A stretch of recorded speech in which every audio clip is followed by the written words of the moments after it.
At this time, I'd like to call the March 18th, 2025 special meeting of Scottsdale City Council to order. City Clerk Ben Lane, please conduct the roll call. Thank you, Mayor. Mayor Lisa Borowski, Present. Vice Mayor Jan Duboskus, Here. Council Members Barry Graham, Present. Adam Quasman, Present.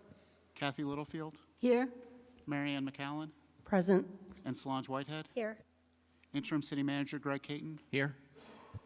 City Attorney Sherry Scott, Here. and the clerk is present. Thank you, Mayor. Thank you very much. This afternoon, we have boards, commissions, and task force appointments. I and Vice Mayor Duboskus will be handling those. So at this time, I will turn the meeting over to you, Vice Mayor. Thank you, Mayor. The Scottsdale City Council is responsible for establishing city policies and enacting laws in support of those policies. The council relies on volunteer, citizen-based boards and commissions to research issues and make recommendations in support of the council's mission and goals. The information and recommendations provided by council-appointed advisory boards is a valuable tool in helping council members in their deliberations. This afternoon, the City Council will be appointing Scottsdale residents interested in serving on various boards and commissions. I want to thank the individuals for their willingness to volunteer their time and service to this community. Following the set of interviews, we'll vote on an appointment for the board or commission. As I call your name, please approach the podium and briefly cover the following. For the record, please state your name and address and how long you have lived in Scottsdale. Please tell us how your education, employment, or volunteer experience relates to this board or commission, and what is the top issue facing this board or commission. Please limit your comments to 2 minutes or less. We have a timer by the screen to help you manage your time. Following each nominee's response, I will ask council members if they have any follow-up questions for you. The first commission is the Airport Advisory Commission. The Airport Advisory Commission advises the City Council on policy matters relating to the operation of the airport, proposals for development, airport land, area land use, fees, and safety concerns. There is 1 vacancy and 6 nominees. The nominees are Craig Bennett, Thomas Kuby, David McCartney, Jamie Shaw, John Sloan, Carl Stein. I will call up the nominees for their interview, their comments. The first nominee is Craig Bennett. Next is Thomas Kuby, and then David McCartney.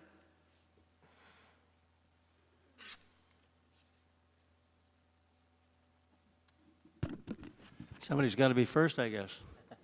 Council members, Ms. Mayor, my name's Craig Bennett. Our address is 9953 East Balancing Rock Road in North Scottsdale. We moved from Southern California about 12 years ago, and we're hopeful that Scottsdale does not end up being like Los Angeles and Orange County. So very thankful to be here. We are seeing changes, the population growth and so forth. My education, I went to the University of Southern California. I took engineering, aerospace engineering for a couple of years, a math major, and then I ended up in mechanical engineering because at that time there were no jobs available in aerospace engineering. It was a long time ago. We moved to, I got a Bachelor's of Science degree and decided that I should go into manufacturing, which we did. But we moved to Arizona, and we decided that my business was still in California, so I had to commute back and forth. So I did that for a couple of years driving. I decided a 6-hour drive is not the way to live your life, so I ended up learning to fly. I got my private pilot license in Scottsdale at the airport there, and I got my instrument rating there as well. And so I'm very familiar with the training schools at the Scottsdale airport and some of the issues therein. So I flew back and forth to San Diego and Los Angeles numerous times over the next 8 or 9 years. Currently I have 2 jets, and they're both parked and housed at the Scottsdale airport, so I'm familiar with a lot of what's going on there. The crowdedness nature of the airport, and I think as we move to the next issues about what the airport has to deal with is the growth issues, not just the parking and the all of the aircraft, but also all the traffic. There's been numerous issues in traffic related to the air traffic controllers and the traffic and the pilots. In recent year, there's been a couple of incidents, as you're all probably well aware, and I'm intimately aware of one of the incidents myself, just because I'm familiar with some of the people. But I think that Mr. Bennett, I think your time is up. Okay. Well, that is the biggest issue, I think, facing it, how they deal with the growth at Scottsdale Airport. Thank you. Do any of my colleagues have any questions? Nope. Thank you, Mr. Bennett. Thomas Kuby, David McCartney, and then Jami Shah. Thank you, Madam Vice Mayor, Madam Mayor, members of the council. I'm Tom Kuby, a 28-year resident of Scottsdale, and my information is all on file. I'm also a graduate of Scottsdale Leadership Class 12. I have an MBA in finance from George Mason University, and my undergraduate work and focus was in statistics as well. I have over 35 years' experience in federal regulatory environments, and I'd like to give back to the city. I'm currently the executive director of the International Aerospace Accrediting Commission. The IAC works with FAA-approved flight schools, aircraft mechanics schools, and other aviation-related training programs. I'm very familiar with FAA regulations, rules, and advisories. A few weeks ago, I was in Florida with 300 flight schools. I met with FAA officials, TSA senior staff, CVIS officials to discuss pending notices of proposed rulemaking, some of which could have impact on the Scottsdale Airport. I'm currently a participant in the FAA's Aviation Regulatory Committee, referred to as an ARC, which is working on the modernization of pilot training program under what is referred to as Part 141. In this regard, I think I can bring some current and relevant perspective to the Commission regarding flight training and municipal airports. You asked what I think the top issue facing the Commission might be. SDL is one of the most active single runway airports in the country. It's a major contributor to our economic success here, and I think it's an interlinked matrix of issues: the overall safety at the airport, M&O at the airport, budget, encroachment by development, and its continued operations is important to the city. If I was to speculate, given the air park as a major component of the 2035 general plan corporate corridor, I would say that the thoughtful updating of the current airport master plan is one of the top issues facing the airport's future.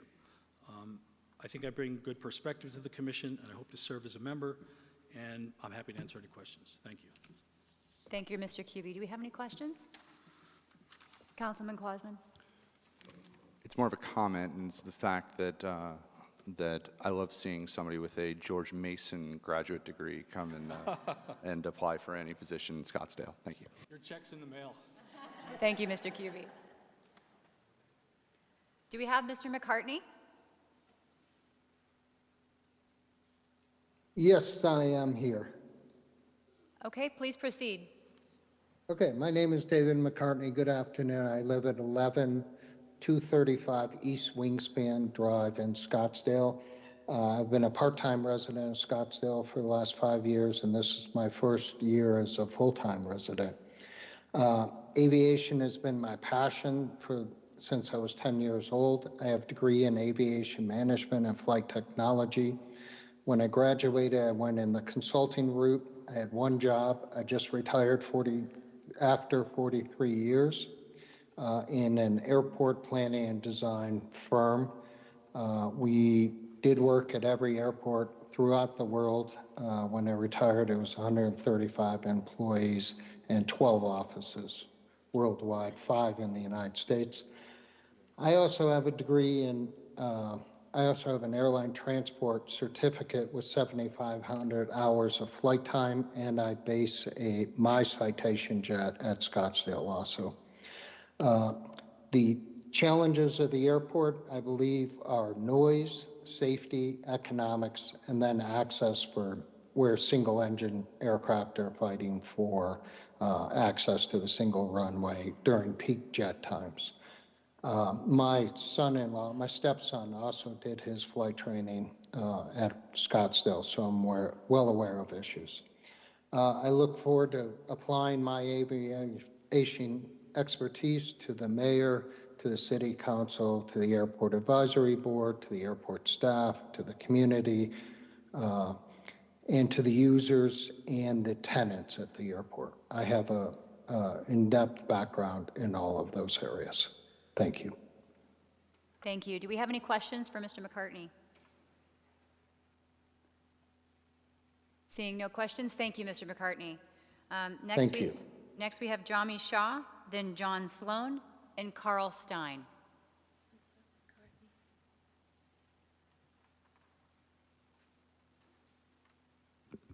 I'm Jamie Shaw. First of all, I want to say that it's a pleasure to see our city council in person for the first time. We see you guys in the media and seeing your pictures and videos.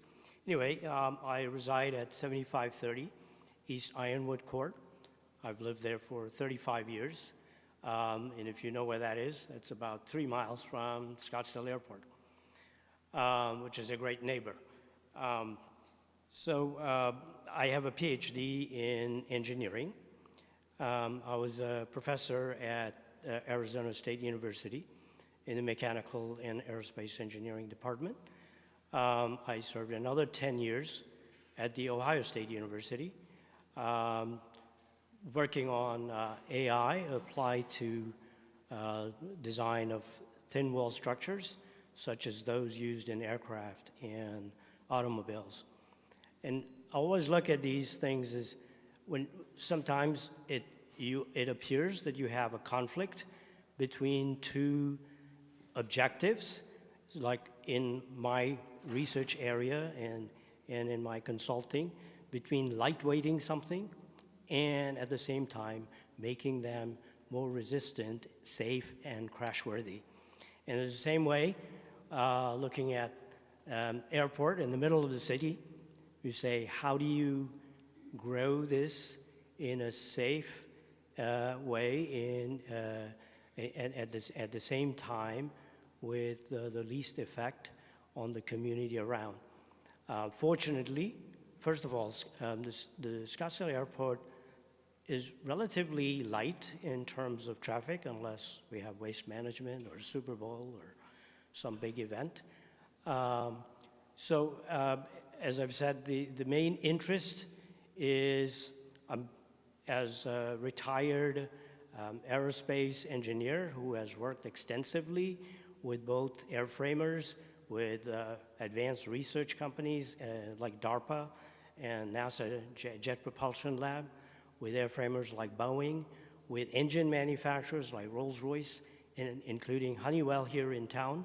I have extensive experience in this field, and I think it's time for me to volunteer to do something for our community. So that's why I'm here. Thank you, Mr. Shaw. Do we have any questions for Mr. Shaw? Thank you very much, sir. Thank you. John Sloan?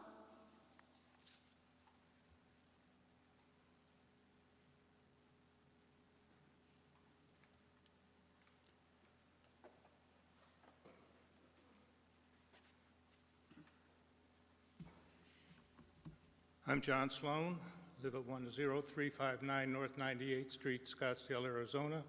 Been a resident here for 22 years since we moved here when I retired from my business. I just want to start a little bit this morning that I started here in aviation, going through pilot training at Williams Air Force Base. I stayed there I was lucky enough to stay there as an instructor pilot for 4 years before I went to Vietnam.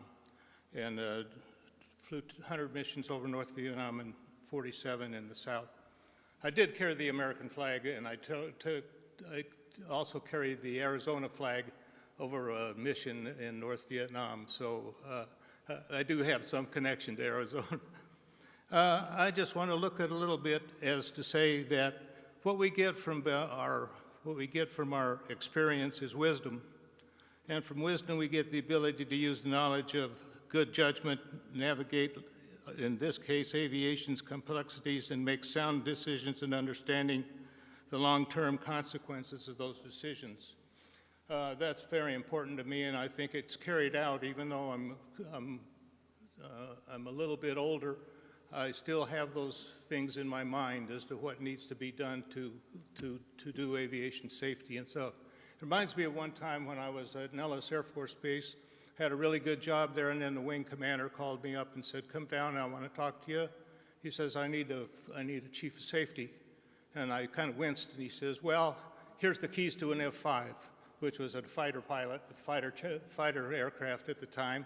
So I took that one, went to the chief of safety school down at USC, came back, and they changed wing commanders at the time. The second one that came in, he knew what was going on, and I got to fly that F-5 through the whole mission of Nellis Air Force Base. And he asked me, "Where's the next accident coming from?" I told him what it was. He called in the next 4 or 5 of those squadron commanders, and they say, do you believe in this? And some of them said, "Oh yeah, we believe in that." And then a couple of them went, "I don't think so." But anyhow, he then made the decision to do what I recommended to him, and so from then on, it went just fine. My last assignment in the civilian Sloan, world was thank you as so much. Your time has expired. was Do you have any chief First of all, thank you for your service, sir. Thank you. Do we have any questions for Mr. Sloan? Councilwoman McCallan. I was just going to say thank you for your service, Mr. Sloan, and thank you for flying the Arizona flag. Our last nominee is Carl Stein.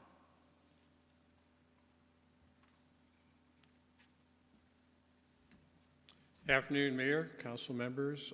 Pleasure to be here. Thank you for the nomination. I've been a resident. I live in Northeast Scottsdale on 113th Street near Pinnacle Peak. I retired and moved here 8 years ago. After a 40-year career in Los Angeles with CBS, I was a news photographer and covered many stories at LAX, and I was a part of the media advisory committee at LAX regarding safety, disaster coverage, media access, and so forth. And when I first came to the city, I did the civilian fire training program with under the guidance of Chief Shannon, and one of the days that we had when the training was out at the airport. And it really was amazing to see the fire department and the operation they had set up there, let alone the entire city.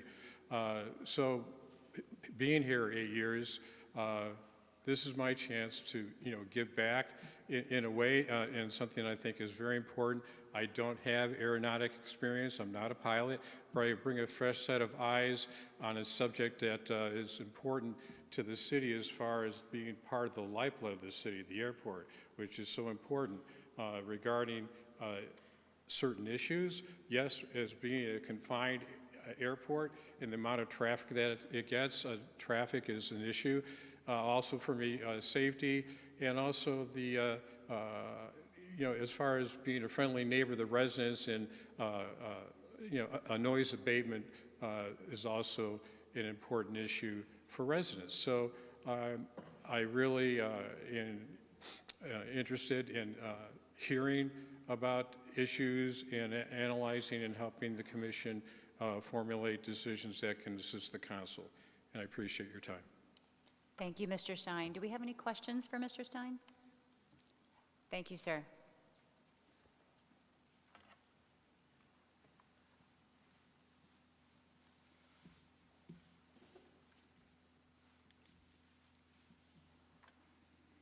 Ready? All right. Councilman Quasman. Thomas Kuby. Councilman McCallan. Thomas Kuby. Councilman Whitehead. I just want to say, once again, we have such qualified candidates, really tough. I'm going to go ahead and vote for Jimmy Shaw, Dr. Jimmy Shaw. Mayor Borowski. Thank you. I agree. Wow, impressive, so many of you. So thank you so much for being part of the process. And while it's a very difficult choice, I am going to go with Thomas Kuby.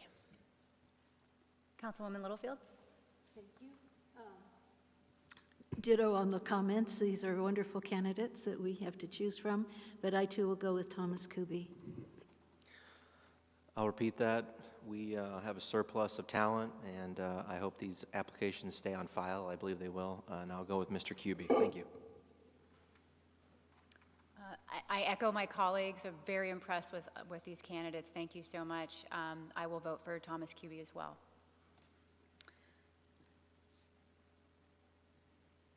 Mr. Kuby has been appointed, and I will echo Councilman Graham that all of these applications will remain, and hopefully we'll have the opportunity to see you again next time we have an opening on the Airport Advisory Commission. The Building Advisory Board of Appeals has the jurisdiction to recommend that minor variances in the electrical, plumbing, and mechanical application of the building code be granted and that alternative construction methods or materials be allowed. There are 2 vacancies and 2 nominees. The nominees are Quentin Asperger and Frederick Detman. Mr. Asperger's term has expired and he is eligible for reappointment. Mr. Asperger?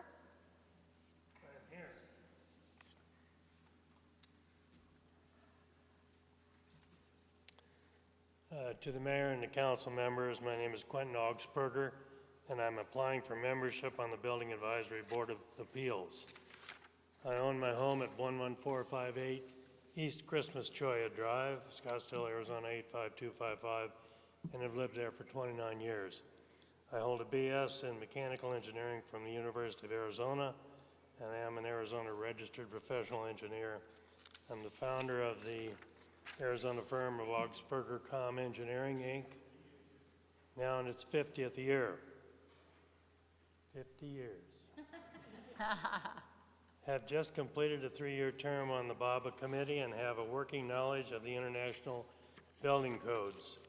The top issue before the BABA committee going forward is the completion,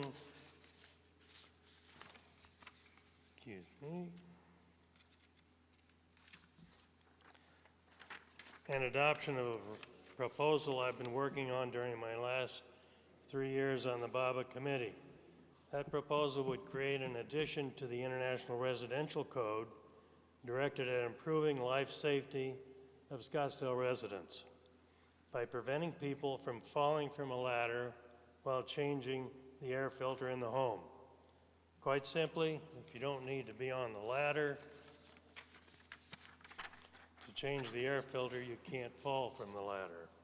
The proposed addition to the International Residential Code would require return air grills with filters to be located where a person does not have to climb on anything to change the filter. Some Arizona builders are doing this voluntarily. I modified the ductwork in my home to relocate the air filter about 10 years ago. In conclusion, the safety of all Scottsdale residents must continue to be a top priority. This proposal would be a small step toward that end. Thank you for your time. Thank you. Do we have any questions for Mr. Asperger? Thank you, sir. I'll call Frederick Detman.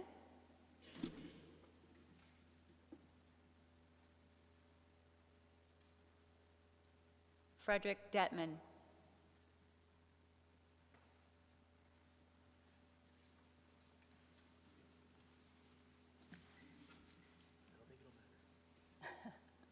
All right. I will make a motion to suspend the rule and appoint by affirmation. Seconded. All in favor of appointing Quentin Asperger and Frederick Detman? Aye. Aye. Aye. Aye. Thank you. The Citizens Bond Oversight Committee received reports on the city's progress in implementing the bond program, reviews any proposed project changes to the program, and provides comments to the City Council with respect to the bond program as the committee deems appropriate. There is 1 vacancy and 5 nominees. The nominees are James Davis, Amy Grimshaw, Corey Haygood, Patricia Pellet, and Tammy Smith. I will now call Mr. James Davis, then Amy Grimshaw, and Corey Haygood.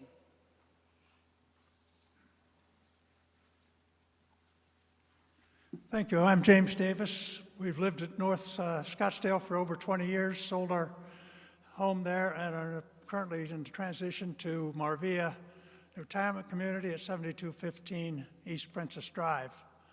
I have a bachelor's in of science in engineering, chemical engineering, an MBA. I was commissioned into the Marine Corps, served 2 years active duty and 2 years active reserve, retired as a captain, spent 41 years in corporate America, 5 different companies, various assignments. The most recent 5 years was as chief operating officer and president of a aluminum and steel recycling company that also then converted those products into intermediate and final products for the automotive, the residential and commercial building and defense industries.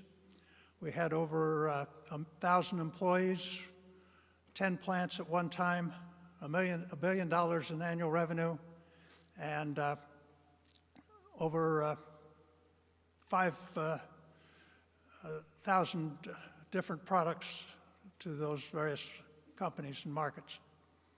I think the major challenge to the Bond Oversight Committee is the unfortunate, very significant inflation that's incurred since those projects were identified, scoped, and cost estimated. There's nothing we can do about that. The ongoing problem is managing, one, any changes in scope, expansions or changes in project, and two, addressing the very significant cost overruns on some of those projects. Thank you. Thank you. Do we have any questions for Mr. Davis? Thank you. Amy Grimshaw, Corey Haygood, and then Patricia Pellet.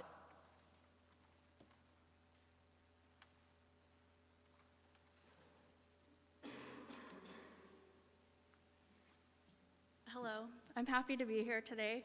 I'm Amy Grimshaw. I live at 9494 East Redfield Road, and I've been in Scottsdale for about 5 years. I have a master's degree in accounting from Southern Utah University. Back in my hometown, I grew up in a small town, and my family was heavily involved in the community, and since moving here, I have really missed my own community involvement. I have served on the low-income housing board for my community, and I also have served in many different political endeavors. I think the top-facing issue for the board or the commission is making sure that the funds are going to, I'm sorry, I'm too nervous. You're doing great. Just take your time. Take your time. Okay. I think the top-facing issue for this board or commission is making sure that the expenditures are going to the right places and that things are being allocated properly and that the projects are actually being completed in time. That's all I have. Thank you very much, Ms. Grimshaw. Do we have any questions for Ms. Grimshaw? Thank you. Corey Haygood, Patricia Pellet, and then Tammy Smith. Thank you, Mayor and Council folks, for allowing me to be here today and for the nomination. My name is Corey Haygood. I live at 15723 North 102nd Street, and I'll be there for 6 years as of July 1st. And I'm proud to say that this is going to be our forever home, especially after having lived in 8 states over the past 12 years. But recently, I've been working for Hayden, a local construction company, for 1 year. It's where I want to retire from. About 2 years ago, my wife and I bought a local small business, Scottsdale City Lifestyle Magazine, and I've got 2 kids in SUSD who absolutely love it here in their community. I got my undergraduate degree from at Georgia Tech in civil engineering, and I was also 1 credit away from a city planning minor, so I love the whole city planning aspect of this position. After college, I had boots on the ground experience with construction, where my specialty ended up being to be able to communicate the differences between the offices and the tradesmen down in the field, helping bridge those 2 communication gaps. From there, I decided I wanted to go back and not just understand how projects were built, but also how they were funded and approved. So I went to business school, where I quickly fell in love with finance, because I feel like it's engineering with dollars and cents. And then since then, I've been focusing on the Venn diagram between construction, finance, and innovation. That's led me to a variety of roles over the past 10 years, but they've all really, the main theme has been the communication gap between stakeholders. How can I communicate with operations and business planning and marketing and things like that, and making sure everyone has the same set of facts and is on the same page and speaking the same language. And I think that that's going to be very relevant to this commission, because I think one of the biggest issues facing it is just transparent communication. We're very fortunate to have the voters trust the city to be able to take their tax dollars and use them wisely.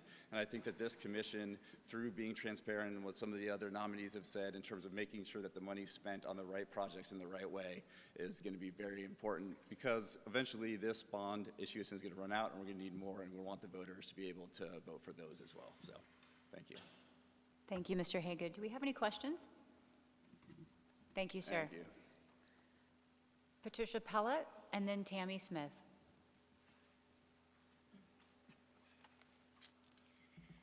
Good afternoon, Mayor and council members. My name is Patricia Pellet. I've lived at 12610 East Laurel Lane in Scottsdale for 4.5 years.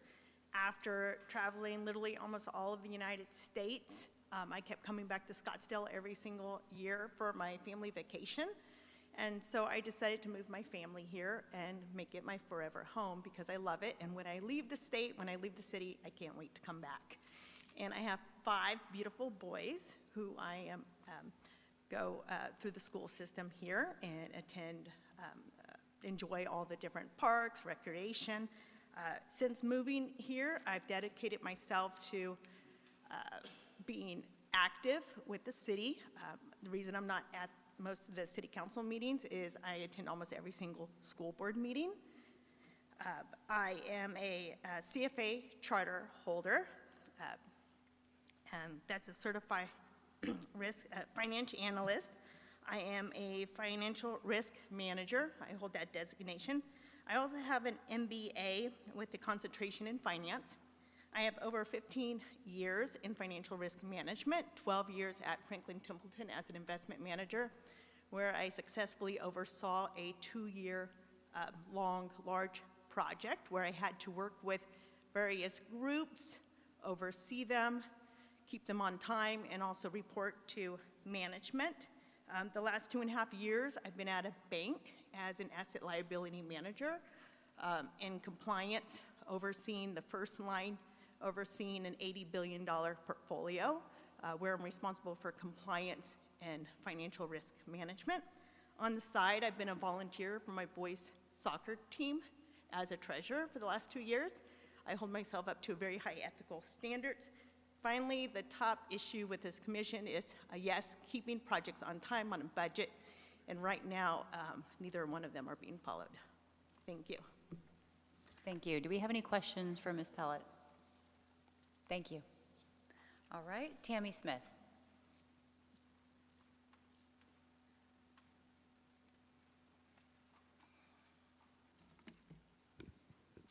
Hello, my name is Tammy Smith. I have lived in Scottsdale for 15 years. My home address is 7634 East Vista Drive.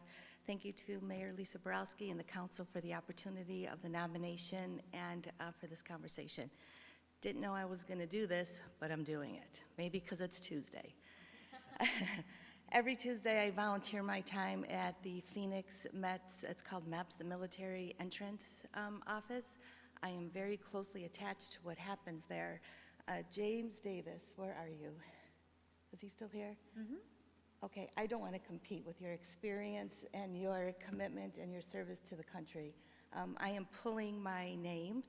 I wish there were 2 places for us. There's not. So I am encouraging all of the city council members to please vote for James Davis.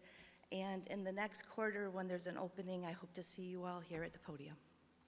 Thank you. Thank you, Ms. Smith.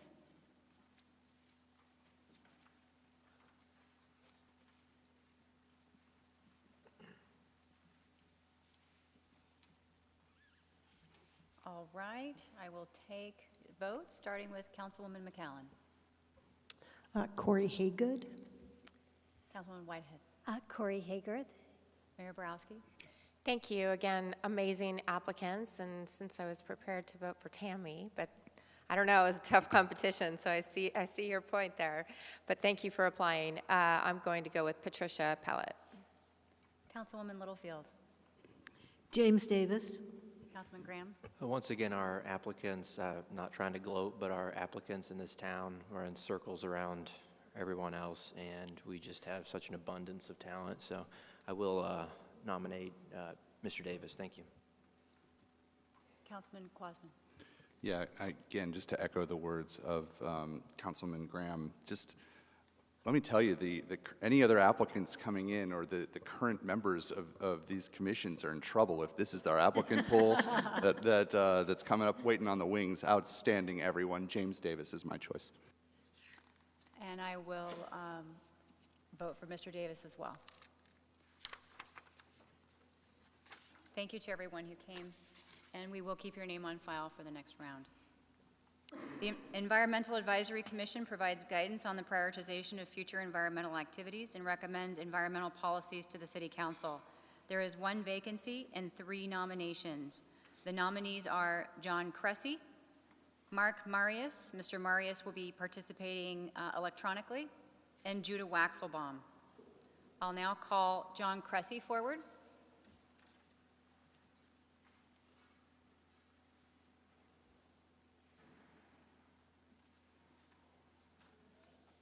First of all, I want to thank all of you for your public service. I know it's in times it can be a very trying job. I live at 3600 North Hayden Road. I've been a Scottsdale resident for 14 years. Although I retired 7 years ago, I have some fun retirement jobs as a Segway guide, a hiking guide on Camelback, and also a food tour guide locally. But my background is corporate human resources in Fortune 500 companies. I've been consistently praised for my analytical skills and project management skills. I see the biggest challenge for the Environmental Committee as being climate change. While I hope the scientists are wrong, smart leadership prepares for all possibilities. And those scientists may be right. They predict 25 years from now, the temperature change in this region may be as much as 5 degrees hotter. As you all know, this past summer in our region, there were 113 days in a row of 100 degrees. That blew out our old record by nearly 50% of 76 days.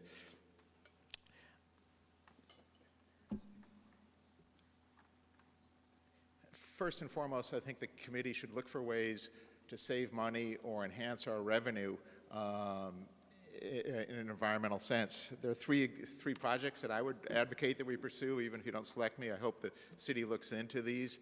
First one would be 2-button flush toilets. They could greatly conserve water. Up until 3 years ago, the city had a program reimbursing homeowners for those 2-button flush toilets. And they are very effective. They cut water usage by as much as 80%. To my surprise, none of the city buildings have those in place that I'm aware of, and I've asked several of my friends who are city employees. They don't know of any either. According to our city website, the cost of a gallon of water once somebody surpasses 30,000 gallons of water is $6 a gallon. I don't know how much water we consume as a city in terms of city government, but I think there could be a cost savings there of perhaps $300,000 or more. I'm advocating further study of that because it's a environmentally related project that could save us a heck of a lot of money. It needs more analysis. The other thing I would advocate for, a second project, would be carports. Mr. Cressy, thank you. Your time has expired. Okay. Can I have 10 seconds? Sure. Thank you. I would advocate for carports in one civic center parking lot so the police cars aren't running in order to keep the Narcan in the vehicles at a cool temperature. And also with metal recycling there, because that can be a profit center for many cities, and it is. Thank you. Do we have any questions for Mr. Cressy? Thank you, sir. Mark Marius? No, he's not available electronically. Okay. Thank you. And Judah Waxelbaum.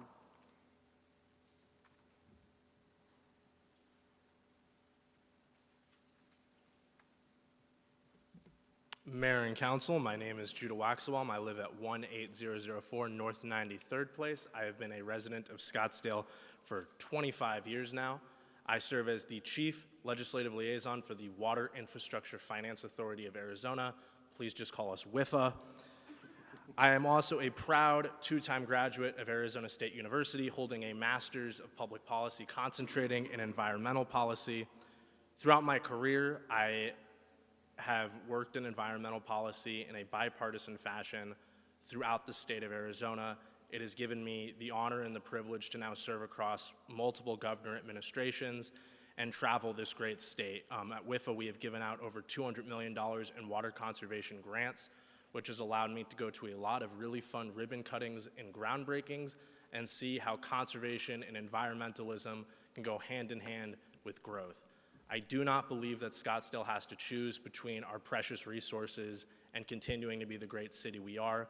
Scottsdale has a wonderful legacy of conservation and sustainability, and I know with my track record I could play a small role in continuing that legacy for the city.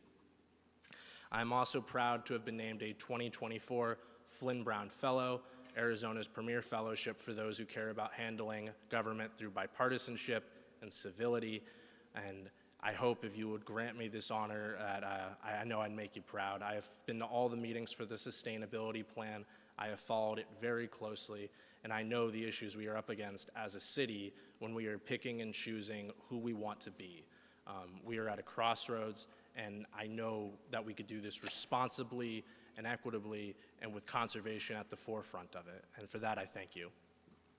Thank you. Do we have any questions for Mr. Waxelbaum? Thank you, sir.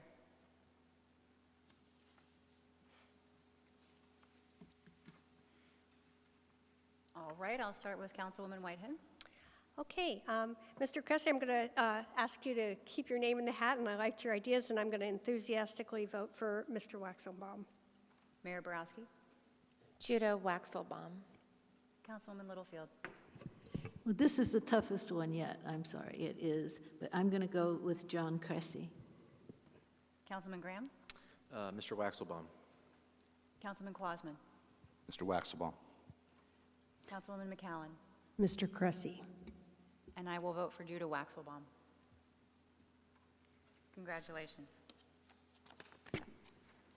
Human Relations Commission advocates and promotes all dimensions of diversity. The commission acts as an advisory board to the mayor, city council, and staff to make recommendations on ways to encourage mutual respect and understanding among people, to discourage prejudice and discrimination, and to work towards cultural awareness and unity. There are 2 vacancies and 4 nominees. The nominees are Mason Gates, Jeannie McKenna. Ms. McKenna is unable to participate in today's interview, but is still interested in being appointed to the commission. Andy Rickey and Sherry Sapir. Ms. Sapir will participate in this meeting electronically. So first, Mason Gates, and then Andy Rickey.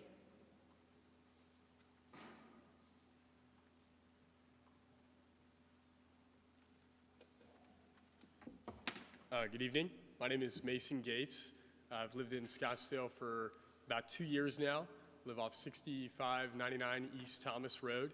And first of all, I want to say, in case I ever need a flight, I now know who to call. But I was just going to add, it's funny, when you're younger, you often get the question of where do you intend to move to and where do you want to live one day? And quite honestly, my answer is pretty boring. It's where I live right now. I really do love Scottsdale. This is where I intend to stay for the rest of my life. And to go off of that, I've done my entire professional career in Scottsdale thus far, which, as you can tell, has been very lengthy. But I have worked here for about 3 years right in the heart of Old Town off Indian School and Scottsdale Road. And I currently work as a commercial real estate broker. I've facilitated approximately 16 transactions totaling over $30 million worth of volume. I also serve as the Chief Strategic Officer for a nonprofit dedicated to homeless outreach across the country. And on top of that, I am our office's service impact leader, so I help organize events for community service and fundraising. As far as this commission goes, I'd really like to be on it because I think as a younger person, I can contribute a fresh opinion and be of value in a different way. So that's ultimately the reason why I chose this commission to apply for. And as far as what the top issue is, I think it's really just maybe a lack of maybe a younger perspective, and so that's what I'm hoping to provide. And so with that, I thank you again for appointing me, or nominating me, I should say. And I look forward to hopefully being of value to the city. Thank you. Do we have any questions for Mr. Gates? Thank you. Andy Rickey?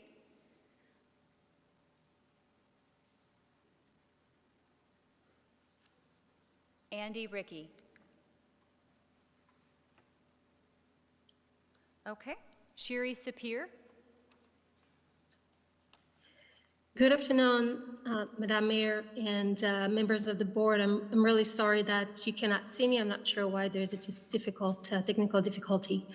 My name is Shiri Sapir, and I've lived in Scottsdale for over 24 years now. Currently reside at 12039 North 60th Place. As a designated broker and a general contractor working with community for over 20 years, I understand the importance of representing diverse perspectives.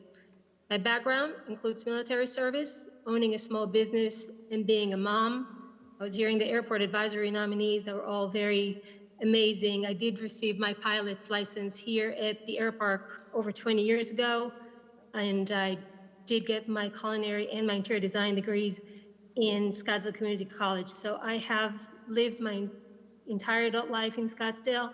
I love it, and now raising my 3 young children in Scottsdale for years to come. I feel like I have a very vested interest in this city being the best city it can be, and I would like to be part of that effort. The Human Relations Commission should be a supporting arm of the residents to engage in social activities and different city projects. And the role of the city is to promote the quality of life for all its residents.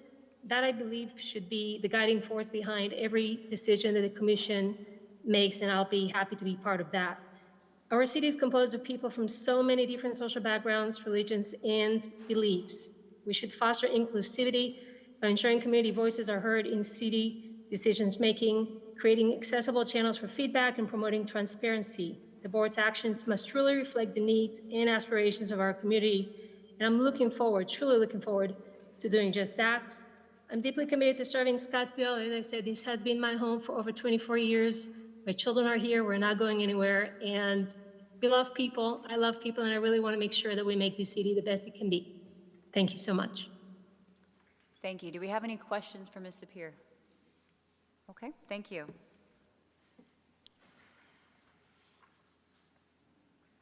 I'll now entertain a vote for the Human Relations Commission. Each council member can vote for 2 nominees. Mayor Borowski. First, Mason Gates, and second is Shiri Sapir. Councilwoman Littlefield. Mason Gates and Shiri Sapir. Councilman Graham. Thank you. Mr. Gates and Ms. Sapir. Councilman Quasman. Shiri Sapir and Mason Gates. Councilwoman McCallan. Mason Gates and Shiri Sapir. Councilwoman Whitehead. Jeannie McKenna and Shiri Sapir. And I'll vote for Mason Gates and Shiri Sapir. Congratulations to Mason and Shiri.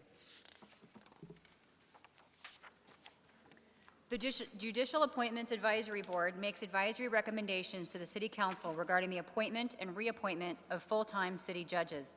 There is 1 citizen representative vacancy and 3 nominees. The nominees are Jeannie Beasley, James Bultima, and Richard Engel. Mr. Engel will be participating in the afternoon's meeting electronically. I'll ask Jeannie Beasley and then James Bultima to come to the podium.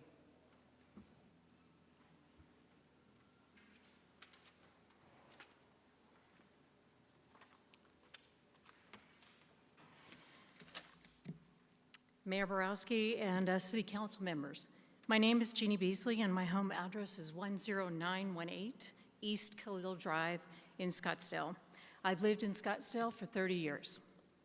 For those many years that I've lived in Scottsdale, I've raised a family and enjoyed this wonderful city. After volunteering at the local schools and district for the past several years, as well as charity organizations across the valley, it was time to get involved in the inner workings of the city. Based on my long career in the legal field, the Citizens Representative position on the Judicial Appointments Advisory Board would be a perfect opportunity to serve this community. I have been employed by the same law firm for almost 20 years as a litigation paralegal. Myself and the attorneys I work with have been in many civil trials over the years, engaging with several judges and their staff at the Superior Court level.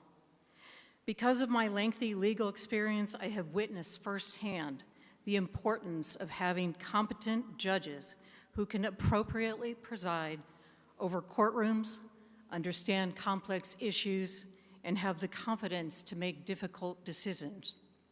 The citizens of Scottsdale deserve a competent and fair legal system to decide grievances, handle minor criminal offenses, and prosecute those that had committed more serious crimes. Having a background of critical thinking, working with seasoned attorneys, and knowledge of a courtroom environment, I will bring added value to the board with additional legal experience without being an attorney, and collaborate with others to recommend and retain high-quality city judges. I appreciate your time, and I look forward to serving on this committee if the council believes I am qualified for this appointment. Thank you. Thank you. Do we have any questions for Ms. Beasley? Thank you. James Bultima?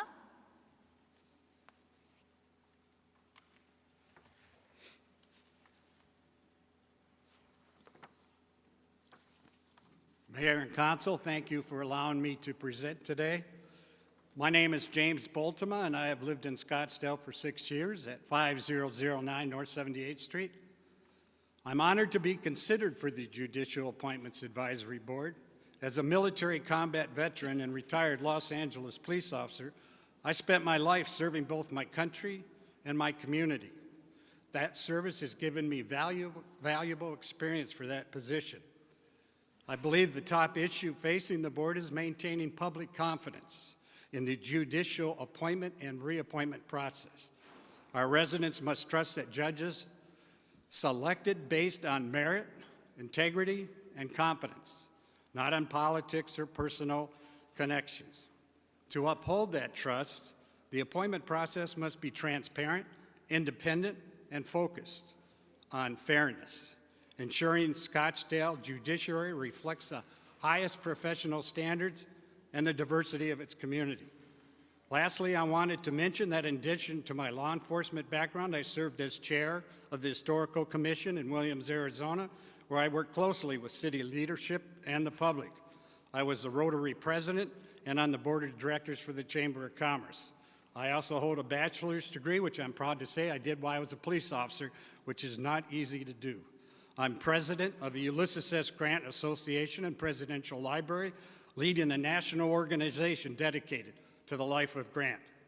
Throughout my career, whether in uniform in city government or in nonprofit leadership, I've been guided to commitment to fairness, impartiality, and public service. I would be honored to bring that same dedication to the Judicial Appointments Advisory Board and help ensure Scottsdale Judiciary continues to serve with distinction. Thank you. Thank you. Do we have any questions for Mr. Bultema? Thank you, sir. Unfortunately, Mr. Engel had to drop off, so we will not be able to hear from him today.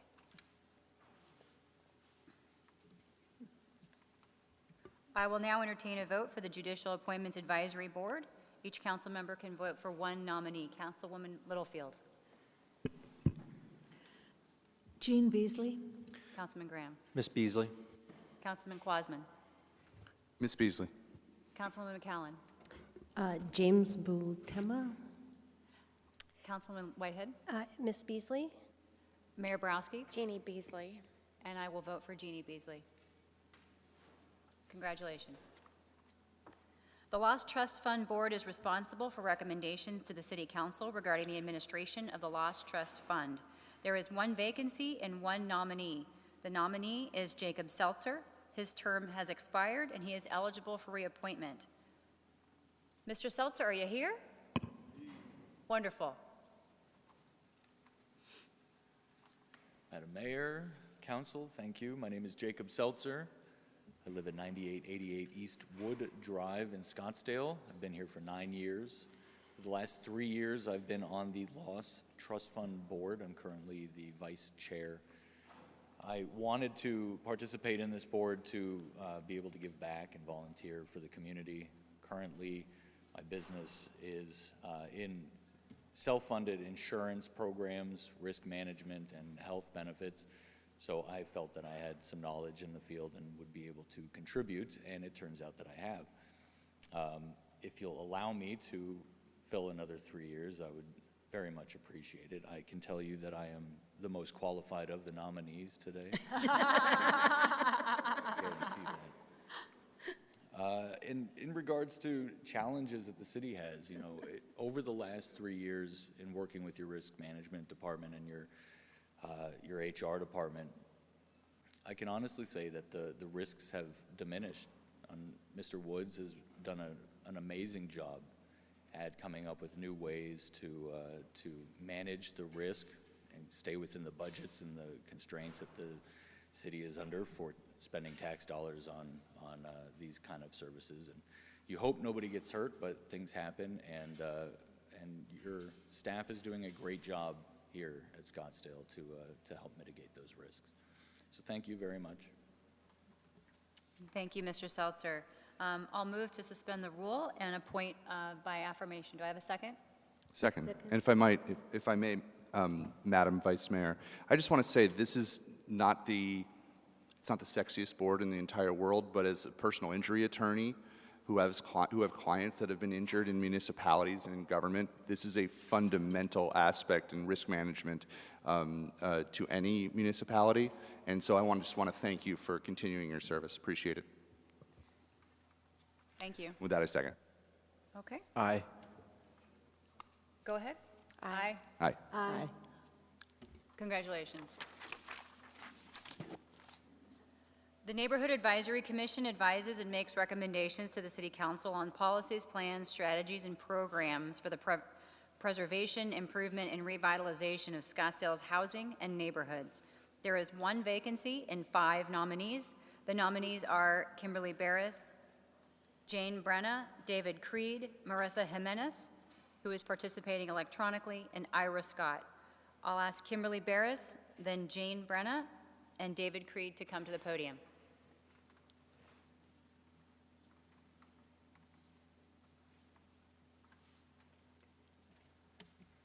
Hello, Mayor and City Council. Thank you for the opportunity.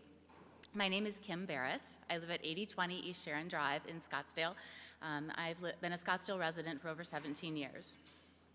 I have an undergraduate degree from Cornell University and a master's degree from Georgetown University's Graduate School of Foreign Service, where I completed an honors program in international business and diplomacy. I'd like to highlight 3 areas of my experience that I think are relevant to the Neighborhood Advisory Board. First, I began my career in government consulting with PricewaterhouseCoopers in Washington, D.C., where I worked with federal and state agencies to re-engineer business processes and deliver improved services for customers. I would draw on this experience to develop neighborhood initiatives. Second, I have many years of experience leading cross-functional teams and implementing corporate initiatives for both PetSmart and the Home Depot. As many different city departments touch our neighborhoods, I would work cross-functionally to implement programs and policies that improve our community. Finally, I'm a leader in my neighborhood. After my home was burglarized in 2022, my husband and I began a neighborhood watch group, and I've managed to grow that group to over 160 members in less than 3 years. We've partnered with police to thwart burglaries. We've rescued neighbors stranded in storms. We've reunited many lost pets and even some horses with their families. I've coordinated my neighborhood's involvement in the city's adoptive family program during the holidays, and I've organized numerous successful game parties, to which we always welcome City Council, and we've welcomed council members Littlefield, Whitehead, and Graham to our parties. I believe my neighborhood leadership experience would be an asset to this commission. I think one of the top issues facing the Neighborhood Advisory Commission is engagement in building a sense of community, given our city's growth. I'd like to improve the Commission's visibility and build partnerships with residents and groups like the Neighborhood Watch so that we develop and optimize city programs that add value and are embraced by neighborhoods. Thank you. Thank you. Do we have any questions for Ms. Barris? Thank you. Jane Brenna?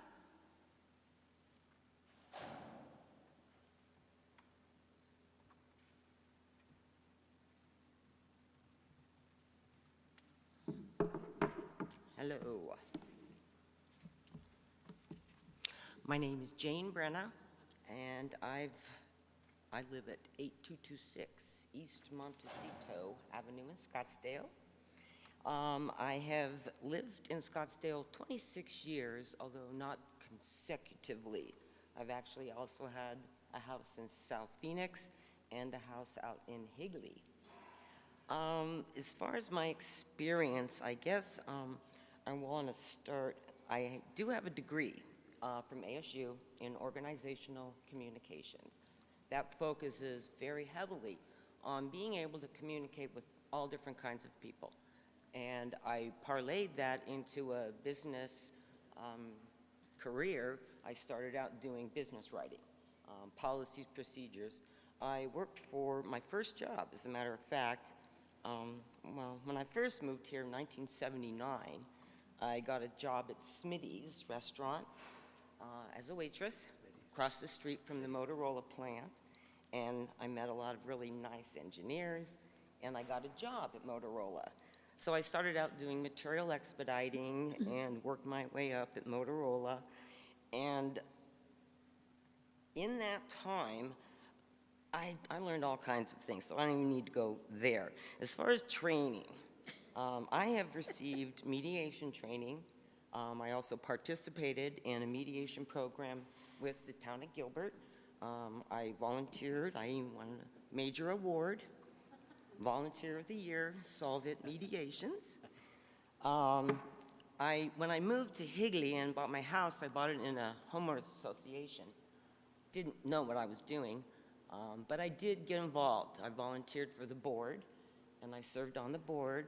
And then I also decided I needed to be more educated. And so I took training in homeowners association management. I'm running out of time. So in addition to being on the board, I also managed other homeowners associations. So I know what it's like to try to keep neighborhoods looking great. Thank you, Ms. know Brenna. it's a challenge. Thank you. Okay. Does anybody have any questions for Ms. Brenna? Thank you. Okay. David Creed, and then Marissa Jimenez electronically, and Ira Scott.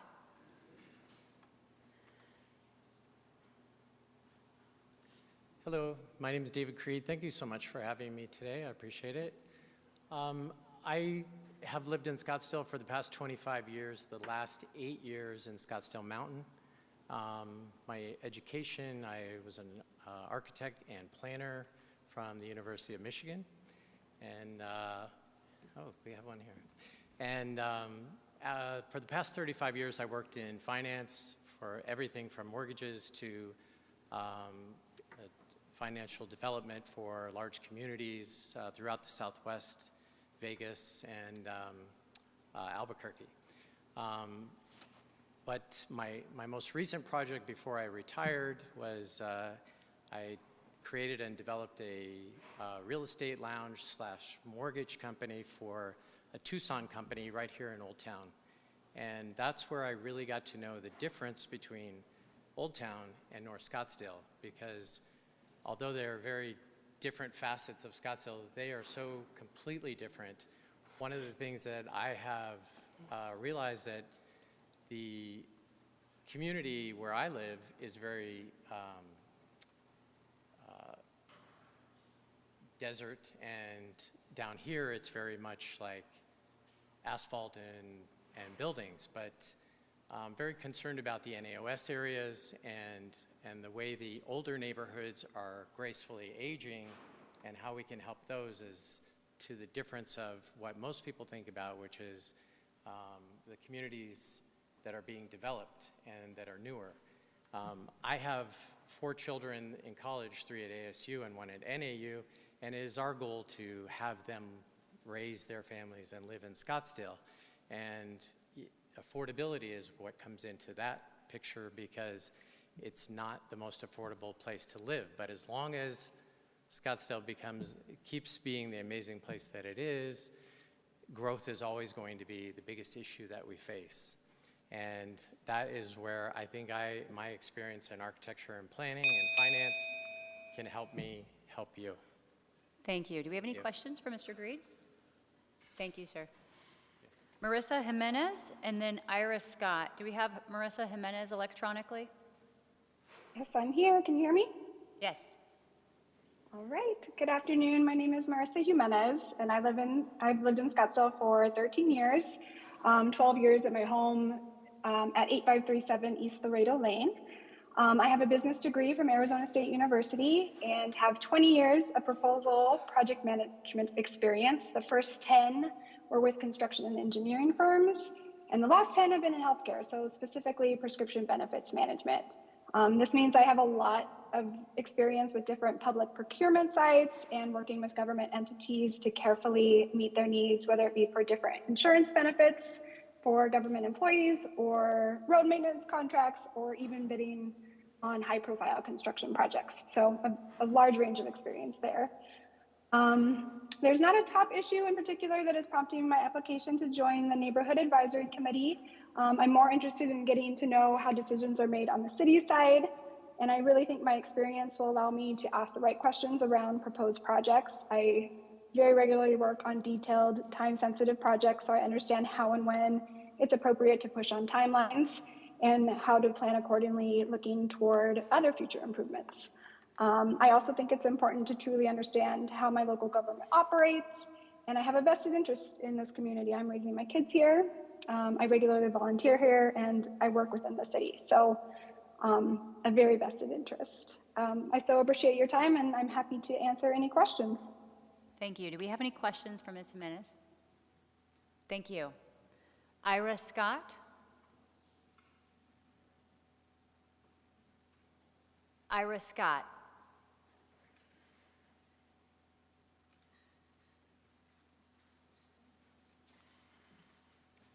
I will now entertain a vote for the Neighborhood Advisory Commission. Each council member can vote for one nominee. Councilman Graham. Thank you. Ms. Perez? Councilman Quasman. Kim Barris, please. Councilwoman McCallan. Ms. Barris. Councilman Whitehead. Ms. Barris? Mayor Borowski. I really enjoyed all the applicants, and Ms. Barris, you did an excellent job in particular, along with the others. I'm going to cast my vote in favor of David Creed. Councilwoman Littlefield. Kimberly Barris. And I will vote for Kim Barris. Congratulations. Our final commission is the Parks and Recreation Commission. It advises the City Council on the acquisitions of lands and facilities for use as parks or recreation centers, and on the operation, use, care, and maintenance of these parks and recreation areas. There is one vacancy and 3 nominees. The nominees are Jamie Alford, Bodo Dean, Kristen Parrish. Ms. Parrish's term has expired, and she is eligible for reappointment. I'll ask Jamie Alford, and then Bodo Dean, and then Kristen Parrish to come forward.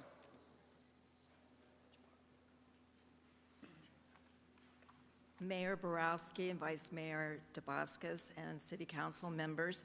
My name is Jamie Alford. I live at 10248 East Penstemon Drive, 85255, adjacent to the beautiful McDowell Mountains and the Gateway Preserve. I have been a proud resident for 21 years. I am eager and would be honored to serve on the Parks and Recreational Board to ensure that they remain the cornerstone of our community engagement, wellness, and enhancing the quality of life for all residents. I deeply appreciate Scottsdale's beautiful parks and benefits they provide to our community.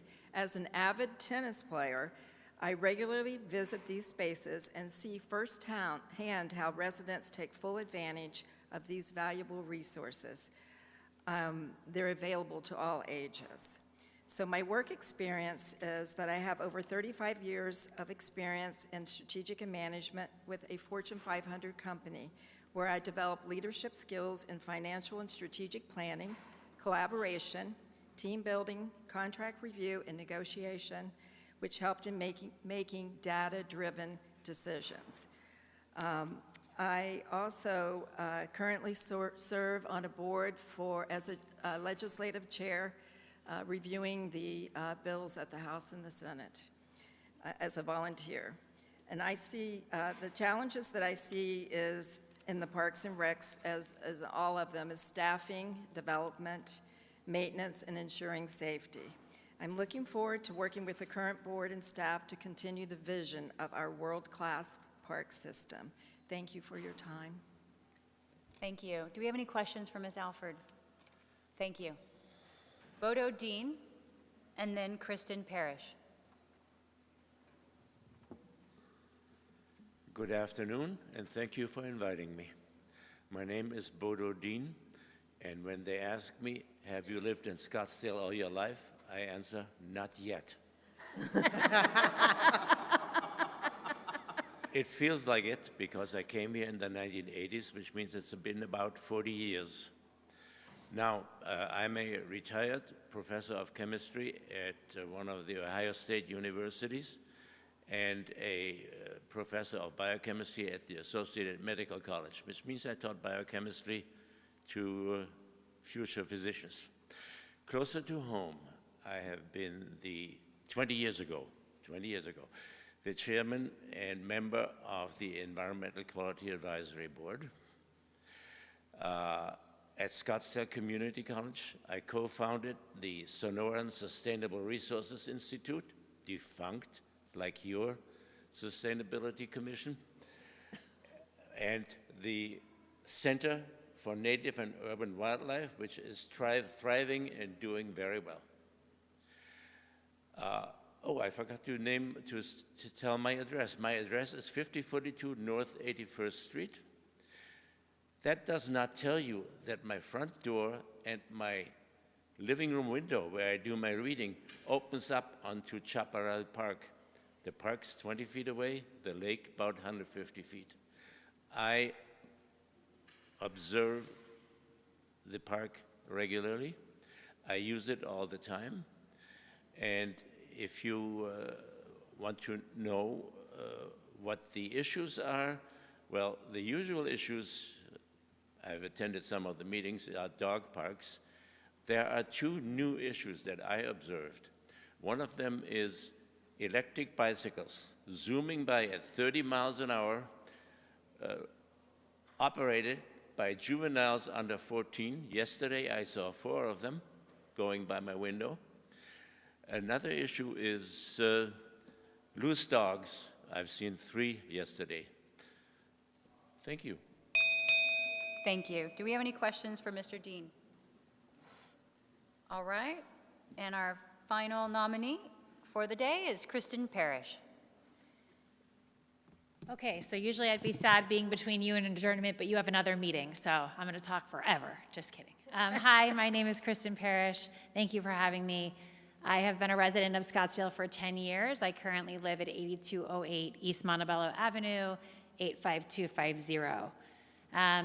Thinking about why it is that I'm seeking reappointment to the Parks and Recreation Commission, it's really because it's been such an honor to serve this city. We have world-class amenities, a really, really fantastic staff, and it's been so wonderful to get to interact with them. It's also been really fun to meet my fellow citizens and hear about their concerns as they relate to our Parks and Recreation offerings.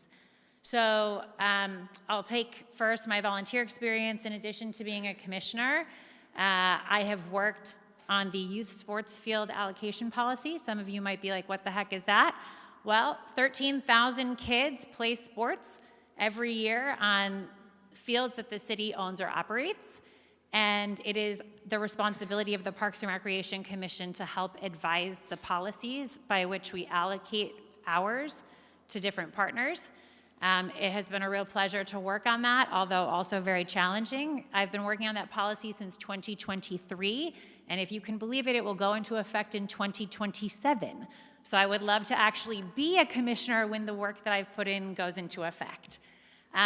Secondly, professionally, I'm a professor at Arizona State University. I study construction management. I'm sure that everyone in this room is familiar with the fact that construction is expensive, and it has gotten considerably more expensive since the pandemic. I actually study cost escalation and cost estimating, as well as how municipal governments like the city of Scottsdale can use innovative methods and approaches to try to mitigate the impacts of those cost escalations. So I really look forward to bringing that construction expertise to our commission as we evaluate budgets and think about what's going to be next, especially as we expend the 490, 491 tax dollars. Thank you so much for your time. I'll take questions if you have them. Do we have any questions for Ms. Parrish? Thank you. Thank you.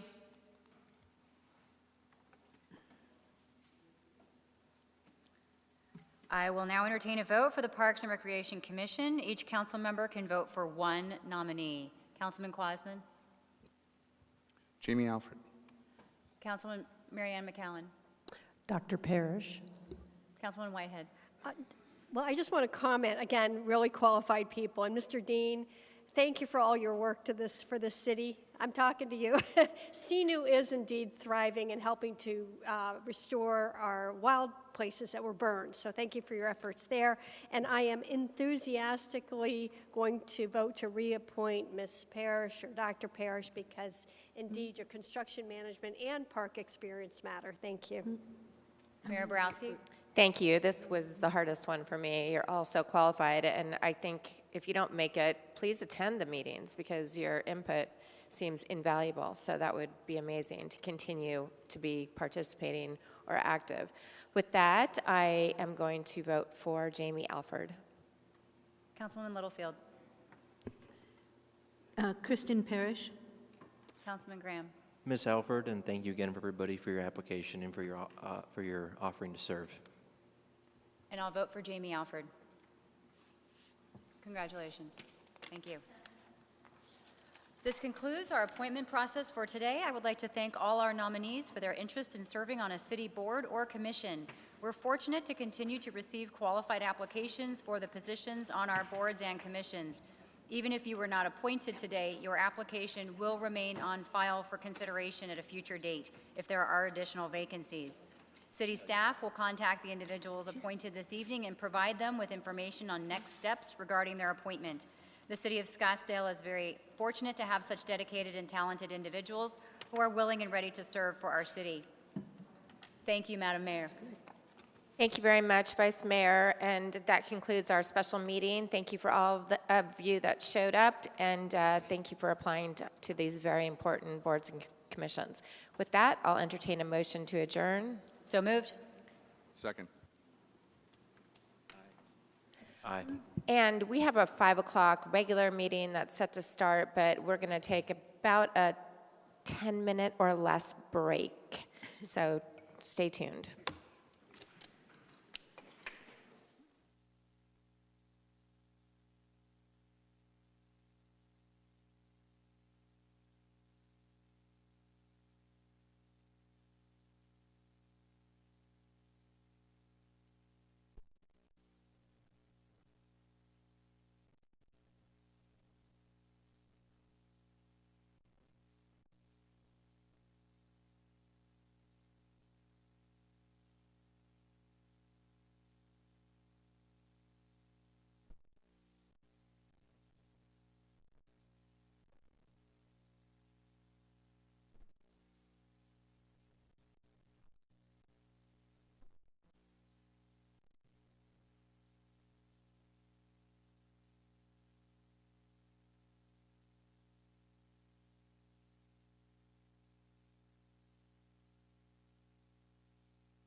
Good evening.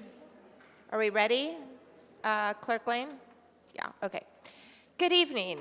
At this time, I'd like to call the March 18th City Council regular meeting to order. City Clerk Ben Lane, please conduct the roll call. Thank you, Mayor. Mayor Lisa Borowski. Present. Vice Mayor Jan Dubaskus. Here. Council members Barry Graham. Here. Adam Quasman. Here. Kathy Littlefield. Here. Marianne McCowan. Present. And Solange Whitehead. Here. Interim City Manager Greg Caton. Here. City Attorney Sherry Scott. Here. City Treasurer Sonia Andrews. Here.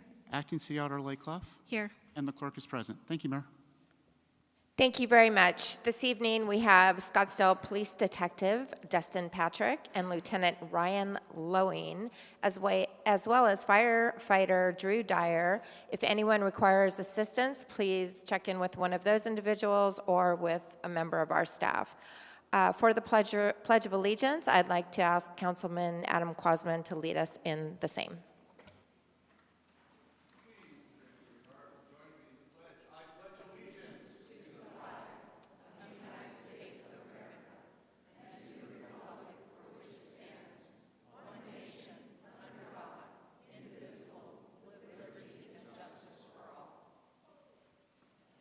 Thank you. And for the invocation, Vice Mayor Jan Dubaskus, I'll turn that over to you.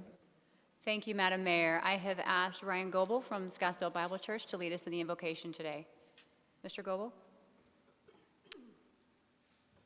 Thank you. If you would like to join me in prayer, let's do so now. Almighty God, we come before you with grateful hearts, thanking you for the freedom to gather here today. We are blessed to live in a nation where we can speak openly, engage in civil discourse, and honor one another as fellow Americans. As we meet this evening under your sovereign care, we ask you to guide our council. Grant them wisdom, grace, and discernment to align their decisions with your will.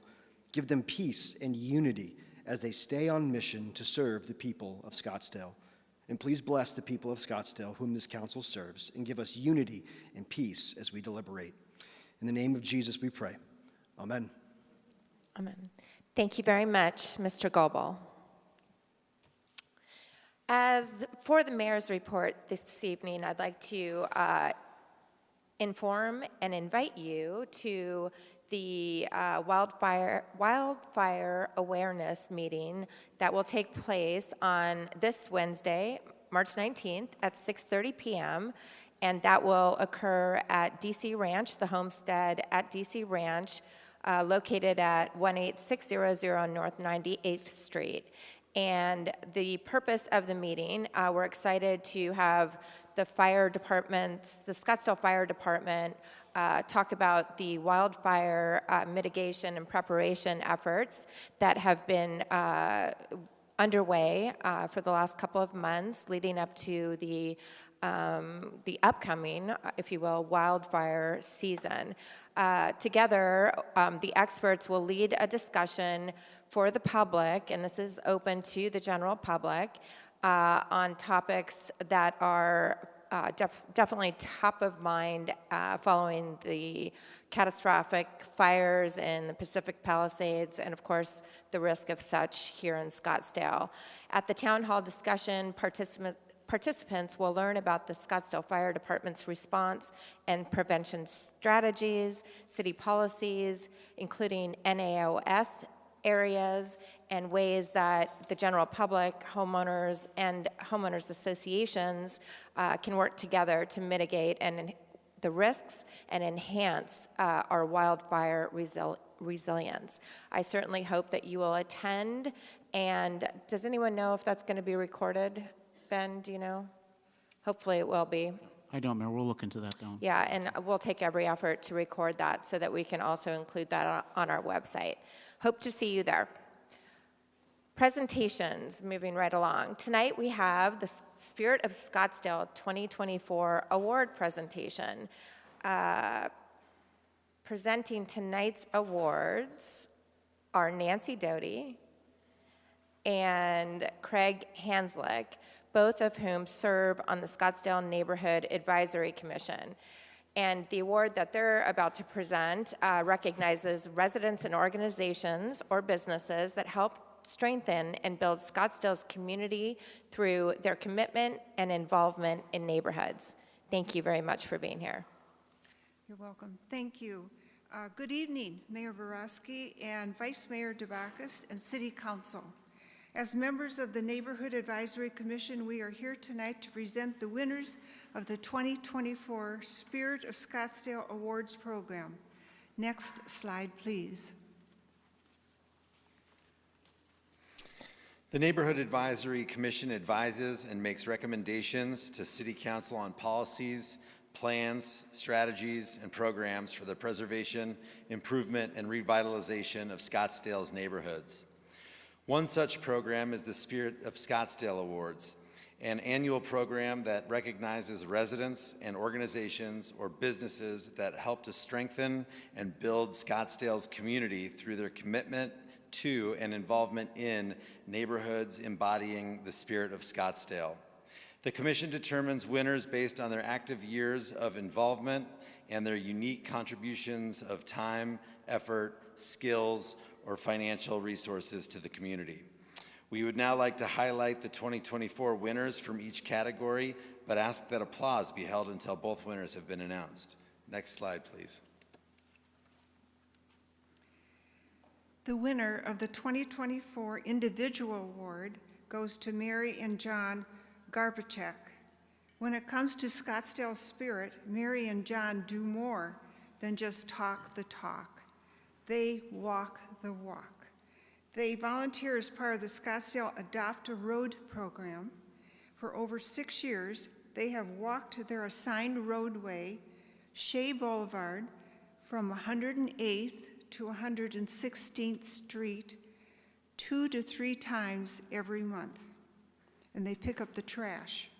The Neighborhood Advisory Commission and the community thank you for your dedication to a clean and beautiful Scottsdale. Congratulations, Mary and John. Next slide, please. For 2024, the Neighborhood Advisory Commission recognizes Clayton Companies as the Business Category Award winner. Owned by Tom Frankel, Clayton Companies has been renovating and developing real estate in downtown South Scottsdale for almost 40 years. The Clayton on 2nd, the Clayton House, and 77 on the Park, to name a few.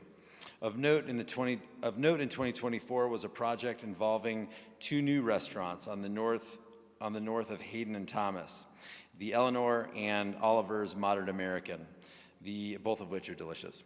The overall project revitalization and an existing shopping center and paid homage to Scottsdale's history and character. The goal of the project was to create an authentic neighborhood center and treasured South Scottsdale gathering place. As such, this recognition is very well deserved. Congratulations, Clayton Companies. Next slide, please. Thank you to all who submitted nominations to this year's program, and to you, Mayor and Council, for your time this evening.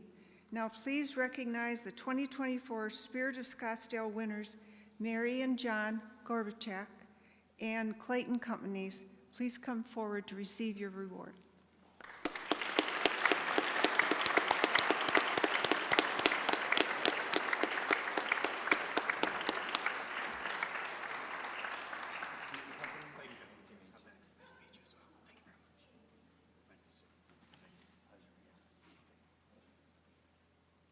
John and Mary here?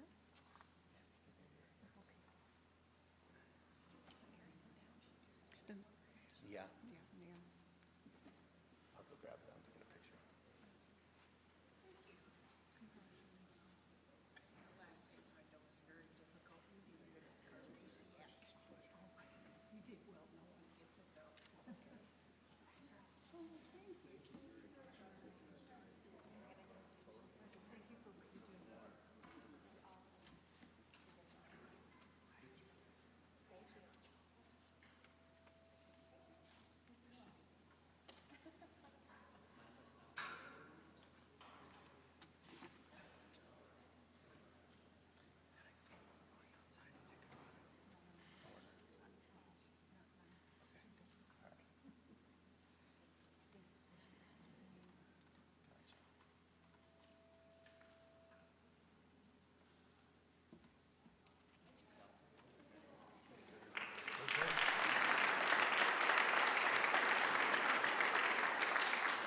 Congratulations again, and thank you for all your efforts on behalf of Scottsdale. During tonight's meeting, the council may make a motion to recess into executive session to obtain legal advice on any applicable item on the agenda. If authorized by the council, the executive session will be held immediately and will not be open to the public. Moving on to the first public comment announcement. Public comment is reserved for Scottsdale citizens, business owners, and/or property owners to comment on non-agendized items that are within the council's jurisdiction. No official council action can be taken on these items, and speakers are limited to 3 minutes to address the council unless you've been granted additional time. If you wish to speak on a non-agendized or agendized topic, please see the city clerk. We have a total of 10 comments or individuals who have registered to speak on non-agendized items. What I'd like to do is take the first 5, and then after item number 15, the first regular agenda item, take the next 5. So starting with Lyle Yango, followed by Brian Scott, Laura Minnick, and Jan Dolan, then Linda Milhaven for the first set.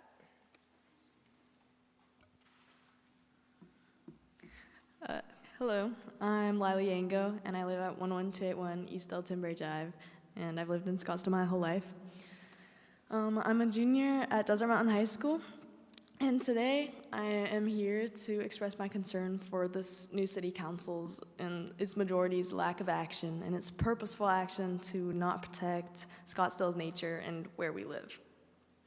So I just don't understand why we are not acting to protect nature. Last time I was here, the Scottsdale City Council, you guys voted to repeal the Scottsdale Sustainability Plan, even though everyone who spoke was, except for one person maybe, was in favor of keeping the plan.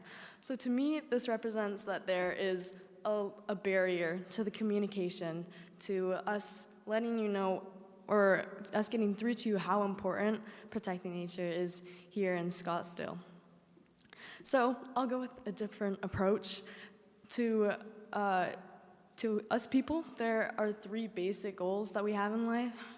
One is having basic necessities like food, water, the house you live in. Also, then the second one is success in terms of money and power. We all want power. And also, third, we all want happiness. But right now, your inaction to protect nature threatens all 3 of these basic goals that people have. For example, I heard a while back that at the state level, they were going to build a pipe from the ocean to Arizona to provide drinkable water because there is not a viable plan right now to ensure drinking water in the state of Arizona. So this threatens the basic necessities. Also here in Scottsdale, extreme heat. The season is just getting longer. Tourists are not going to want to come. No one's going to want to stay here when it just keeps getting hotter outside. And third, the happiness. If we don't have a viable place to live and a beautiful place to live, no one can be happy. So we are obviously not doing enough. And if you are not convinced by the science, maybe be convinced by your own body intuition of when you go outside, it's a little too hot right now, or you haven't seen rain, or there's just not enough rain. So today I'm asking you to act to protect nature. And if you don't know where to start, a great place to start would be to re-implement the sustainability plan that was just repealed. And if you did so, my friends, my family, my school, we would be surprised because of the past history of the city council, but we would be so thankful for what you have done, and we would be so grateful if you looked forward to a new future in protecting the future of Scottsdale's nature. Thank you. Thank you very much. Bryn Scott.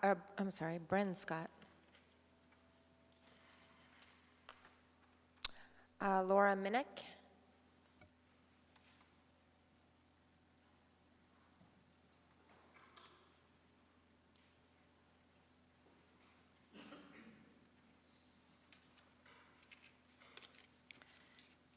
Good afternoon. Thank you for allowing me to speak about the importance of the Old Town Scottsdale Farmers Market this afternoon. We really appreciate all that you do for the city. I love this market, as do thousands of people who attend every week. This last Saturday, we conducted a rapid assessment survey with hundreds of customers at the market, and we heard so many positive comments about what we do and where we are. People love the convenience of us being located at the parking corral on Brown between 1st and 2nd Streets. We're close for them to visit the shops and restaurants, and parking was overall not an issue for the people we spoke with. Many expressed concerns about the city disrupting their traditions by tearing down the parking corral and building a parking structure. Not only were they concerned about where they would be able to find us, but they were unhappy about a multi-story parking garage in their beloved Old Town. When visitors come to Arizona for the Waste Management Open, Barrett-Jackson, the Super Bowl, or spring training, their itineraries are packed with other places around the state. They go to the Grand Canyon, they go to Sedona, and they go to Old Town Scottsdale. For almost 75 years, Scottsdale has bragged about its history, calling itself the West's most western town.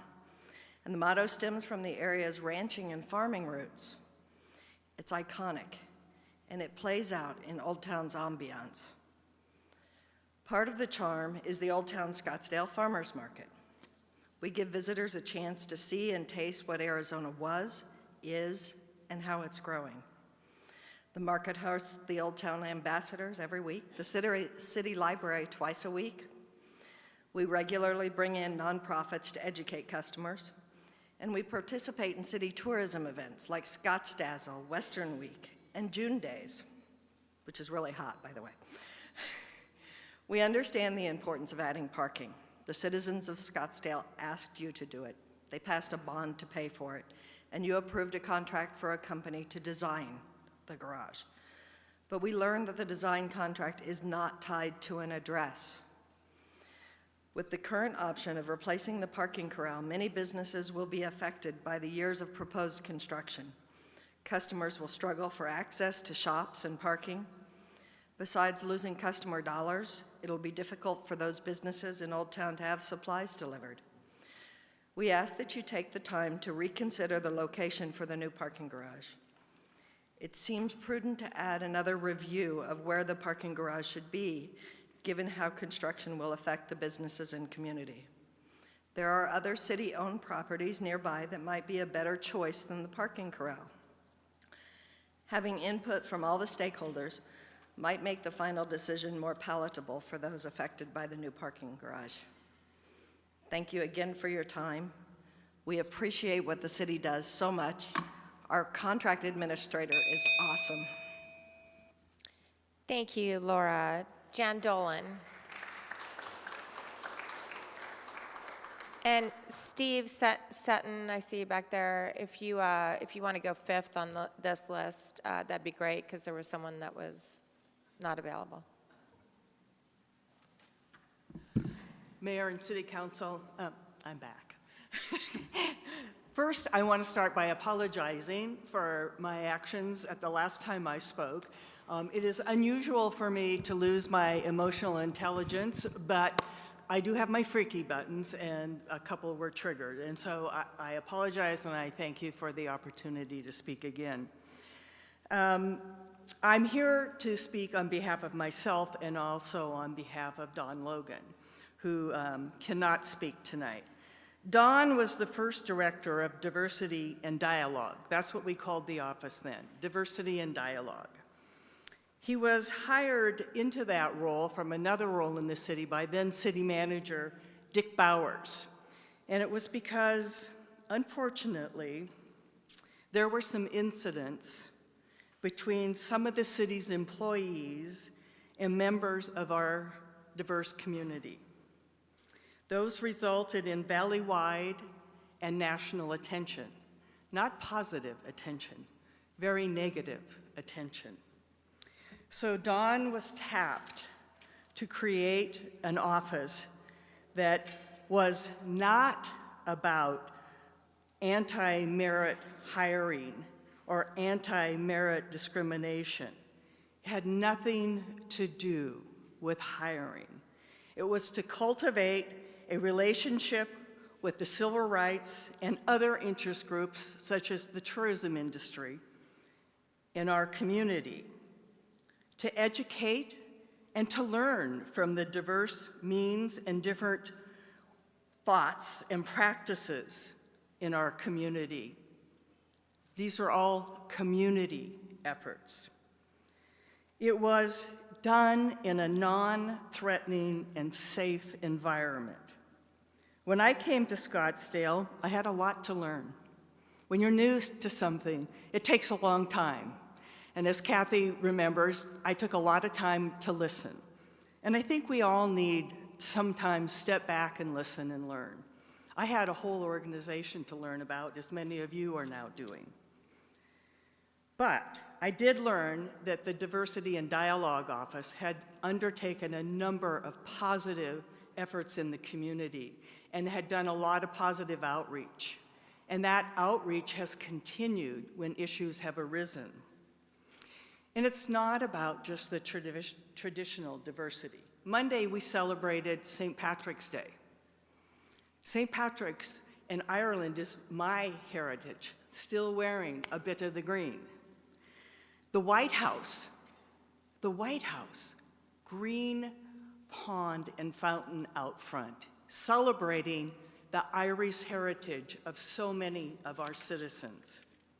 Women's History Month, when we get to celebrate all of the positive things. So just one last moment, if I could. This room is known as the kiva. The kiva is from the Native American Pueblo people. It means meeting room, gathering room. The Yaqui Indians, this was their land at one time, and we need to celebrate. And I just beg of you, let's step back, let's take a little time to learn and to listen to each other, because there's so much we can gain. Thank you for your time. Thank you very much. Linda Milhaven.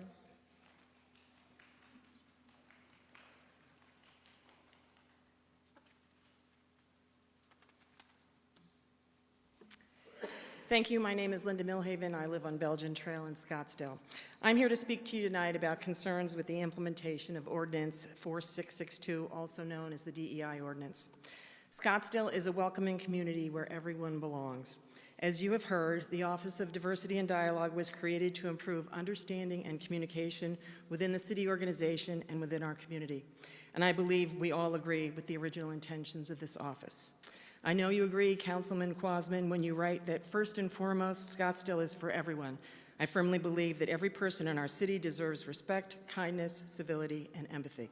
Councilman Quasman, you also wrote, our decision does not halt the celebration of Scottsdale's rich diversity. Mayor, you wrote, as city leaders, our goal is to ensure that no community or resident in Scottsdale is underserved or overlooked. However, the ordinance reads, the use of city funding for DEI will discontinue. This sentence is vague and open to interpretation. The interpretation as outlined in the transition memo from staff creates the wrong impression of who we are as a community and contradicts your intentions to ensure that Scottsdale is for all. More specifically, the transition memo speaks to rescinding the use of the Scottsdale branding, Scottsdale for all, inappropriately suggesting that we are not open for all. Redirects library reading programs for special populations without defining who is a special population and who is not and who gets to decide. It talks about discontinuing Juneteenth celebrations and begs the question about which holidays may we celebrate and which holidays may we not, and who decides. Eliminating employee resource groups reduces the opportunities for networking and personal development for all employees. For example, the Parents and Caregivers Employee Resource Group provided information and resources that helped 6 employees become first-time homeowners, and 11 more employees are going through the program that will be discontinued if this plan moves forward. The groups are run by employees and are open to all employees. The plan calls to eliminate support and membership of specific groups like the NAACP and the Hispanic Chamber, and then reads, and other local and regional organizations working in or with interest in DEI initiatives. Why these groups? Like what other groups? The city was a co-founder of Community Celebrating Diversity, which hosts the annual MLK dinner. The memo was silent on this organization. Is support of CCD also to be eliminated? If so, by what criteria, and who decides which organizations get support and which do not? As leaders, we look to you to protect our community and our reputation. We need to affirm our commitment to being a welcoming community and create guidelines that will protect valuable programs while discarding programs that promote discrimination. In future council meetings, you will hear from other members of the community with the same plea. Please direct staff to postpone implementation of their transition plan with boards until boards and commissions like Human Relations, Tourism Development, and the Library Board can recommend guidelines for future programs within their areas of expertise, and until you can hold a work study session to clarify the ordinance and ensure that the implementation of the ordinance meets your goals. Our residents and our 11 million visitors are relying on you to get this right and show that Scottsdale is a welcoming community where everyone belongs. Thank you. Thank you very much, Linda. Steve Sutton.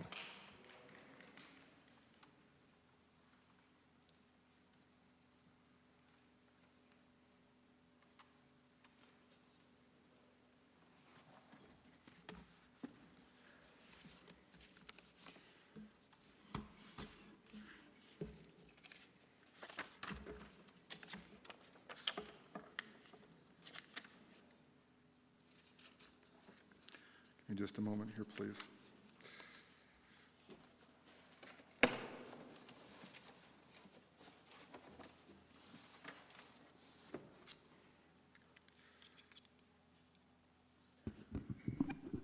Steve Sutton, 6637 North 81st Street. Good evening, Mayor Borowski, Vice Mayor Duboskus, and council members. I'm here to give you good news, and I'm not going to ask you to do anything. Last Saturday morning, the new passive dog area and active dog area signs were installed. Every day since then, people have been telling me how good the signs look and how happy they are with the messaging. I want you to know that Chaparral Park Community Services Operations Supervisor Sonny Nakagawa and City of Scottsdale Communications Supervisor Alex Sanchez were superb in collaborating to create these signs. Sonny's management of the process and Alex's artistic talent resulted in good-looking signs with great message legibility. The two larger dog park etiquette signs are delayed due to established city vendors not having sufficiently large material. There is a local vendor, One Stop Sign Company, that can fabricate the signs because they create blanks of all sizes from raw stock. If you have not yet unwrapped the package I've provided each of you, please do while being careful not to cut yourself. What's in this package is a smaller version of this. This is the type of material that the city uses to make signs. It's aluminum. This is a composite material. It is 2 thin sheets of aluminum sandwiching polymer. This is known as Max Metal. These were provided by the vendor mentioned above. The vendor told me that compared to solid metal, Max Metal is physically stronger and has lower thermal conductivity to resist damage from winds and fading from high summer temperatures. Best of all, Max Metal is approximately 30% less expensive and has greater lifespan before needing replacement. I independently confirmed this information with Grimco, the manufacturer of Max Metal, and with an artist I met at the dog park who happens to own Oasis Sign Company, which is a hand-painted sign business here in Scottsdale. City of Scottsdale Communications Supervisor Alex Sanchez has a Max Metal sample and specification sheet. I was told he is contacting the vendor for a quote on Max Metal signs. I'd like you to consider the fact that maybe this might be something that you might want to do with all signs in Scottsdale. Speaking to one of the police officers this morning, he pretty much confirmed what I've seen, and that we do have a lot of street signs that are suffering from the heat. The great thing about this lower heat conductivity, is what apparently causes a lot of the fading of signs is literally being baked by the material that they're on getting so hot and retaining the heat, whereas this does not. I want to thank you for your consideration. Thank you, Steve. Maybe you need to apply for a job here in Scottsdale. I'm retired. Never too late. Glad to help. All right, well, that concludes the first round of non-agendized public comments. And next we move on to the approval of the meeting minutes from February 18th, 2025, and exec session minutes of February 18th, 2025. So moved. Second. All those in favor? Aye. You say yes? Thank you very much. Moving right along to the consent agenda, items 1 through 12. Does anyone have any questions or comments on the dais about the agenda items? Vice Mayor Dabascus. Yeah, I'd like to get a presentation on items 11 and 12, please. All right, so we'll remove those from the consent agenda, and seeing no other comments, anybody? Nope. I'll take a vote on consent agenda items 1 through 10. All those in favor of approving, please indicate your vote. I'll second your motion.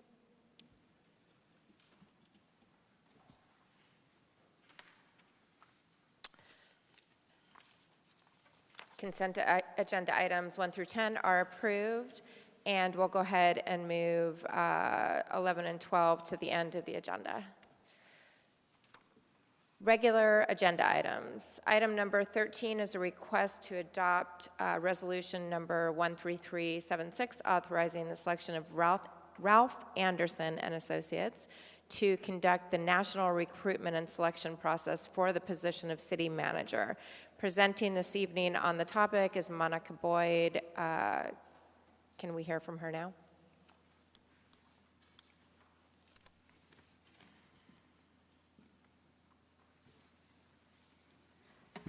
Thank you, Mayor. Good evening. So I do have a very brief presentation for you regarding this agenda item, since we have it on the formal agenda. I wanted to go ahead and start with, go ahead with slide 2, please. Just some quick background on the city manager process prior to our current vacancy. The last time the city of Scottsdale recruited for a city manager was in March of 2016. The process was conducted by an outside executive search firm. The entire process lasted 41 weeks. That wasn't the original plan, but that's what it took, resulting in the selection of former city manager Jim Thompson on December 8th, 2016.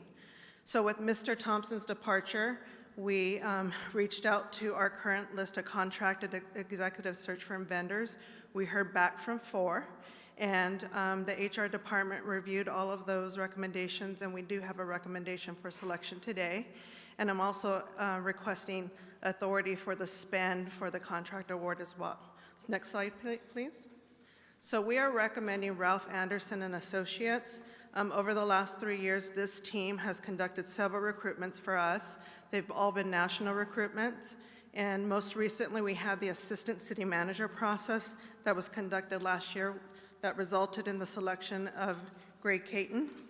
That particular process was successful because we had a multi-phase process with members of city leadership and members of, members of the community, which included the police and fire chiefs, assistant city managers, the city manager, Scottsdale Arts, Scottsdale Chamber, Experience Scottsdale, Honor Health, the Boys and Girls Club of Scottsdale, McCormick Ranch, DC Ranch, Paradise Valley Executive Leadership, Scottsdale Human Services Commission, and the Coalition of Greater Scottsdale, for a total of 32 panel members serving on 4 different panels simultaneously. So it's quite an effort that Ralph Anderson Associates had coordinated for us. That process lasted 5 months, and it was done approximately a year ago.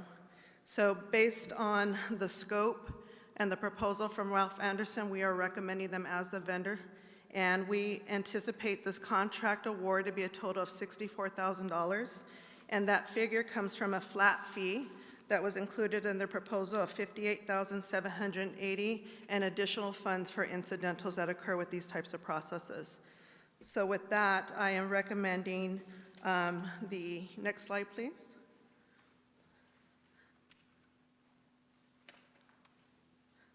the adoption of the resolution as indicated. There we go, sorry. Thank you, Monica. I see a few questions here on the board. Councilwoman McAllen. Thank you, Mayor. Thank you, Monica, for your presentation. With that, I move that we adopt Resolution 13376, authorizing the selection of Ralph Anderson Associates to conduct the nationwide recruitment and selection process of the position of city manager. Second. Thank you.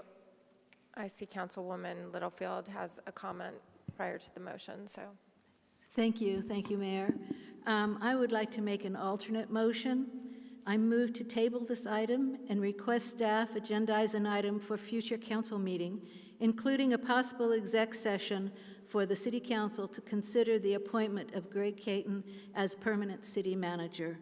I believe he has done a superb job and as our temporary city manager, and I believe we should consider him for a permanent position in this role, running and before going to the expense of looking for someone else. I think he has run our city efficiently and effectively, and I think he has deserved this nomination. Thank you. Second.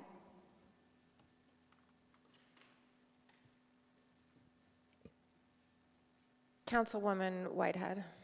So I would like to speak to that alternate motion. The city of Scottsdale is a city with 240,000 people, 11 million visitors, and Greg has had to, as relatively new to Arizona, has had a difficult task, to say the least. However, the citizens of this city certainly deserve and should expect that this city council will do a national search, because this position is so important and the impacts is great. And so I strongly urge my colleagues to, while we respect Mr. Caton, we respect the challenges that he has had in the first few months in this role, but as we have always done in the past, I strongly urge my colleagues to support a national search so that when, in fact, if Mr. Caton gets the appointment, we know we've done our jobs. Thank you. Thank you. Vice Mayor DeBoscus. Thank you, Madam Mayor. Ms. Boyd mentioned that a national search was conducted for the assistant city manager. What was the panel size that interviewed Mr. Caton? So we initially had a screening that included the city manager, the assistant city managers, that basically narrowed the candidate down to about 7 candidates. With those 7 candidates, we had 32 panel members, half of them representing city staff and half representing the community members that I mentioned, the partners. And so there were 4 different panels. So it was a very long day process, each candidate moving through each one of those panels with technical leadership questions and questions related to their experience. So it sounds like a national search and an extensive panel was already done and Mr. Caton was selected. That's my comments. Thank you. Thank you. Councilman Clausman. Yeah, I just want to speak to the fact that there was a comment made recently that Mr. Caton is new to Arizona. 14 years ago, I knew Mr. Caton as a resident of Oro Valley, Arizona, and Mr. Caton was the city manager, the town manager of Oro Valley, and managed that town just in an outstanding fashion. And want to reiterate the fact that we've had a national search. And how long? My question is, how long was that did that national search take for an assistant city manager position? That the assistant city manager position basically was a 5-month-long process with an offer to Mr. Caton in February of 2024. And so, so you're saying in that the exact same search agency that did a 5-month national search a year ago, using a 5-month process, came up with Mr. Caton as the best possible choice. Am I correct with that? For that assistant city manager position? Correct. It was the same executive search firm that we used for assistant city manager that I'm recommending for city manager. Thank you. Councilman Graham. Thank you, Madam Mayor. I find myself in approval with in agreement with the alternate motion, and Mr. Caton, as Councilmember Clausman mentioned, been here for many years. He managed a town with a similar profile as Scottsdale, a high-end resort town. I agree with what's said up here about the utter importance of who we select as our city manager. And I think that we did that rigorous process. We found out that 5 months was required to find Mr. Caton, and before that, Mr. Thompson took 10 months. So we know there's going to be a protracted search. And so I do find myself in the in approval with the alternate motion. And I just will underline emphasize that the importance of this position. This is the CEO of Scottsdale, and we are a high-octane top city. And so we had the fortune to have Mr. Caton go through that rigorous recruiting process. And instead of finding someone, I don't want to say off the street because it'd be a rigorous search, but finding someone brand new to Scottsdale, likely new to the state of Arizona, we had Mr. Caton, who had a training period of over 9-10 months, was it? So we didn't have someone who, it's not like we hired somebody who would have to go and find the bathroom. He knew the city before he even started this. So I find myself in agreement with the alternate motion. Thank you, Madam Mayor. Thank you. We have two more. A second comment from Councilwoman McAllen. Thank you, Mayor. I would like to agree with Councilman Graham that this is very important that we find the right person, and Mr. Caton has done a great job so far, but when we did the national search, it was for an assistant city manager, not a city manager. So if he rises to the occasion and he is chosen, then so be it. However, a national search for a city manager would bring in qualified city managers from all over the United States who have a wider breadth of experience and be willing to ship or, help our city through these rough times that are occurring right now. We've had a lot of change lately. I would encourage my colleagues to do a national search for a city manager. And again, if Mr. Caton rises to the top, which he very well may, we would be able to say that we have done our best and done a search worthy of the city of Scottsdale and our residents. Thank you, Mayor. Thank you. And seeing no further comments, I've heard the comments of all up here, and it seems that 4 of the council members, the vice mayor and 3 council members, seem to be in favor of this idea.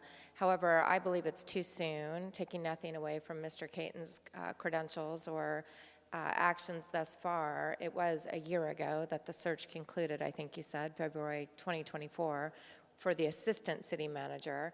A lot changes in a year, and again, it is that for the city manager now and not the assistant city manager. So I would favor going through the 16-week estimate, and with Greg Caton being fully in the running for this position, and having the opportunity to interview on the job, which is a huge advantage. And with that, those are my comments. I'll take a vote on the alternative motion.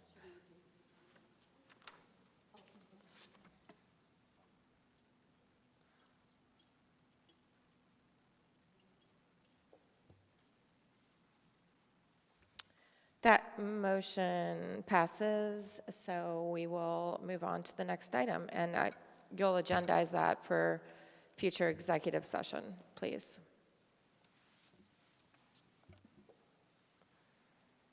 Next we have, and by the way, there were no public comments on that item, so that's why we skipped that portion.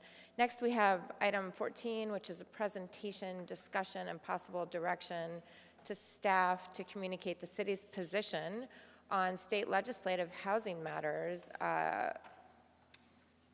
to local, regional, and state officials and members of, importantly, the Arizona State Legislature. Presenting on this topic is Dale Wybush, Government Relations Director. Thank you.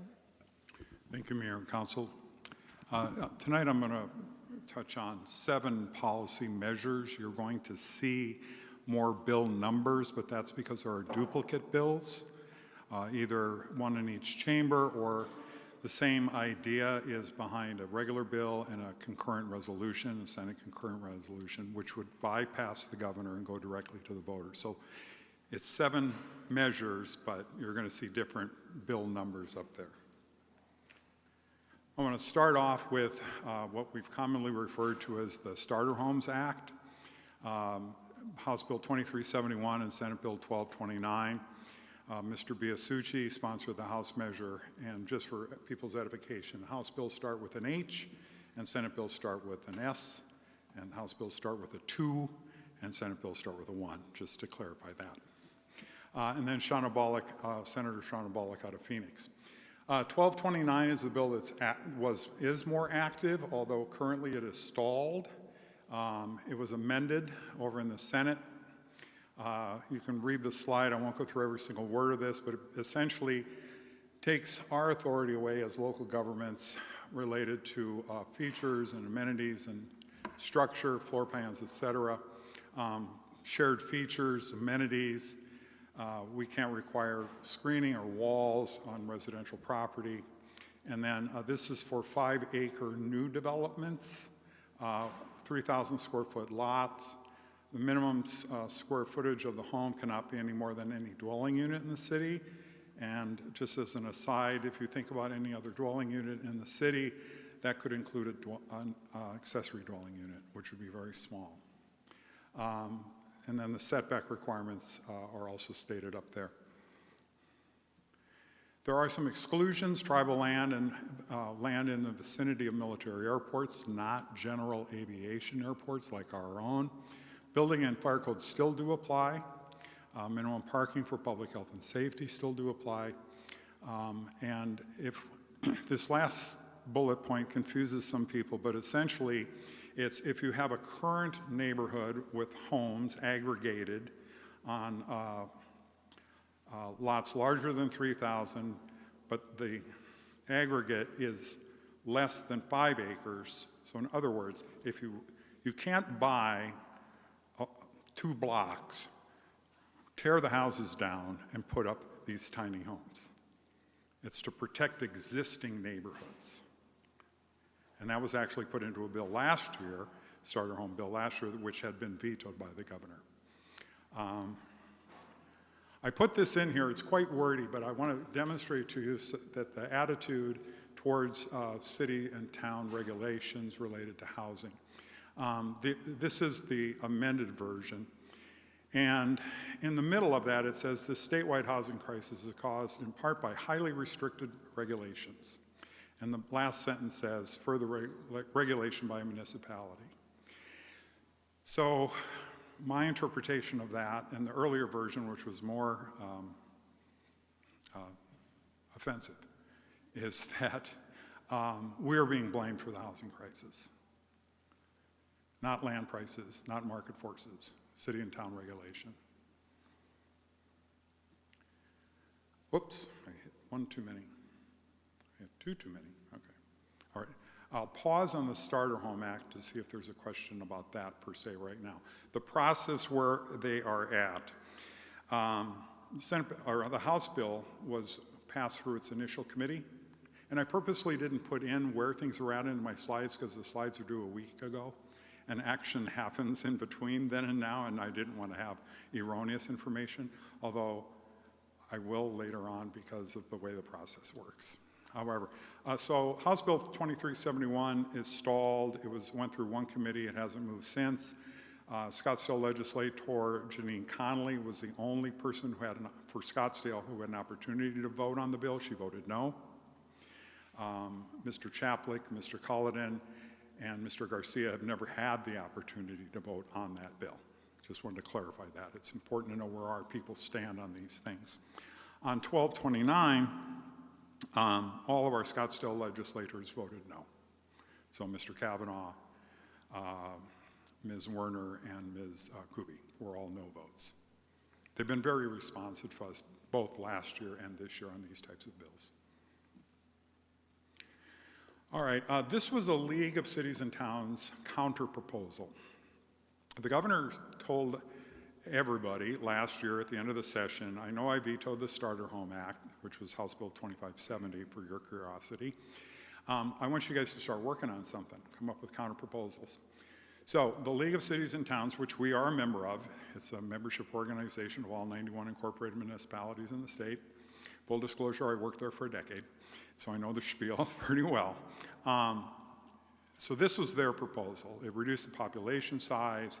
It has what's known as a density bonus. So you have your 5 acres, and in 10%, you can do the starter home stuff. The remaining portion of that area is how you would build normally, okay?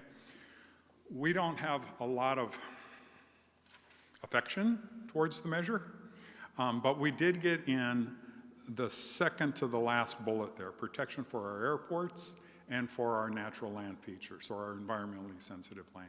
We were able to put that piece in there. It also has an affordability component, whereas the prior bill has no affordability component. And these bills are supposed to be about affordability. But nonetheless, this bill has not received a hearing, and it probably never will. So, all right.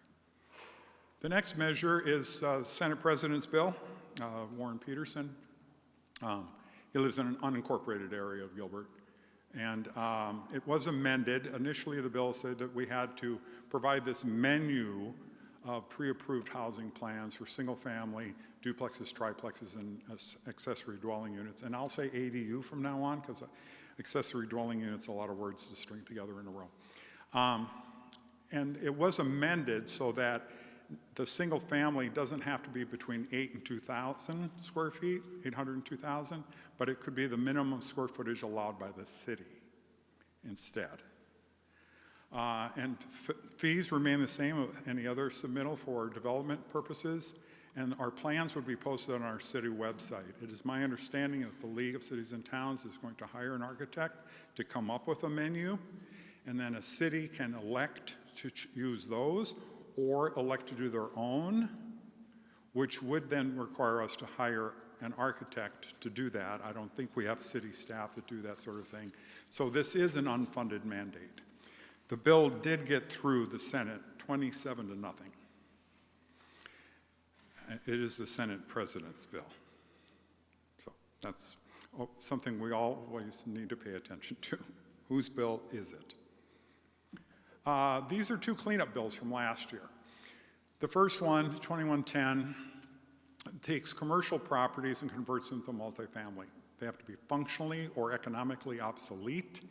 In our ordinance, I believe we put in 6 months as the period of obsolescence. There was no stated period in the original bill, so we chose 6 months. And there is a commensurate issue somewhere in our code, and I'm just not familiar enough with that portion of it. So these conversions would not have to go through a public hearing. And we attempted, so last year there was an exclusion for the vicinity of a municipal airport, general aviation airport. And this year they struck that out and only include the airport land itself.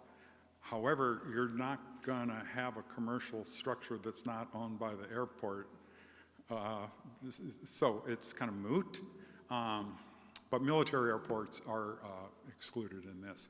We tried, in fact, at 5:30 this afternoon, I got a call that our proposal to exclude land around our airport, they're called airport influence areas, and also our environmentally sensitive lands was rejected by the sponsor.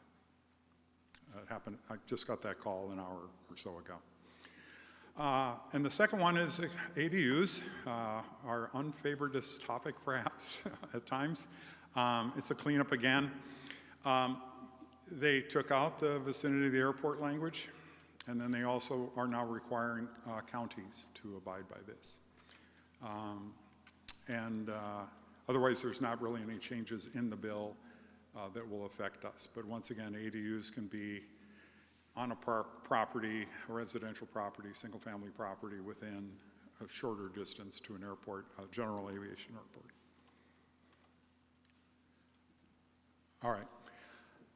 All the prior bills that I've talked about, we have officially opposed. Every year in the fall, we go to the council and get approval of a legislative agenda. A major tenet of that agenda is for us to maintain local control, especially related to zoning and planning, and how the city preserves its culture and character. That is approved every single year. You will see me this coming fall with another version. That gives us in my department and our registered lobbyists the ability to go to the Capitol and say, we have permission from the elected body in front of all of the audience members to take positions on bills. So bill comes up, does it pertain to the legislative agenda? That's always my guiding force. If there's ever a question that I am not sure about, I will come before you with that question, okay? But this bill was peculiar. This is the religious institutions allowing for housing development on religious properties. And I will tell you bluntly the reason I did not take an opinion on this bill. The optics of opposing such. Councilman Graham and I have had a couple of conversations about this bill already, and it has now gone through. This slide is obsolete. I created it a week ago today. This bill's been amended 3 times since then, and was supposed to be amended again today, but they didn't put it up on the board because there was an agreement. So every time that the sponsor gets some people to say, yes, I'll vote for your bill, he loses these people. Then he goes over here, and then he loses, and that's the way it's been going on for weeks and weeks and weeks. We only have a couple weeks left to hear bills and policy committees, so this is running up to the wire right now. It's cumbersome. Religious institutions are exempt from property tax. These units of housing should not be. Ingress, egress, water, sewer, it's a very complex thing. This is the kind of bill, my opinion, I've been doing this for 25 years. You start this bill the day after the session gets over, and you work on it all summer and all fall before you come to the legislature. You don't start this bill in January. So this bill we do not have an official position on, and I'm not sure this bill is going to go any further. Oops. I should have one more. Uh-oh. I don't know what happened. Oh, go on, okay. The Axon bills. Senate Bill 1352, and there was a companion measure. I have that, but it's not up there. Yeah, well, you know what the Axon bill is. So that bill cleared its initial committee hearing in the Senate. No Scottsdale legislators sit on that committee. None. Oh, thank you.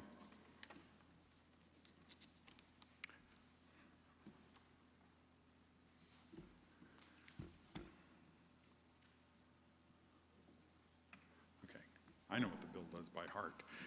This would declare a rezoning as an administrative act, not a legislative act. Legislative acts by an elected body are able to be referred to the ballot. So the citizens can change what the elected officials decided on. An administrative act cannot be referred to the ballot. So, like I said, it also, they put a retroactivity clause on it, which would have affected the decision from last fall by the body that was sitting here at that time. It got through its initial committee. Rules is, the purpose of the Rules Committee is to declare a bill constitutional and in proper form. That's all the Rules Committee does. And then the caucus is each party. So the Democrats in one room, the Republicans in the other room, they talk about the bills. The other numbers, SCR 1007 and HB 2925, never got a hearing. So this is stalled, this is stuck, this is not moved in weeks and weeks and weeks.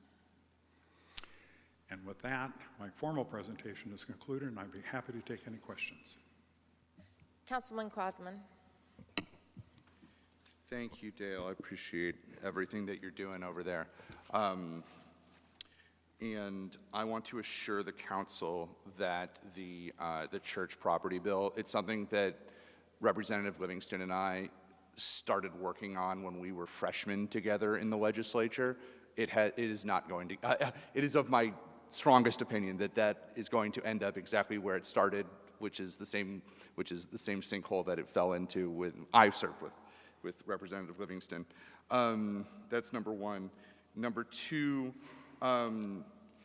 it's going to be a hostile amendment to try to put back in the airport restriction for the for SB 1529. Are you working with either?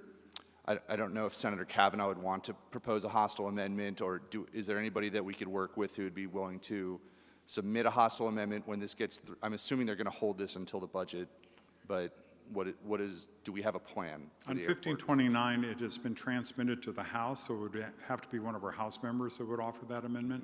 So Mr. Chaplik, Colladin, Ms. Connolly, Mr. Garcia, one of those folks. We have not had that discussion. This bill cleared last week. And they're still sort of in that, you're familiar with this process. We did crossover week where we shift bills from one chamber to the other. And surprisingly, this is the second to the last week for policy committees, and they're not busy, which is very odd to me. I normally, if I wasn't at council. It means you're going to be working through July, through June, late June. Legally, they can't do that. They could extend, trust me, special session I after know, special session after special. Yeah, I was there in 2009 when we had 8 special sessions. We quit in December. Okay, and then is 1229, has the governor signaled anything on 1229, whether she would veto again or whether she would sign it this time? There were 3 stakeholder meetings on 1229 that I was a part of, and the league and several legislators. And within that meeting, a representative who is a contract lobbyist for the League of Cities and Towns said that the governor will not sign 1229 in its current form. Those meetings, by the way, we held 3, and then they abruptly stopped, and then the bill showed up on the floor. Thank you. Thank you for the presentation. And I just want to say a few things, ask a couple of questions here before I move on to the rest of the speakers. I'm definitely of the mindset to continue to oppose all of the bills that attempt to circumvent and obliterate the city's important responsibility to oversee zoning in our community. So definitely keep up the good work there. Sounds like you're standing down or not chiming in on the religious institution bill because it's not going anywhere. Is that fair? Madam Mayor, that would be fair also. If it did get to the Senate, then it would be a different approach. But I'd like to wait to see if that happens. Okay, and then with respect to the quote-unquote Axon bill, it seems like it could be getting life again. What's your perspective or impression of that? Madam Mayor, the Axon Corporation is trying. They are down there. I believe the CEO, Mr. Smith, has been down there quite actively. They had a week or two ago a rally with hundreds of their employees in T-shirts, and the Senate President's been pretty firm about this, that he does not want to see it go forward. I've received that word from several different sources, and he is the gatekeeper. So there's something called a strike everything amendment, real briefly, Madam Mayor, that they can take an existing bill that's already cleared one chamber, and then we wipe out all that language and we slap something else in new. So we strike everything and put in new language. That's what we're keeping our eyes on, is an attempt like that. So I look for amendments every day and night. Well, it seems like as we're tracking what's happened and, you know, the kind of the undercurrent of what is going on and friends in lots of places going on in that development of that legislation or those bills, you know, I think we really need to start a dialogue about how we're going to respond to the situation sooner rather than later. So please, I know you're down there minute by minute and, you know, day by day, but please be sure to keep us updated as you hear things, and I know we're all hearing things as well. But I'd like to hear from the council members as to, you know, where we go from here on the Axon bill, because if it doesn't pass, we should probably be making some decisions in the near future about what to do next. And if I just may briefly, Madam Mayor, we are developing talking points and sample letters for you all on a variety of these bills so that if the need arises, that you'll have a tool available to you. Yeah, because that's certainly a big hit if that bill passes to our community, regardless of the outcome of Axon. Mm-hmm. Thank you. Madam Mayor, may I suggest that that we get briefed again in either 3 or 4 weeks, and frankly, every 3 or 4 weeks prior Wasman, to the. You're out of order, and I'm going to take you just right after Councilman Graham. Thank you very much. Apologies, Madam Mayor. No problem. It's an exciting topic, so I get it. It's my personal joy. Thank you. Councilman Graham. Thank you, Madam Mayor. I did want Councilman Quasman to say on the record that that bill was dead that you were talking about earlier. I wanted you to affirm that. That is my understanding. A little bit of wiggle room. Can I just clarify, which bill? The religious? Yeah. Okay, got it. Dale, every time you talk to us about the legislation going on in the legislature, we all get heartburn. We get very stressed out. I'm sorry to hear that, sir. You're down there every day waving your arms, hollering, right? I am a soft, gentle giant that gets results. But you carry a big stick. Big one. Okay. Any Scottsdale, so we have LD4 or LD3 in the north, LD4 in the center, LD8 in the south of Scottsdale. Any of the Scottsdale legislators support any of the bills that we oppose? Madam Mayor, Councilmember Graham, 1529, which was the Senate President's bill on the pre-approved housing design plans, went out of the Senate unanimously, which included Mr. Kavanaugh, Ms. Werner, and Ms. Kuby. Any other bills? No. Okay. Every time we talk about state legislation, I do like to take a moment to cheerlead and congratulate our legislators.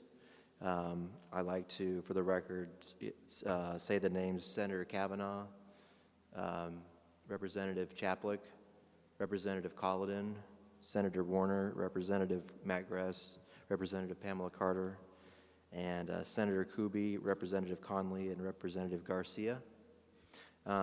These legislators, you see what they're doing I see them at meetings. You see what they're doing online.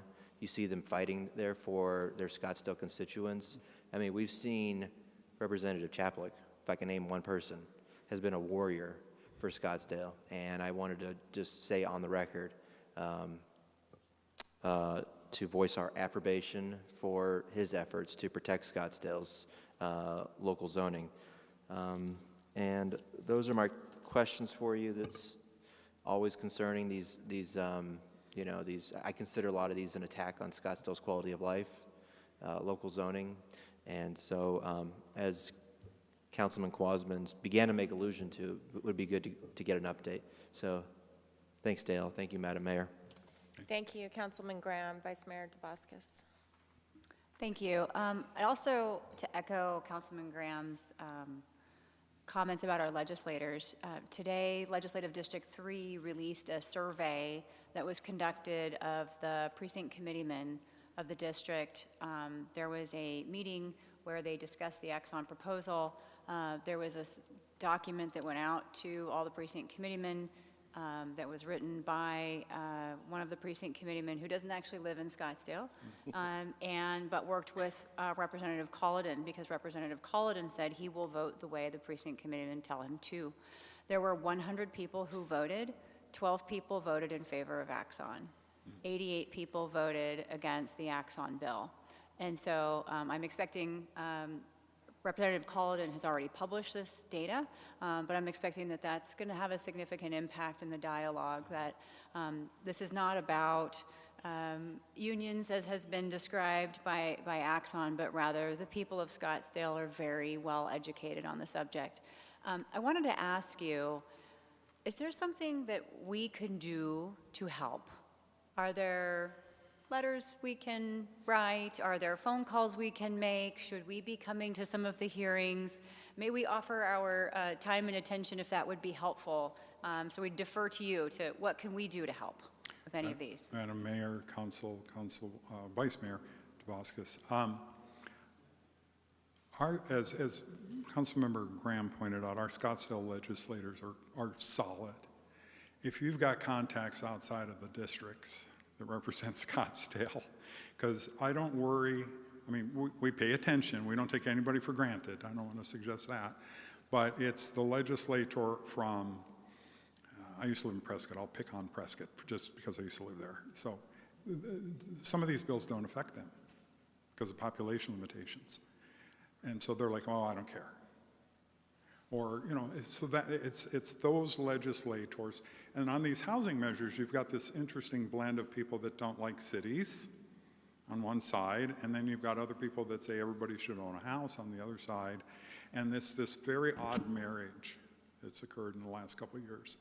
And so, like I said earlier, we are preparing talking points and sample letters for you all.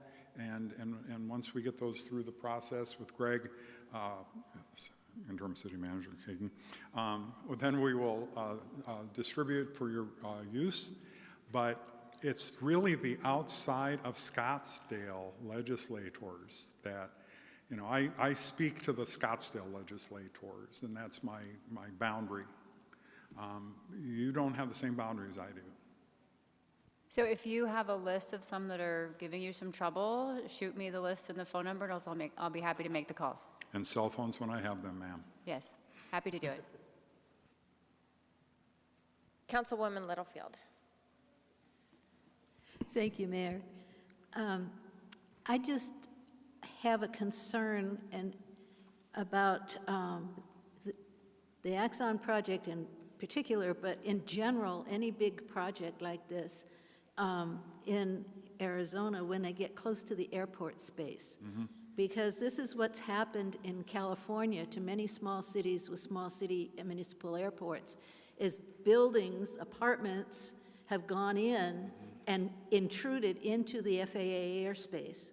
Now, we do not control the FAA airspace. They control it, and they tell us what that space is, where the airplanes can fly, at what levels, and how high and how low.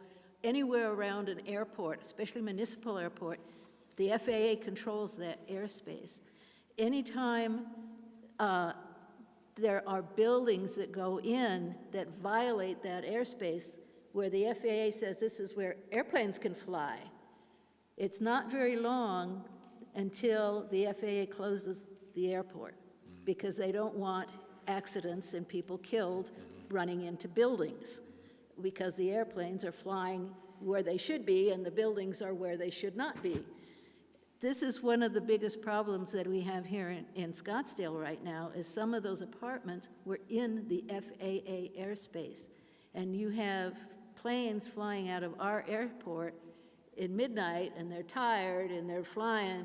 And if we have a collision between an airplane and an apartment, you could easily have a lot of people die, a major disaster, and it could also cause the FAA to close our airport, which would be a huge financial kick in Scottsdale. We would have a really hard time coming back from that.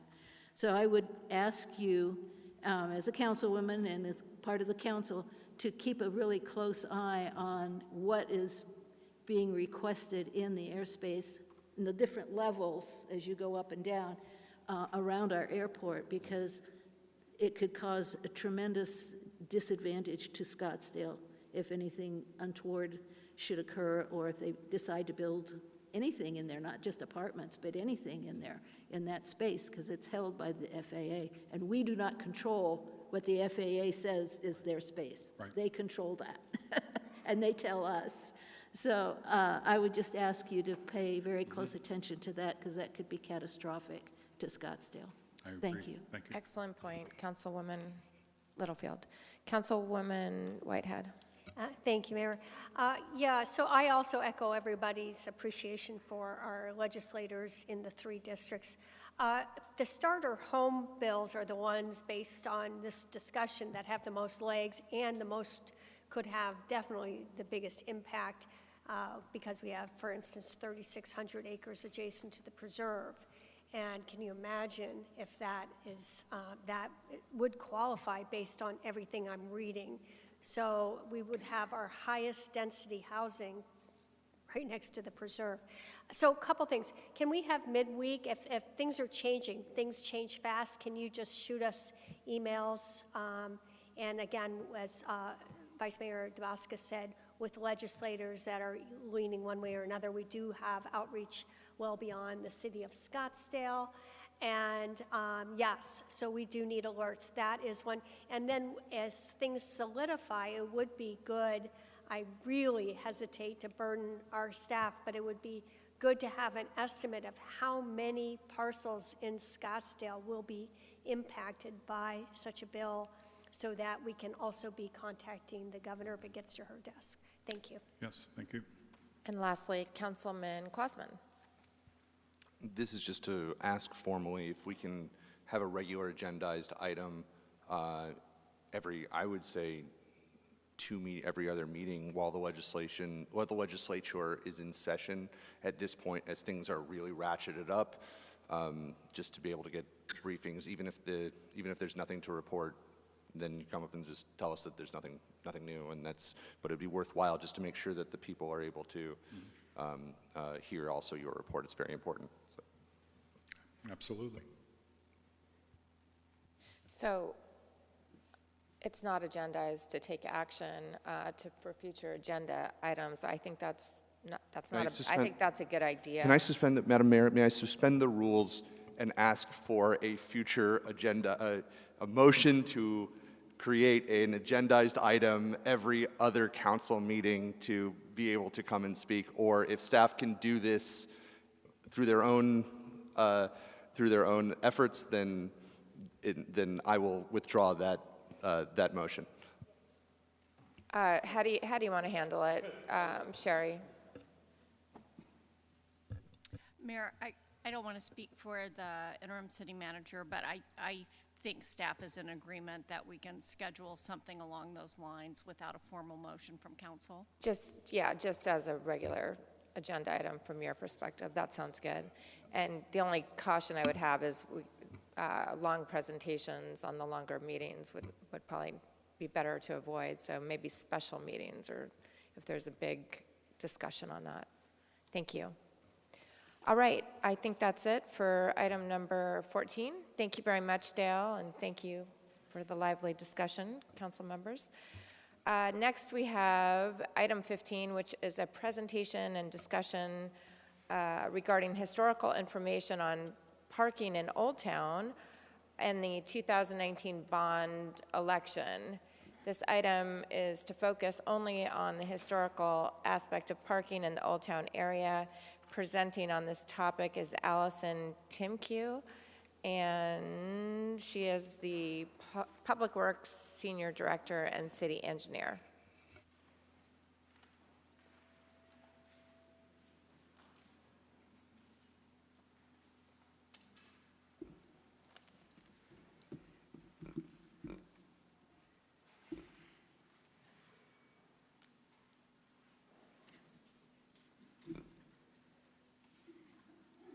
Okay, hi, thank you, Mayor, members of council.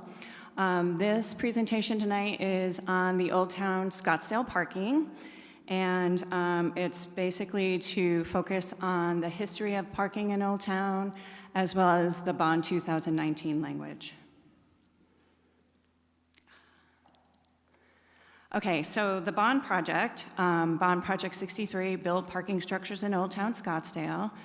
The first two slides are just giving some information on the language in the bond ballot and some of the promotional materials presented to the voters before the actual bond election. This project was in question 2, and this is the actual ballot language that the residents saw when they voted. And highlighted, it's a little hard to see, but highlighted is the part that pertains to the public parking. And it says public parking facilities and improvements. So when residents went to vote, they were simply voting on public parking facilities and improvements. But when we went through our outreach process, we had bond project fact sheets that were used for each project during outreach. We used these at open houses. They were on our city website. And again, just highlighting in the project summary that the project was to build parking structures in Old Town Scottsdale. And then for the project location, it was listed that the project will build parking in Old Town Scottsdale at locations to be determined. This is a continuation of the bond project fact sheet. And it does show that the alternatives being considered include the highlighted areas, which is on First Avenue between Marshall Way and Scottsdale Road, also the First Street and Brown Avenue location, as well as the area adjacent to Sagebrush Theater. So 2 of these actually were determined to not be feasible. The location at First Ave between Marshall Way and Scottsdale, it was determined to be too small to actually add additional parking structure to. And then the parking lot adjacent to Sagebrush, we are doing a project to increase the surface parking there, as well as the Museum of the West parking that we will be paying for 155 spots in that garage. So this didn't seem like a feasible area to also do a parking garage. And then the other location is the First Street and Brown location. And this is the location that we just awarded the design contract for the design build contractor. And this parking garage is it's currently 2 levels. It's 1 level below ground, 1 level at grade, and then the proposal is for 2 additional stories. So then the bond language, the bond project fact sheet left it open to interpretation. Those were alternatives to be considered, but then the city would also continue to explore locations to provide additional parking throughout Old Town. And then this presentation was previously given in April of 2024. This actually shows the 23-24 CIP. The funding has not changed on this project. It is a $20.9 million project that was approved by the voters. Initially, in 2023-24 in the CIP, we had $15 million in that year with $5 million following. Last year, through the CIP cycle, we updated that to be $6 million, 24-25, 25-26, and 2026-27, $6.9 million in each year. And then this year, we're actually proposing, since we do have a design build manager under contract, we are proposing to move all the funding up to the new fiscal year.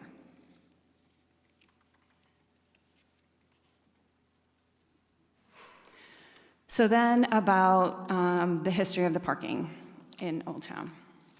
So this diagram shows from the 2015 Walker study. What Walker did in the parking study in 2015 was they looked at the 9 zones shown here, which encompass all of Old Town, and they particularly looked at Zone 2 and Zone 5, which encompass the northeast quadrant, or the northeast corner of Old Town. So that effectively is up on the top right-hand corner of this diagram. But they looked at all of the private existing parking in each one of these zones. They inventoried that, and they also inventoried all the public off-street and public on-street parking in each of the zones, and then specifically looked at the area of Zone 2 and Zone 5 and what the needs were there, since that area had been shown as having a shortage in the past. So Zone 5 shows that we have currently, or in 2015, we had 1,275 public off-street parking spaces. That seems like a lot, but at the time it included 407 spots that are actually across Scottsdale Road in that little smaller red circle that's located in Zone 4, because at the time the businesses were using that parking garage over on 3rd Avenue and then effectively walking across the street. So those 400 spaces are now limited. They're limited to 3-hour parking to prevent that from happening. And then additionally, the remaining spots, 868 spots, are actually in a paid parking garage. So they're public spaces, but there's a gate and a fee to park. It's located just north of Indian School Road and across from One Civic behind the Hilton Garden Inn and the 3rd Ave lots. So recognizing that the 407 spaces are offered in a different zone and looking at free parking only, which is what is provided in the other zones, there are effectively 0 off-street spots currently in Zone 5.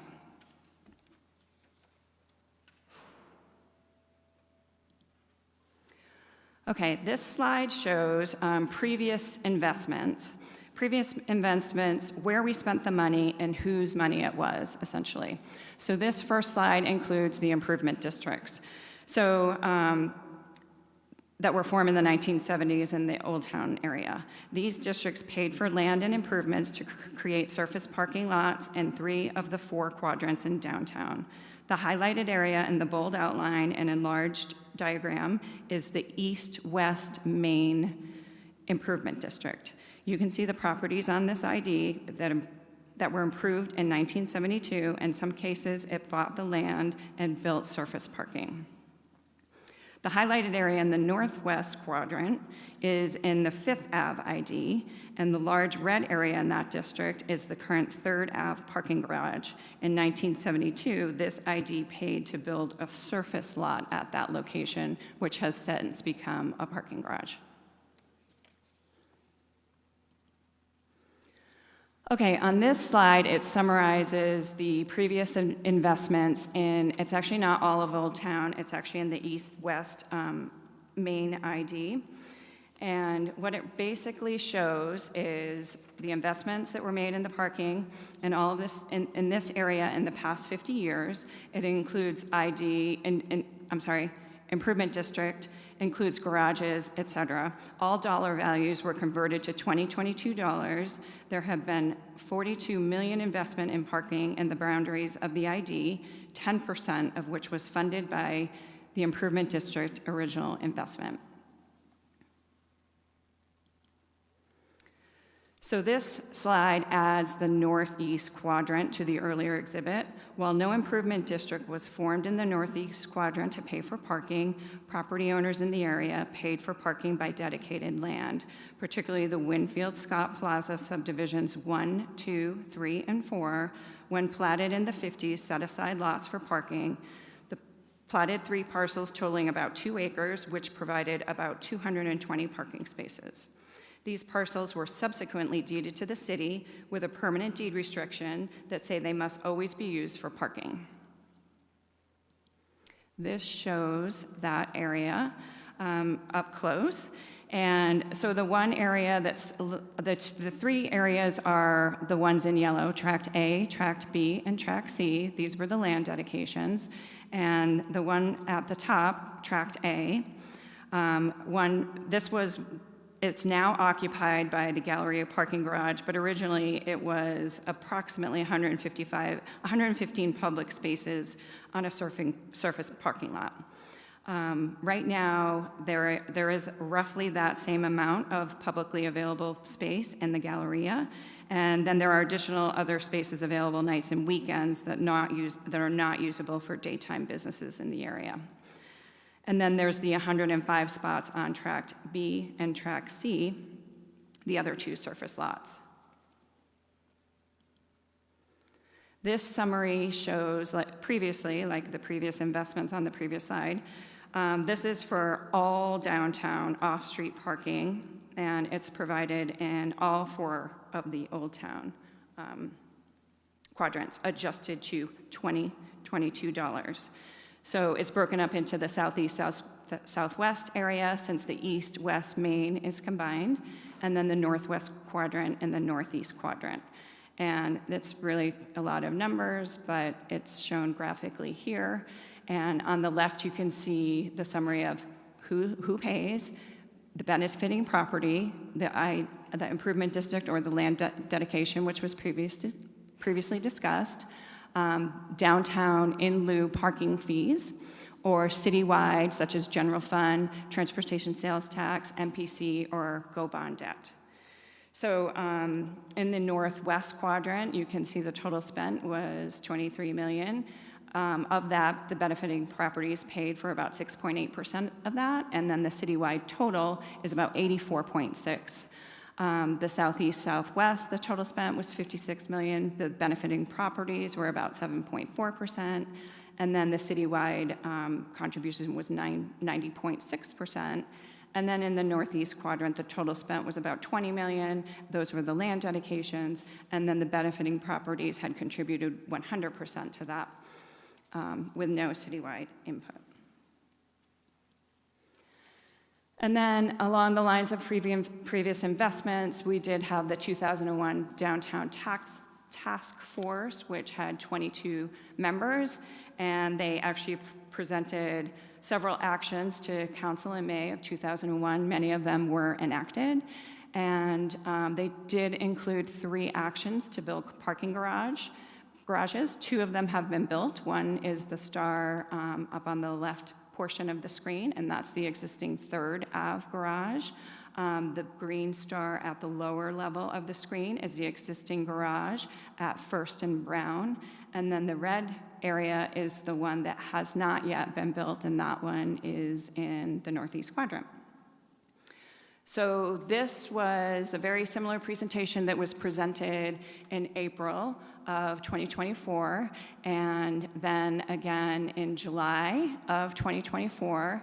And based on those 2 presentations and direction from council, that's how we proceeded with the bond project, Bond 2019 project, located at the First and Brown garage, and then the general funded project located in the northeast quadrant on 6th Ave. And so with that, I'm happy to answer any questions. Councilman Graham, you added this to the agenda for presentation. Did you have any questions for the speaker? Thank you, Mayor. Yeah, I have a few questions, if I may. Allison, thank you very much for the presentation. This was, I was just hoping to get an education and some historical context to this, and this was pretty helpful.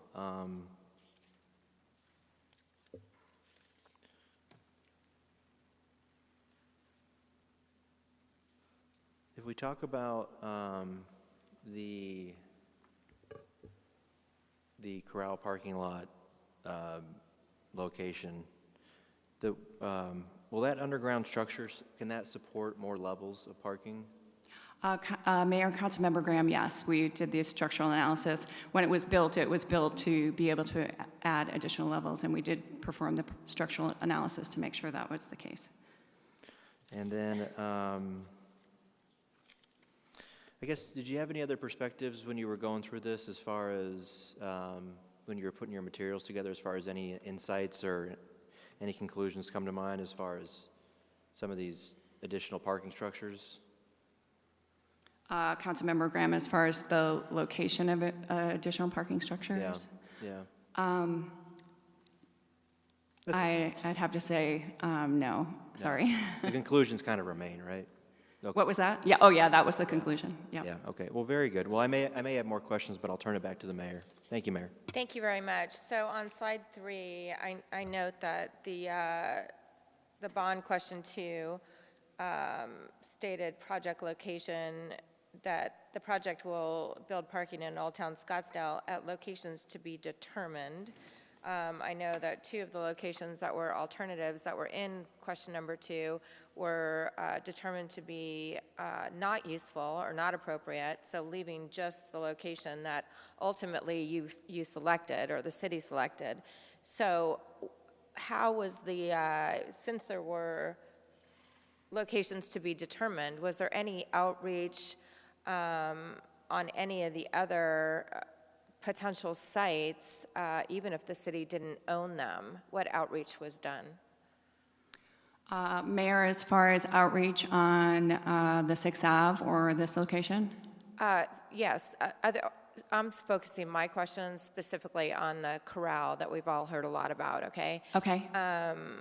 Was there any, by the city, did you undertake any investigation as to alternatives besides that location for that quadrant? Mayor, no, for that quadrant we didn't. We did several presentations to City Council, and the direction was to focus on First and Brown. So there weren't any discussions with, for example, Honor Health, who has a empty lot at Second and Drinkwater that's been vacant for 10 years. It used to be the old senior center, which the city sold to Honor Health. I think it was in, I don't even know, maybe 2006. I don't even know. But did you have any discussions with Honor Health about any of their unused properties? No, Mayor, I don't believe we did. I do believe that might be the location where we do lease the land from Honor Health. Is that correct, for surface parking? Right, and I guess that's my point. It's being utilized or underutilized for a dirt parking lot. I think it's dirt or gravel. So no discussions with them as to whether or not that would be a viable future location for a parking garage? No, Mayor, there wasn't. I do know that that would also require purchase of the land, which would also hinge on the budget. Of course. So also, were you involved in this citing of this and the process so far? Because I think you're new in this position, right? Yeah, no, Mayor, I was not. You were not involved. Okay, do you know if there was any public outreach to either merchants or, residents in the area about this location at the corral? No, Mayor, I don't believe so, but as we go through the design of the project, we will be going through the normal public process with outreach to all the local businesses. So when you say normal, it's my understanding, I think it's still the case with private developers, that they do outreach before their projects get approved, not after and not once they're being designed. So none of the outreach, do those rules apply to the city? Don't they apply to the city to do outreach on proposed projects before they're fully approved? Mayor, no, we don't always do that for proposed projects. We usually hire a designer, and then when we have the designer on board, that's when we actually can prepare concepts and lay out the design, and that's when we have something to actually bring to the public to show them.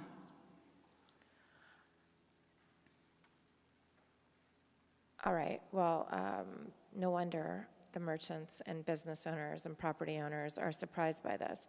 So I don't know if you're going to know the answer to this question. Maybe you can direct me to somebody that does. If you don't,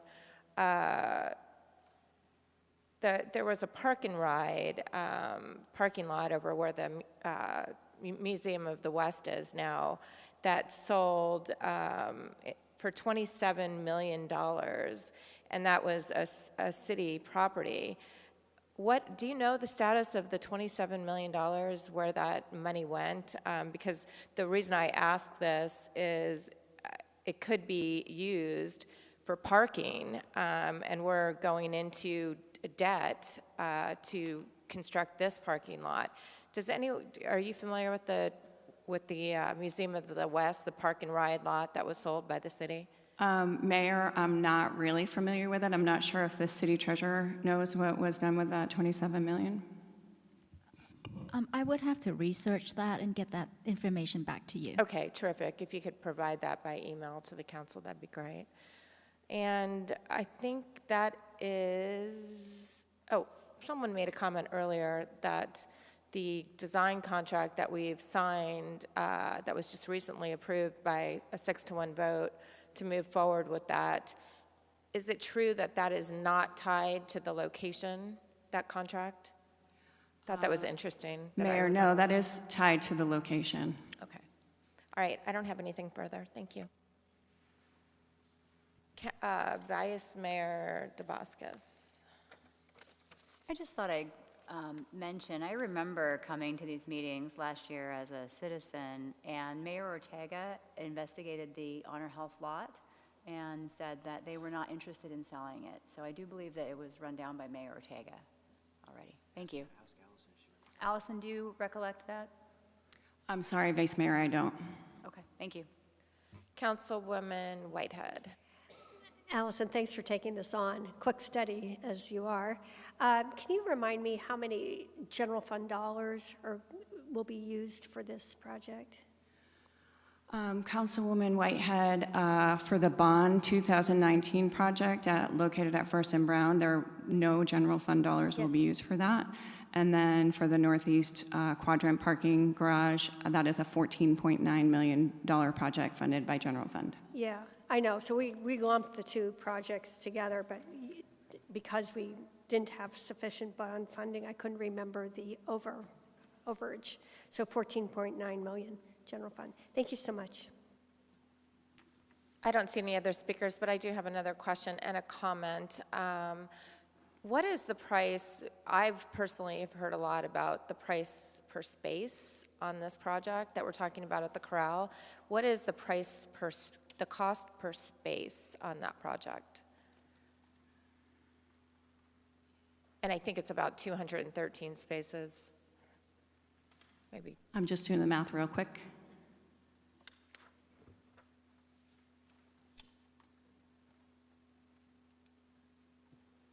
$70,000 per space. Okay, thank you. And just as an update, I had a conversation with the CEO, Todd Laporte of Honor Health, when I first saw that we were moving forward on this, finalizing this contract, and he was absolutely willing to go check their inventory to see what unused properties that they had that might be an option, which is why I asked for a 30-day extension, which I think would have taken us to about right now to continue those conversations, which was not favored by 4 other council members. So I don't have anything further on this, but I do know there are several people that would like to speak. Do you want to talk, Sherry? No, I was just premature. I just wanted to make sure that you had recalled that there are several public speakers. I certainly do. Thank you very much. Thank you. All right, so I'm going to start in order. Christopher Melky. And I know Chris Melky has a presentation he'd like to use on the Elmo, and he asked for another extra minute, so 4 minutes. Will that do it, Mr. Melky? Am I saying that right? Yeah, that should be fine. Hi, my name is Chris Melky. I've been a Scottsdale resident for 33 years. Do I need to give my address? Just generally. Live in McCormick Ranch. I'm on the board of directors of McCormick Ranch. I've been in the parking guidance business for 20 years. We represent the company that invented parking guidance. We have the largest system in the country at Baltimore Airport with 21,000 spaces, which is more than all of the stuff in Scottsdale combined. And it's been in operation since 2001 in a marine layer and freezing. So our technology works. It has longevity. I want to bring this up because the only parking technology that people have been exposed to here is the lousy system at Sky Harbor. And it's maybe 60 or 70% accurate. Our stuff is 99.9. In the last 3 years, we've completed 3 garages, 2 for the Department of Defense. One was a 4,400 space garage. One was a 3,700 space garage. Then we did another one at XNA Airport in Arkansas, which is a town of 154,000, but there are 5 Fortune 500 companies there because Walmart is there. That system, I think, is 1,634 spaces. But the reason why I wanted to speak, I didn't know that there was a parking issue as far as with the new parking garage, and then I got an email and saw, and one thing that I would like to stress is maybe the city of Scottsdale could pump the brakes a little on building the new garage, especially at the farmer's market, because there is a garage below there, and then there's the Civic Center garage, but nobody really knows how to access them. And their technology, there's no signage around there for available parking, and when the farmer's market's there, the only way to access the garage, the spaces are underneath, and you have to go around and basically have to do the loop. If there was an individual space parking guidance system, more people, not less, would go to the farmer's market, as well as if we put a system in the Civic Center. I'm not trying to just sell you on my system, I'm just telling you what the technology that's available. And I wish I'd have known that. I brought a jump drive, and these would have all been in color. And but here, if there was a sign in front that had a dynamic count, and if you notice, I put a little arrow where it said, you know, when farmer's market is in session, parking access is around the corner. Well, people don't want to loop the loop and go down if they don't know if anything's there. With our system, they know it's there. The other couple things for the Civic Center, and you could also put dynamic signage in and around. And the other thing I would do at the parking corral is I would actually cover that first floor with metal awnings. It would be better for the farmer's market, and then we could put individual space count there, and people would actually know where the spaces are that they can use. Here's some more signage that we could put at street corners. The only wild card, our systems are typically about $350 per space, as opposed to $77,000 for new spaces. This is another thing, the Civic Center garage. I wanted to show this. There's no signage when you're going westbound on 2nd Street trying to, you know, for spring training people, trying to get in that Civic Center garage. They don't even know it's there. They just see this big building. And if you had dynamic signage there, you could do that. And the last thing is we can push our data out every 10 seconds to a website. People wouldn't even have to get an app. It could be a City of Scottsdale website. We could put all of the garages on there. No one has to refresh. And we do this for City of Cleveland right now for their airport, and we also did it for City of Rockville for their Rockville Town Square, which is like Kierland, and they have garages surrounding it. So I'd be happy to give a presentation on parking guidance technology so you know. But the other thing is, one last thing, is it would give you data, and you would know the current garages that you have, how much they are being used. Because when I walked the Civic Center garage, there aren't even any tire tracks on the upper 2 levels, or very little. So it's one of those things where I think you should figure out what you have already and then go forward, because just kind of guessing isn't good. Are there any questions? Thank you. Thank you, Mr. Milkey. I don't see any questions for you. I do see there's a question from the city attorney, and then I have a question for... Thank you, Mayor. Thank you. Of course. Just to remind the public speakers that this item is to focus only on the 2019 bond election and historical parking information. So if we could limit the public comment. I thought I was in the general now, because He's a non-agendized comment. I'm in the non-agendized. Oh. I was in the original one, and then I was kind of on a tweener, so then they moved me to the general. Sorry about that. A tweener. I like that. I understand now. So but we are going back to item number 15 and the agendized comments for that item? No, they probably didn't have time to remove my name. So just to clarify, sorry, Mr. Milkey, I know this is confusing you. Just to clarify, Sherry, I moved the second non-agendized speakers to after 15. So these are the non-agendized speakers. Very good. I understand. Oh, but I just want to make sure also on the, I see what you're saying. I just want to make sure that the speakers for item number 15 get to speak. Yes, thank you very much. Point of order. So are we changing to non-agendized speakers like Steve Sutton, who already spoke, and Emmy Cardella? No. So it's confusing, Councilman Graham. Thank you for the question, because Mr. Milkey's on both of these lists. Correct. Okay. So Mr. Milkey, you just spoke on number 15 and the non-agendized one by accident. Okay. I guess that's what happened here. I think when I signed up to speak, when I saw the parking, I selected that. But then when I came in and spoke to, I can't remember who I met at the door, they had me re-sign up. So I apologize but I thought she said non-agendized, and you know, it's okay. We're going to do the non-agendized my after whole goal the is to get more cars into Old Town and people out of the cars and spending money. And when they get there, have a place to park, and they're happy. Okay. It's like Walmart greeters. We're good. Thank you very much. So getting back to now the agendized, and then we'll follow with the non-agendized. Okay, got it. Am I done? Yes, you are. Thank you so much. Patty Badnock. Where's Patty?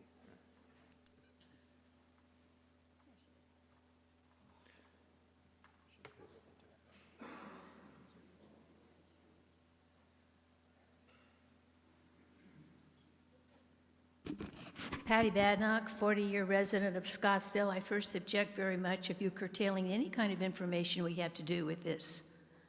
We should have the freedom of speech. And I have several problems with this, other than what's already been said. And one of them is, what is the main motivation of wanting to do that parking garage in the first place? Is it for the merchants? I don't think so. Because when I went to door and door, none of them really wanted it or didn't even know what you were doing. So who is this? What is this for?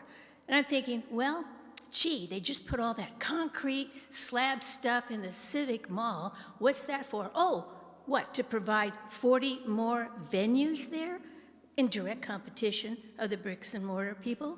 That's interesting to do that. I object to the garage just for that reason. I thought we were supposed to support the historic downtown. And I don't see that happening here, and that upsets me a lot. Let's see, what else? I think that covers it for now. Thank you. Thank you, Patty. Appreciate Patty. it. French Thompson.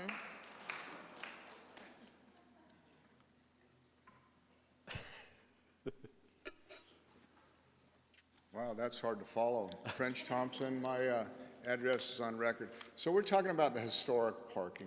I'm going to stick to that part of it. So I moved down to a retail location on Main Street in 1997. And when I moved there right away, I saw that there was a lack of parking for the merchants and their employees because they were parking on the street in front of the retail stores.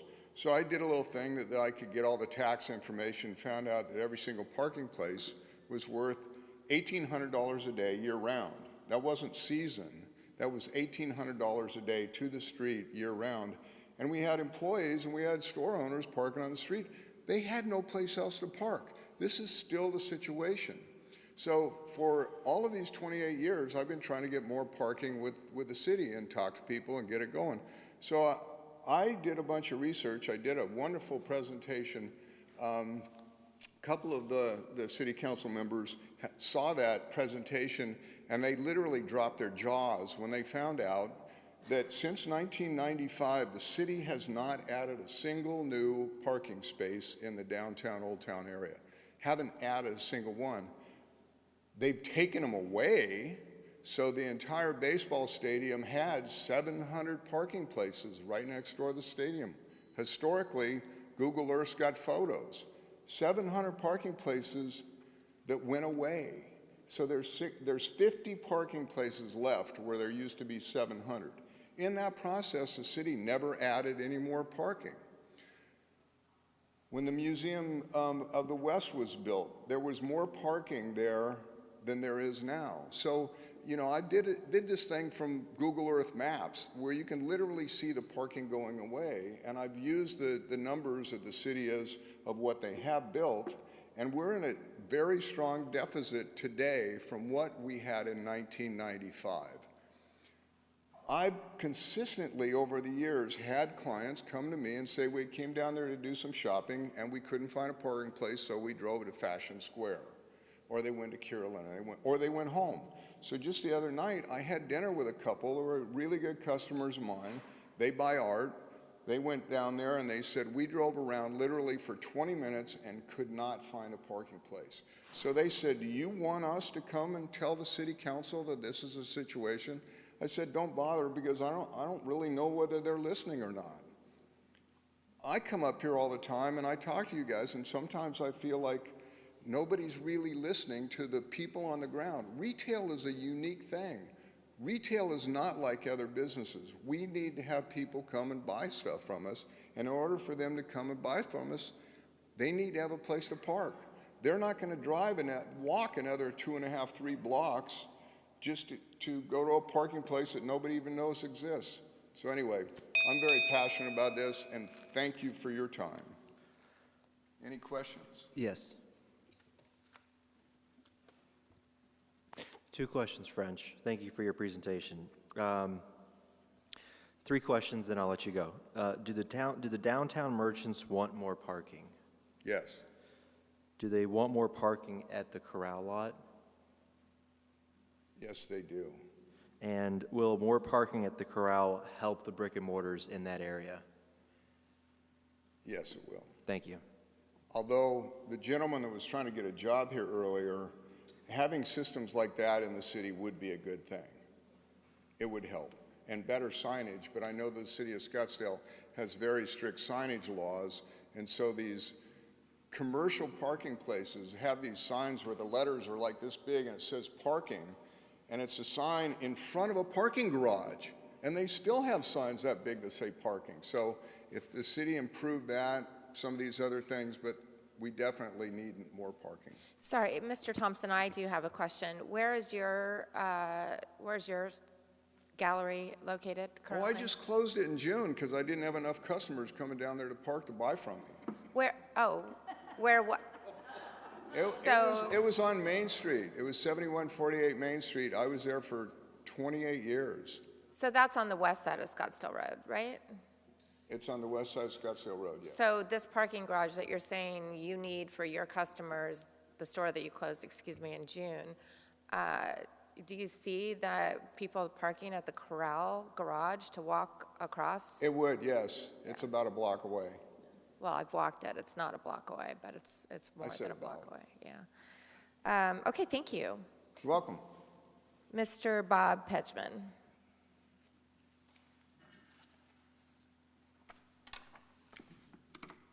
Thank you, Mayor Borowski, council members. Name is Bob Petchman. The address is on record. And just very quickly, on the 2019 bond, it did identify those 3 locations. The one in question was one of them, the most practical one.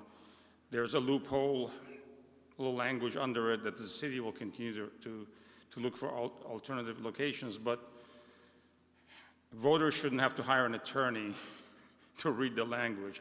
They saw that as the 3 choices. They figured that's going to be one of those, and that's why they voted the way they did. Going back to the staff's presentation, it was very interesting.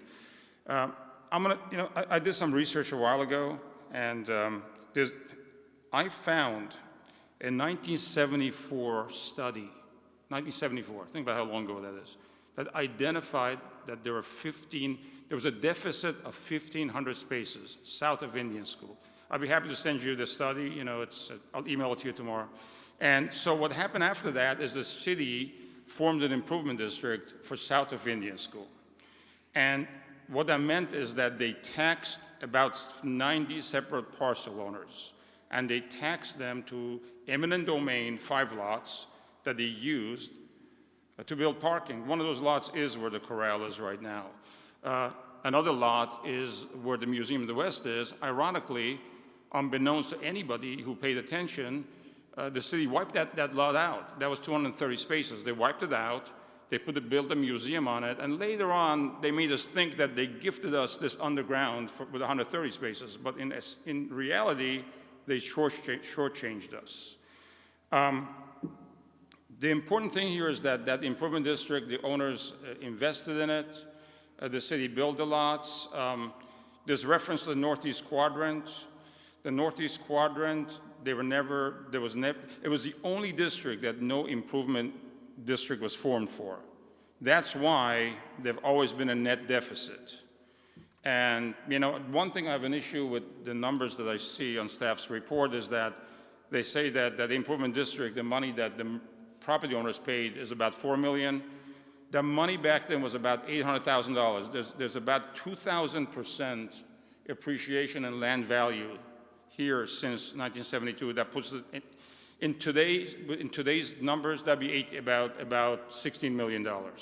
That back then they invested into it. So the merchants invested in it. See if there's anything else. Oh, well, the important thing is that back in '74, the study determined that there's a net deficit of 1,500 spaces. With the improvement district and all the additions and subtractions, we still haven't filled that deficit. We're talking about what, 53 years ago? We still haven't. So when people say, oh, there's enough, think about all of the improvements that have been made to that area, all the development and everything. We still haven't even met that deficit 50 years later. Thank you. Thank you. D. Logan. And just so everyone knows, we're going to move to non-agendized after this, and that's Emmy Cardella, Lee Koftel, and Jennifer Rizzo.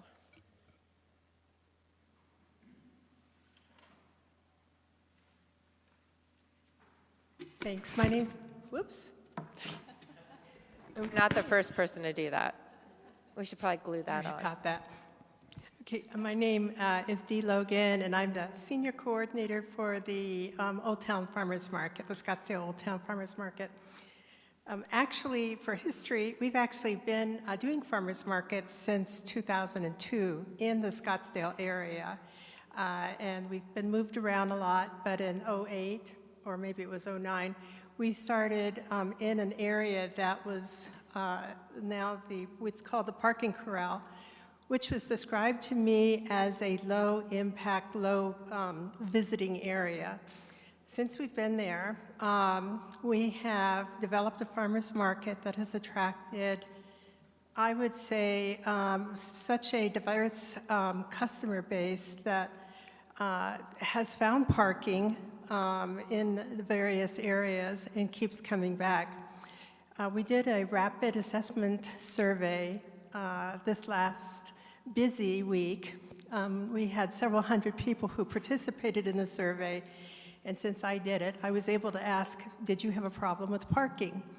And the overall response was, no, not really. We found parking or street parking, and it wasn't a problem for us. We've been coming to the market in some cases for several years. I do have a question, though. I thought there was supposed to be a parking garage that was also for the Gallery Association. Did that not happen, or in that district? So that would be probably alleviate some of the issues that that I just heard that you were having. So the other thing too is that I just want to mention that for the market, we probably have so many different diverse businesses that have actually done brick and mortar businesses from the market. Some in the Scottsdale area. We have visitors from all over, tourists who are national as well as international, and of course our state tourists and our city tourists. We have on staff a person who is a global translation specialist, and he identified a couple of years ago over 27 different language groups that came through the market just to shop. So we do have a lot of activity. The market has a lot of customers that come from the market to the visiting shops that are there, and also we have folks that have their shops that come to the market, that are in the market and have been very successful. I've got 8 minutes, and I want to say thank you so much, guys. You know, the city of Scottsdale has been awesome, and thank you, Solange and Marianne and the mayor for being at that meeting to help me figure out what to do, you know, when the garage goes away. Thank you, Dee, and I know Councilman Graham has a Dee, question. Dee, Dee, I wanted to. I'm sorry, because I can't hear very well. Dee, can you see me over here? It's your boy Barry. Oh, Dee, can you see me? Can you hear me? That's amazing. I do markets. Go back to the microphone. Oh, I do. Okay. Dee, blink twice if you can see me. I'm sorry, sir. How many years did you say you've been with the farmers market in Scottsdale? We started I think it was just after 9/11. I think we did the 2002 on 6th Avenue. Yeah. And we were there for about 3 years before the Southbridge project came on. And then after that, we were working, I think, with the Downtown Partnership at that time, and they wanted us to go to 5th Avenue. Yeah. We did, but it was on the sidewalk. So after a couple of years, Councilman, you know, we decided it wasn't a great fit, so we stopped. But then Sandy, and I can't remember his last name, who owns one of the shops over there. He was the president or the vice president of the Fifth Avenue Association, asked that we come back and try again. Yeah. And so we did, but it just wasn't a good fit to have a market and try to grow a market on the sidewalk, and it did interrupt a couple of businesses. So instead of leaving, though, at that time, the city had a downtown, I think the city had the downtown tourist group there. Okay, so. I'll get to my next question. So you guys have moved around a bit, but you've been there a long time. I wanted to thank you for all that you've done to bring vibrancy and vivacity to Old Town. Okay. Are you, with this parking structure at Corral, are you concerned? Does that give you any concerns? Are we insured? I need to Oh, yeah, and we're insured. with this parking with this voter-approved parking addition to the.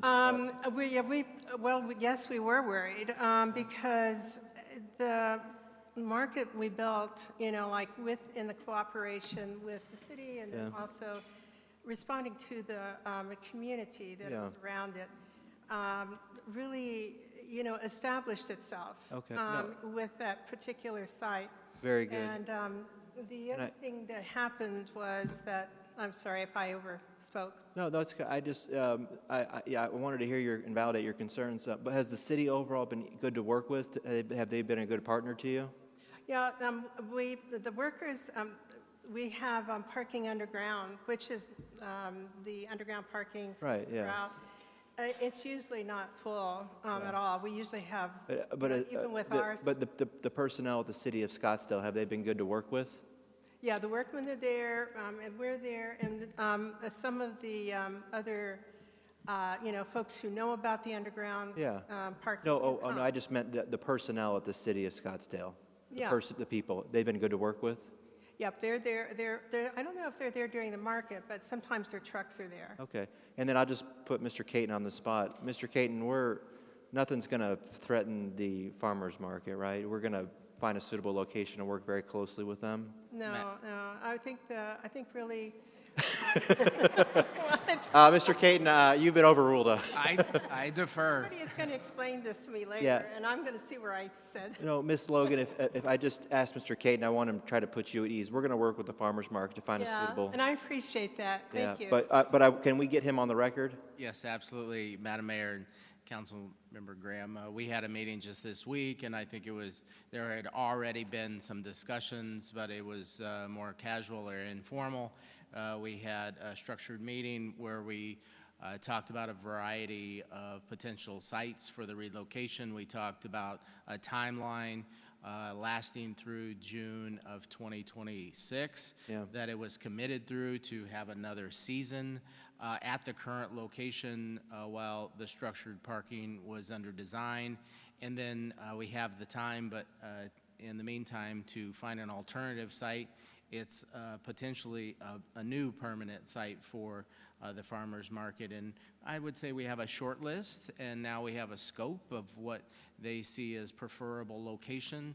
There's also an opportunity, I heard, in an eternal optimistic view of some growth or expansion opportunities. Oh, wow. And we'll need to factor that in a potential new site. So, well, I think, Mr. Caton, thank you so much. I think threatening the farmers market really puts us makes us uncomfortable, and we wouldn't do that.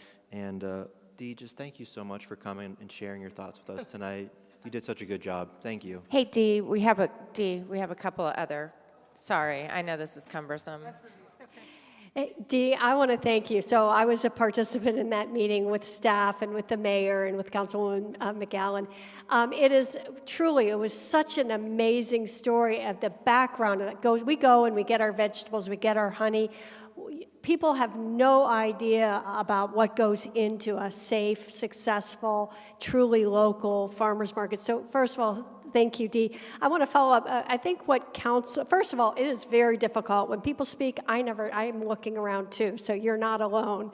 But I think what Councilman Graham was asking, I'm not sure, was about whether the parking garage is a problem. And I didn't know if Michael wanted to help you on this, but a parking garage and a farmer's market are not compatible.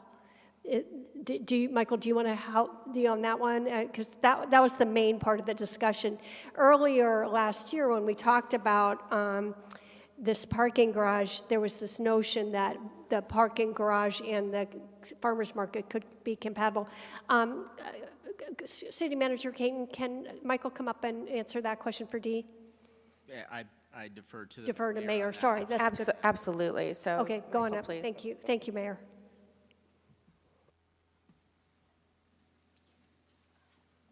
Site Manager Michael makes the market work. So yes, the farmer's market's more of a open air venue. Sir, could you introduce sorry. introduce yourself? I'm sorry, point of order. I apologize. If you could quick introduction so the audience knows who you are. Sure. My name is Michael Reed. I am the site manager at the Old Town Scottsdale Farmers Market. I've been working there for about 13, 14 years in that specific lot at the parking corral. So. And I think, if I may. Sure. I think the question that was posed to Dee was during that meeting, because several of the members of the council were not there. In that meeting, it was confirmed that your farmer's market would not be compatible with an enclosed garage for the post-construction. I was told in the past, we've tried doing farmers markets in parking garages, and the fumes and the traffic in and out is just not very good for logistics for farmers markets. And being on top of the top level of a parking garage just would not work logistically either. We have farmers, we have ranchers that have large refrigerated trucks hauling stuff up and down. It just would not work. We're more suitable in a open air area. Okay, thank you, Michael. That answers my question. I just wanted to stress that because that was a discussion point, but I do also want to reiterate what our City Manager Caton said, and that we are going to be actively looking to see what the options are. And one of the points I made in yesterday's meeting is somebody sent me a slideshow of 12 things that make Scottsdale great, and the farmers market was one of them, so thank you. Do you have another comment? Yes. Councilman Graham. Michael, thank you for your testimony. And so how many years have you been involved with the farmer's market there? In that particular farmer's market, I've been there about 13 to 14 years. Oh, wow, that's great. In total, farmer's markets, about 16 years. Very good. And what's your experience working with the city personnel for City of Scottsdale? My experience has been very, very good working with Cheryl. Yeah. Cheryl Sumners? Yes, Cheryl Sumners, Special Events Coordinator for City of Scottsdale. Okay, very good. And then could you imagine, are there, what other types of, do you guys ever operate like street closures or there's a lot of different areas? Have you looked around the Old Town and seen areas that you like? That's okay. I don't put you on the spot. We've looked around. It's difficult because we've been in that area for a long time. The local merchants around us glean a lot of business from people being in that particular area. Yeah. Well, it underlines the importance of keeping it in the area, doesn't it? Oh, absolutely. Yeah. Well, thank you for talking to us tonight, Michael. Thank you, Mayor. Thank you. Councilwoman McAllen. Thank you, Mayor. Dee, Michael, thank you and your team for meeting with us about this option. Sometimes when you get into a situation where it seems a little convoluted, sometimes a better solution, sometimes when we follow a recipe and then when the cake is baked, it tastes better than we originally remembered. And I know that sounds silly, but I thought that analogy with the farmer's market and the wheat is important based on the information that Dee had shared with us. They want to grow, and we may have an opportunity now to help them grow, even though it came out of something else. And I appreciate City Manager Caton looking at alternative spots that align with them and, working back and along with Rachel and her team. It's one of those situations that we may not have foreseen that was going to have a better outcome, and it just may. And I just want to be very hopeful in that. And I appreciate you not, getting so upset with the city that, it may be temporarily disrupted, not until, we're building, but knowing, and that you can tell the public that we will be at the farmer's market till June of 2026 for sure, and in that meantime, we'll have a year planning to where we're gonna go. So it just could be a great outcome, and I'm excited for the opportunity for you guys to possibly grow and for other members of the downtown area to benefit from it. So just my thoughts. Thank you, Michael. Emmy Gardella.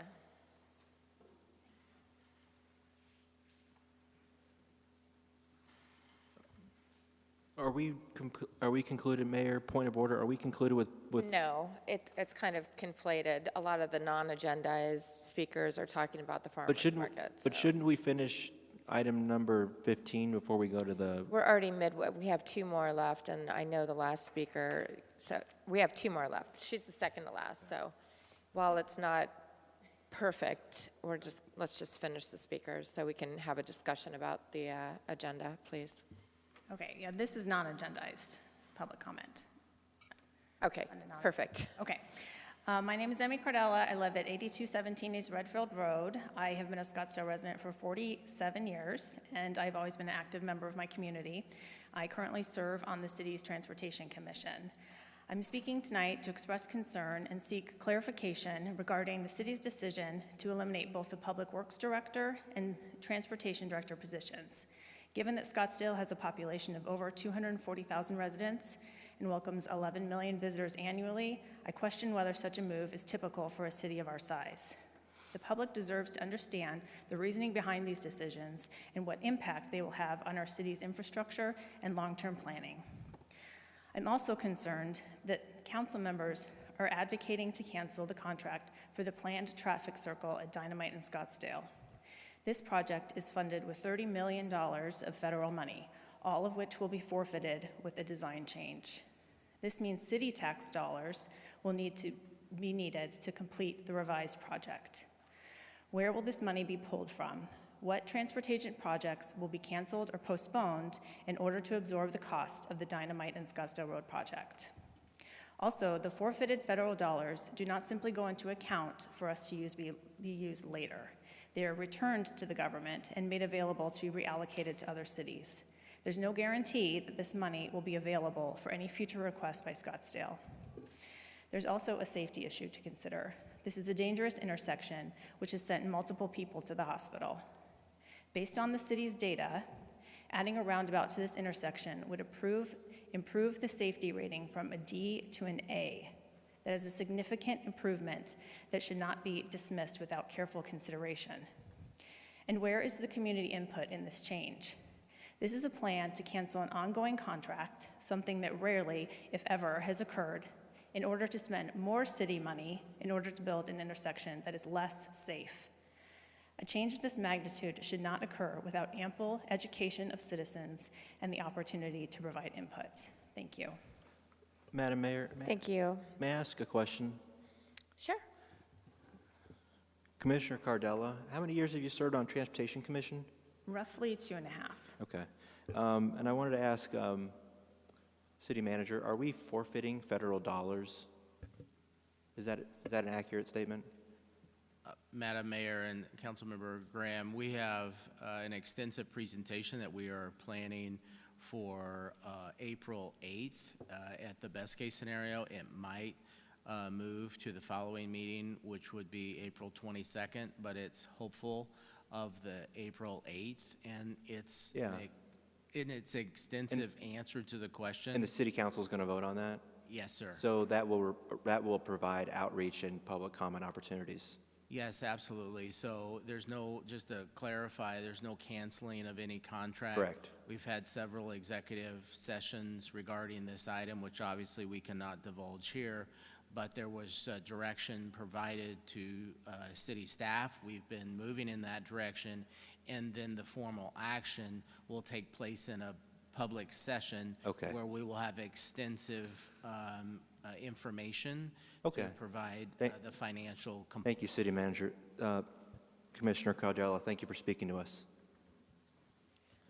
Councilwoman Whitehead. Actually, I do want to state for the record that there is a public memo that if the intersection changes, we will forfeit the money. The hope is that if we reapply for a federal grant, we could be re-awarded federal dollars. But I do want to clarify that Ms. Cardella must have read that memo, and it clearly states in order to change the intersection, the city of Scottsdale will forfeit the $31 million of federal dollars, yet we're still stuck with the project, so the money will have to come from somewhere else. Thank you.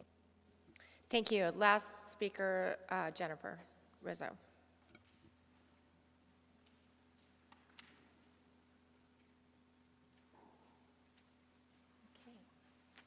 Hello. Thank you so much for allowing for me to speak today. My name is Jennifer Rizzo. I'm the founder of Earth Sugar, Arizona's leading gluten-free and organic energy bar company. I first visited the Old Town Scottsdale Farmers Market in 2020 when I was living in a shoebox apartment in New York. I always wanted to start my own snack company, and walking around that Old Town Farmers Market, I was blown away by how many vendors manufactured, sold, and marketed their own products, and used all Arizona's local ingredients to do so. I fell in love with that market so fast that I quickly asked management if I could apply and set up shop next season, and they said yes. I flew back to New York, quit my job, gave away my things, and moved to Scottsdale. I turned my studio apartment into a test kitchen, and soon enough, I was selling my product in front of thousands of local Scottsdale residents. Today, Earth Sugar participates in 10 markets a week. We ship nationwide, and we wholesale to over 100 Arizona small businesses, hotels, and gyms, and in states across the country. The Scottsdale Farmers Market has been in that location for 15 years. I'm just one of the hundreds of success stories born out of that farmers market. There are hundreds of storefronts throughout Scottsdale and Arizona that developed their ideas at that market and grew to become the big staple Arizona companies that you see today. There's also a lot of products that sell exclusively at the farmers market, and it's where families go to build sustainable, independent businesses that they can pass down to their kids. I was so shocked when I heard about the parking garage decision, and it didn't feel right to me at all, because I know how much everyone loves it. In fact, it made me so mad that I did that due diligence that you referred to before, and I called absolutely every vendor in the market. I called almost every single merchant on Brown Street and around the corner, and to my surprise, no one heard about that this was voted on. No one wanted the farmers market to disappear. Everyone was upset about it, and multiple business owners cried to me because their businesses had just started to recover after COVID and felt that this construction would impact their businesses more. If I was on council, I wouldn't see the market as something to displace. I would see it as something to invest in, something to promote, something to brag about, and something to love. It's a symbol and a testament to the great city of Scottsdale that supports and encourages small businesses and entrepreneurs like me to thrive. In fact, moving this market location will impact our sales. I can't stress enough, this market is very, very successful. It is all of our highest producing markets. I do literally every market in the whole state. This one is the one that I go to every Saturday. It's where I see all my customers. It's where I've spent every weekend for the last 5 years. I really truly feel that this parking garage will ruin the great and historic vibe that lives in Old Town Scottsdale, where somehow children, families, adults, pets, and partygoers all have a place to be and exist all at the same time. I hear today you guys keep calling it the corral, but I call it my storefront, along with 115 other vendors. We care about that place very dearly. And so I invite this council to get to know businesses like mine and the other 115 businesses at the farmers market. I think the more you learn about us, the more you'll love, and the more we'll all understand how to fix this situation. So if we do come up with something greater that's like an indoor New York-style artisan market where there's a place for us to go, we can all put our heads together to create something that's very lasting and something that we can all be proud of and to help all the businesses in the Scottsdale area. So thank you. Thank you. Thank you so much, Jenny. Appreciate it. Does anyone have any questions? No. All right, that concludes the speakers, and apologies for the confusion. We're going to finish with item number 15. I don't see any speakers up here, but before we conclude, I do have a question, and I'm glad that Mr. Milkey, you did talk about this. Does the city have any parking technology, parking finding technology, like was discussed, like an app or where you register where the spaces are, like other communities, I understand, have. Do we have anything like that? Mayor, I'm not aware of that. And, okay, I'm hearing him to my left, on my left, that we used to. Does anyone know if we had any parking software? No. Okay, so I personally have heard from so many people on this topic. I mean, I think we all have. Thousands of people have commented on the garage in this location, citing both, we don't need parking, additional parking there. That parking garage is always empty. I mean, not always empty, always underutilized. I should say it like that. We don't want the farmers market to go away. It's a big economic driver for the area. It's also a big community asset. It's also, the construction is going to be debilitating in that very small area across from the old Adobe Mission.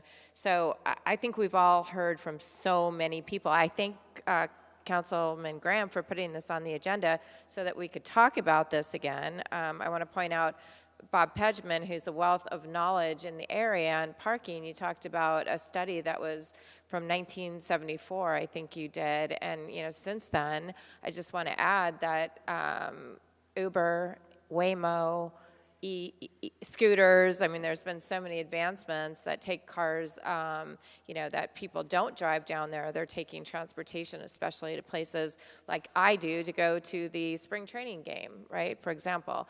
So a lot has changed since then, and you ask people, and I did this on Sunday after just right at the end of the spring training game. I walked through, went down into the Corral parking garage. There was probably 40% of the spaces were utilized. There were so many spaces in the Civic Center, the Performing Arts Center garage. There were street parking, for that matter, was available. So I hear from people that there's always parking down there. So people don't understand what we're doing here. I don't understand why this is a good idea, as everyone well knows. When I was talking to Councilman Graham about this underground parking that's underutilized and frequently unused, he indicated that women are afraid to park in underground parking lots, and his wife being one of them. I get it. I walk down there. It could be brighter. It could be a better feeling there, so I'm not diminishing that, but I think the parking app and I don't think Mr. Milky is selling a parking app. He does something a little bit different, but having some sort of technology, we're so behind on technology, in my opinion, at the city of Scottsdale. Having an app, just generally having an app would be an advantage to all the Scottsdale residents, especially if it pointed you in the direction of how many open spaces are at each garage. Because so many of parking garages, people don't know they even are there, like under the Museum of the West. I mean, you go down there, there's so many spaces available.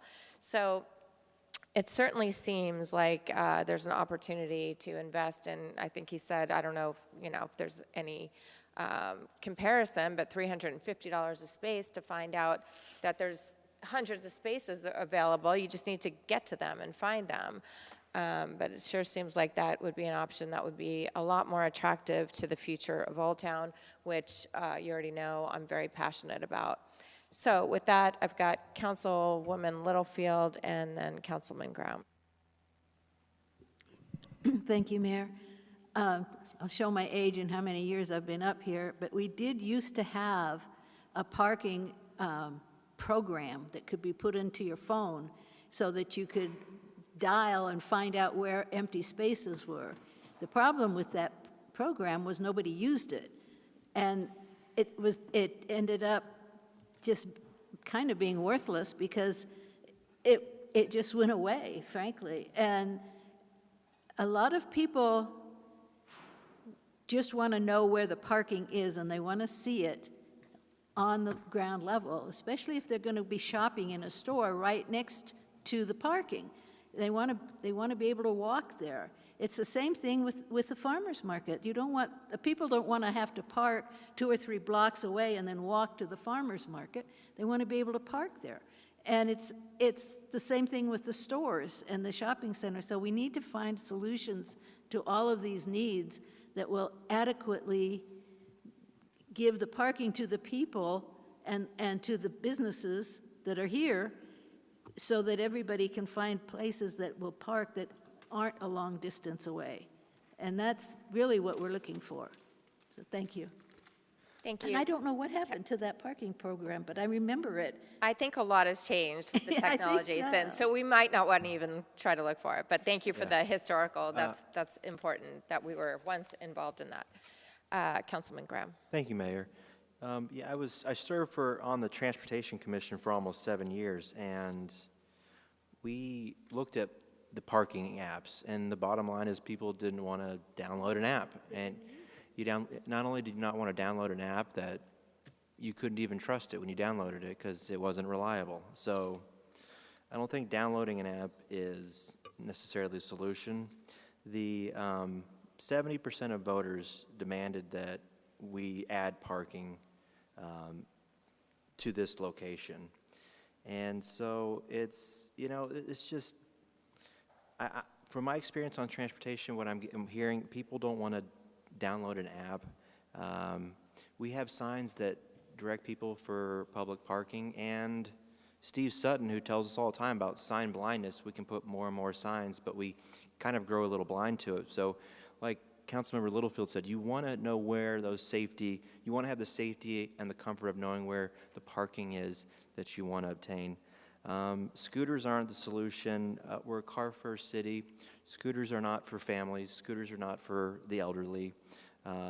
Scooters are not the answer for a car-first city coming to downtown. And so those are some thoughts, because I'll just leave it at that. Thank you, Mayor. Thank you. And Councilman Klausman.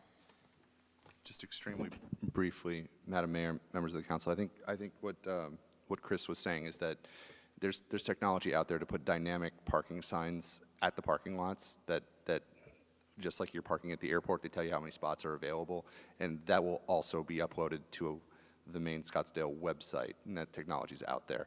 I'm saying this only because I'm used to be at that side of it and wanted to answer questions, and he's not allowed to run up there, so I'm just going to read his mind and tell him what he wanted to say. Thank you for that clarification, Councilman Klausman, because that is exactly what you were saying, and that would alleviate anyone doing anything except for just driving by.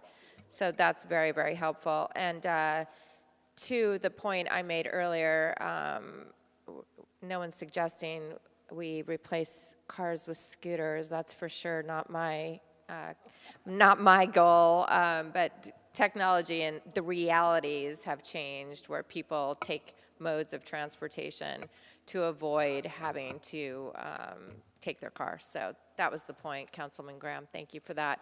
And seeing nothing further here, we're going to move right along. Thank you so much for the presentation. I appreciate it. We do not have any citizen petitions, so that I'm aware of, right? No, okay. Moving on to item 17 and 18, both are mayor and council items. So first we have item 17. This is a request. Point of order, we didn't finish the regular agenda before we move on to this. We have items 11 and 12. Oh, God, thank you it's been a long night. We got some You're gentlemen right. in the back there to present to us. Goodness, it's going to be a longer night. Okay, let's.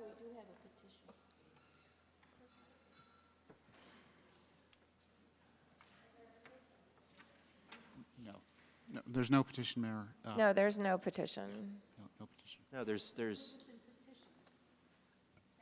Ben's telling me there's no petition, so which is it? There is no petition, Mayor. Okay, thank you. Moving right along. Item number 11. Let's go back to item number 11. Can someone put that up on the screen while I dig through my agenda, please?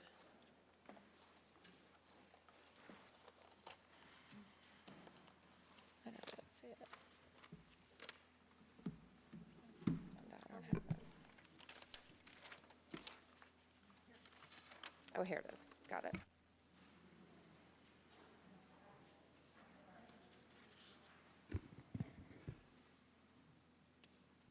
Okay. Consent agenda item number 11. Third general obligation bond issuance for the 2019 bond projects. Who's going to speak to this? I am, thank you. Good evening, I'm Anna Henthorn, the Assistant City Treasurer. This is agenda item 11. This is for the third issuance of the 2019 bond program. The 2019 bond program included 3 questions. Question 1 for Parks, Recreation, and Senior Services. Question 2 for Community Spaces and Infrastructure. Question 3 for Public Safety and Technology. And the total bond authorization is $319 million, and it covered 58 projects. We had 2 previous issuances of debt, roughly 2 years apart since the bond program started. In 2021, we had $55 million, and 2023, we issued $70 million. This is the third issuance, and it covers $107 million of bonds. And then after this issuance, the remaining authorization would be $79 million. Here is a list of the projects covered under question 1 for the issuance. This is for acquisition and construction related to the city's parks and recreation, senior services, and community facility improvements. A few of the projects under question 1 include the Thompson Peak Dog Park and building a 17-acre park at Ashler Hills Drive and 74th Way. Here's a list of projects under question number 2, which is for the acquisition and construction improvements related to community space and infrastructure. A few of the projects to highlight include improvements to the lakes and irrigation at Vista del Camino Park in the Indian Bend Wash, and building parking structures in Old Town Scottsdale.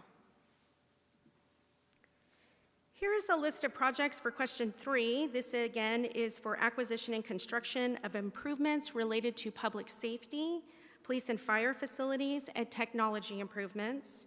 A few of the projects under this one to highlight is the renovation of the Via Linda Police Station and expanding the Civic Center Jail and downtown police facility. The city repays the general obligation debt with the secondary property tax. The city's current secondary tax rate is 43.5 cents per $100 of assessed valuation, and the estimated tax rate for next fiscal year with this proposed debt will be relatively flat at 42.5 cents per $100 of assessed valuation. The city's debt service payments are layered in to ensure the city's secondary tax rate does not experience large increases due to debt issuances. The debt is level over the next 2 years and then would decrease. If approved this evening, the city's next steps for the debt issuance will be to post the preliminary official statement on April 11th. This is an important document that communicates critical information to potential investors, such as the city's outstanding debt, the security and sources of repayment of the bonds, our bond ratings, and other information. During the week of April 28th, the city will sell the bonds, and on the week of May 19th, we expect to close the bonds and the funds be available to the city. That concludes my presentation, and I can answer any questions you may have. Councilwoman Whitehead. Thank you for the presentation, and I move to adopt item number 11, third general obligation bond issuance for the 2019 bond projects. Great projects were highlighted, and adopt ordinance number 4663. If I can speak to my second, Madam Mayor? Of course, thank you. Sell the bonds. And it's good for you to present to us, and I'm happy to see more from the Treasurer's Department coming to speak to us, so thank you for this tonight. Thank you. But I didn't pull this, so before I second it, I should actually pull that back and invite Councilwoman Dabauskas if she has questions, so thank you. I don't have any questions. I just thought this is a really large number, and the public should see what we're doing with $100 million. So thank you very much for the presentation. I thought it was very helpful. Thank you. Thank you. There's a motion and a second. All those in favor of approving agenda item number 11, please indicate your vote.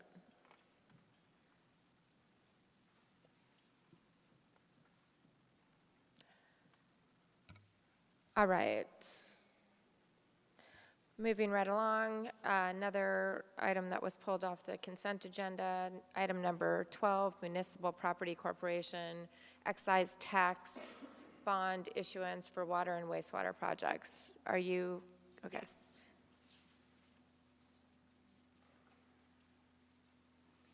Okay, item number 12 is for the Municipal Property Corporation excise tax bond issuance for water and sewer projects. The MPC is a financing conduit for the city, where the city secures the debt through excise taxes, which are comprised of unrestricted governmental revenues. The MPC approves financing construction of acquisition of projects. And some of the MPC financing that we've done in the past have been for other water sewer projects, the TPC, the Scottsdale Stadium, aviation, and museum projects. The MPC Board of Directors consists of citizens, and their appointments are approved by the City Council. We are really grateful for their partnership to the city. The projects for the sewer system include the Greenway, Hayden Loop, and Mayo improvements for $70 million, and water projects for the Crossroads East, Aquifer Storage, and Frank Lloyd Wright Booster Station main improvements, and those total $50 million. The total financing for all of these projects is $120 million. The MPC board discussed the financing of these projects on January 21st, and they approved the debt financing on February 25th. Included in your packet is a memo from the MPC board discussing their approval of these critical water and sewer projects that align with the water and sewer strategic plan.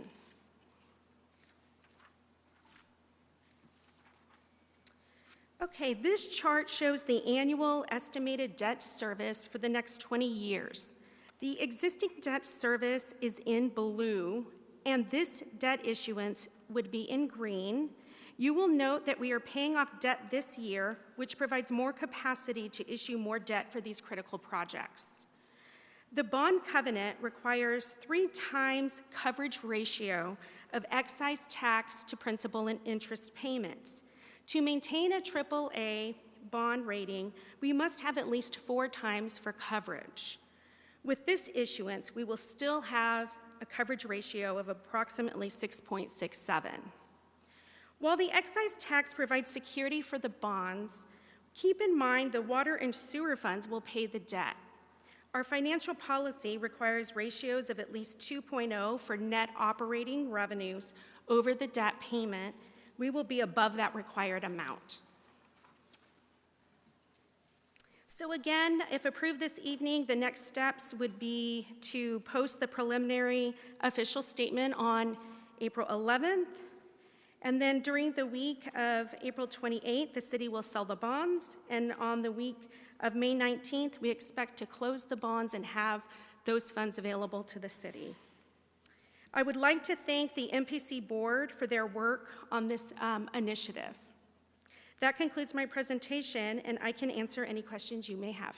Thank you, Councilwoman Whitehead. Once again, thank you, and I also appreciate Vice Mayor idea of having the public see where the dollars are going. But with that, I motion to approve item number 12, Municipal Property Corporation MPC excise tax bond issuance for water and wastewater projects, and adopt resolution number 13364. Thank you, Councilman Graham. If I can second, or if I can speak to my second, Anna, I didn't mean to be a little cavalier earlier about selling the bonds, which I do support, but how are interest rates right now, the bond markets? Have you taken a look at those? Yeah, we expect the rates to come in somewhere between 2.75 and 4%. Oh, really? Because I mean, our we have a Sterling, can you remind us what our bond rating is? For the GO, we are triple all the way across. For MPC, we are triple A rated for everything except for Fitch, which we are double A plus. So you expect, you said 3.5? I'm sorry? We're expecting somewhere between 2.75 and 4. It's really good. It seems like unusually low. So when's the last time we sold bonds for this 2019 bond program? It was 2 years ago, February of '23. Okay, so interest rates were higher back then, right? Yeah, we were, I think, somewhere between 4% and 5%. We did have, I believe, a little bit of taxable, so that increased the rate a bit. So there's been some interest compression that's actually going to save us a decent amount, right? Yes. Yeah, so that's good news. And we can't refinance the earlier issuance, can we? We're kind of committed for the 30-year term. Councilman Graham. I'm a little out of scope, aren't I? Sherry's going to rein me in. Okay. Yeah, how about we get back to you on that question? I want to talk about interest rates and bond markets. Yeah. Okay, and really appreciate you coming up and speaking to us tonight. And if I know Council or Vice Mayor Dubauskas, if she has any questions, but it's a good presentation. Thank you, Madam Mayor. Thank you. Thank you very much. Moving right along, there's a motion and a second. Vote. No. Yeah. All those in favor? All right. Item number 17. This is a request to agendize review of possible changes to Chapter 47 of Scottsdale Revised Code, Street Sidewalks, and Public Works generally. Vice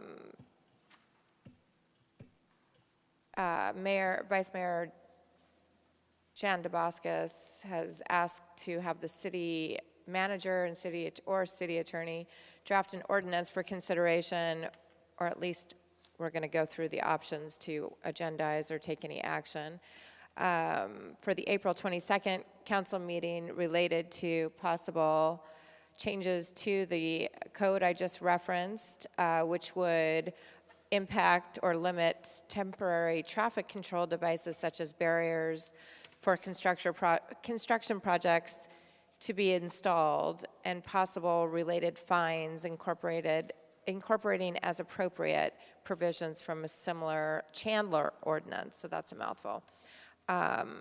So do I have a motion to take action on this?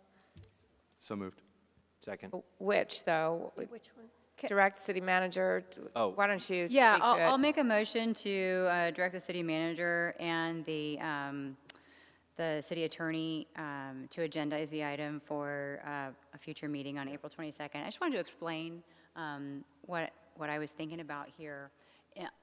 When I drive around, because I live in North Scottsdale, I drive long distances, and a lot of times I drive by these traffic barriers that are restricting traffic, and you can tell that no work is being done. So you drive by it, you drive by it week after week, and you're like, why is the traffic is restricted when no work is getting done? And so I started to understand that there are other cities who have ordinances that are more restrictive about, hey, you can only put traffic barriers up that are restricting traffic while you're doing work, or if the area is unsafe. So the number one issue for residents in the city of Scottsdale is traffic. We have a wonderful amount of tourists who come here during super season, and so during those times, and certainly the rest of the year, we should be making sure that our roads are as easy and accessible for people to drive through, that they're beautiful, and we don't have traffic barriers up when they're unnecessary. So I worked with the city attorney's offices to do a little bit of research and learned that in the city of Chandler, they have an ordinance that says that a construction company will be fined $600 per day when they have traffic barriers up that are restricting traffic and no work is being done. And so over time, that could start to add up, and what it would really just do is clean up our streets a little bit. So my request is for council to consider agendizing this item so that the legal department and the city manager's office can take a look at this, take a look at our current ordinances, and then determine if this is something that maybe we could do a little bit better that would improve our traffic flow throughout the year, but especially during super season. So I would ask for support to agendize this for the April 22nd meeting. I'll second that, and yes, there are problems, and there's problems for pedestrians too, but we often do get complaints, so I enthusiastically second. All those in favor, please indicate your vote. All right, final item, number 18, is a request by Councilwoman Whitehead to agendize review of the Police Department's compensation, recruitment, and retention practices for police officers. And you, Councilwoman Whitehead, are asking to direct the city manager to have the police department provide an update at a future council meeting related to such items as compensation, et cetera, as compared with other Valley agencies and officer recruitment and retention practices. Do you want to talk about this or just take a motion? Yeah, I would like to, I was opting for option 1, to put it on a future agenda, and I was hearing there might be some amendments to my request. If any council member wants to speak to that, looks like we have a couple. Councilwoman McAllen. Yes, I just wanted to, well, I was going to second it, but if there's going to be an amendment, I just want to say that our city, for its size and where our police are compensated, is below that of Apache Junction. That's deplorable. Our public safety should be compensated for what they do for a city our size, and that is what we're looking at doing to maintain the compensation that stays at a current level, that it that will never fall below second in the cities our size. It's just really imperative that our citizens feel that they're safe and that our public safety know that we are behind them. And so with that, Vice Mayor. Thank you, Councilwoman McAllen. Vice Mayor Tabasco. So I'd like to offer a friendly amendment. Because this specifically mentions the police, we should include fire as well. Police and fire, we need to make sure they're regularly reviewed, their compensation. But as a former human resources person, I feel like all employee compensation should be reviewed regularly as well. So I'd like to see if we could amend this to talk through what is the proper process for regular review of employees. What we saw last year was that there was a big gap, and then we had to catch up, and that costs a lot of money and a lot of consternation. So we should have a regular process. I understand this is specifically police and fire, which are near and dear to my heart, but we also need to think about the entire team. So that would be my amendment, is to take a look at the entire team and ask you to come back to us with some thoughts. Councilwoman Whitehead. Yeah, so I'm contemplating this up here on the dais, and I think it sounds like, and I agree, because the last thing we want is to prioritize one department over another. So what we need is these regular reviews so that our employment salaries are competitive and with other cities, because we know what happens when they're not. But perhaps I can get some guidance. I think what I'm looking for is perhaps a police chief at a future, or someone from the police department at a future meeting, speaking to the issue they're having, perhaps a following meeting with fire and the other staff members. I'll leave it up to, I accept the friendly amendment, but I see this might need several meetings to address, I guess is what I'm trying to say, but I agree with the friendly amendment.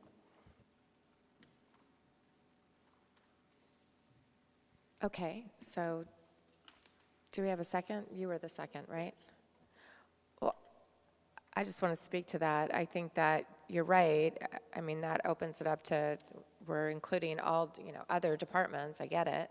But I think that this particular item with the police department is of, specific, more heightened and timely issue. So, I think we wouldn't rule it out if fire came to us and said that. But I would prefer to have it just be limited to police department, just based on what we all have learned about the ranking on compensation.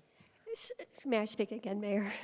And thank you. We're hearing each other for the first time on the dais. But so it's true that I was very instrumental in raising police pay, but that was quite a few years ago. So we just did the rest of the employees. And then fire was last year as well. So let's stick, if it's okay with my colleagues, let's keep this item limited to the police department and a police presentation, but then I will put in another mayor council item to have a formal review so we don't end up 10 years behind on fire and the remainder of staff.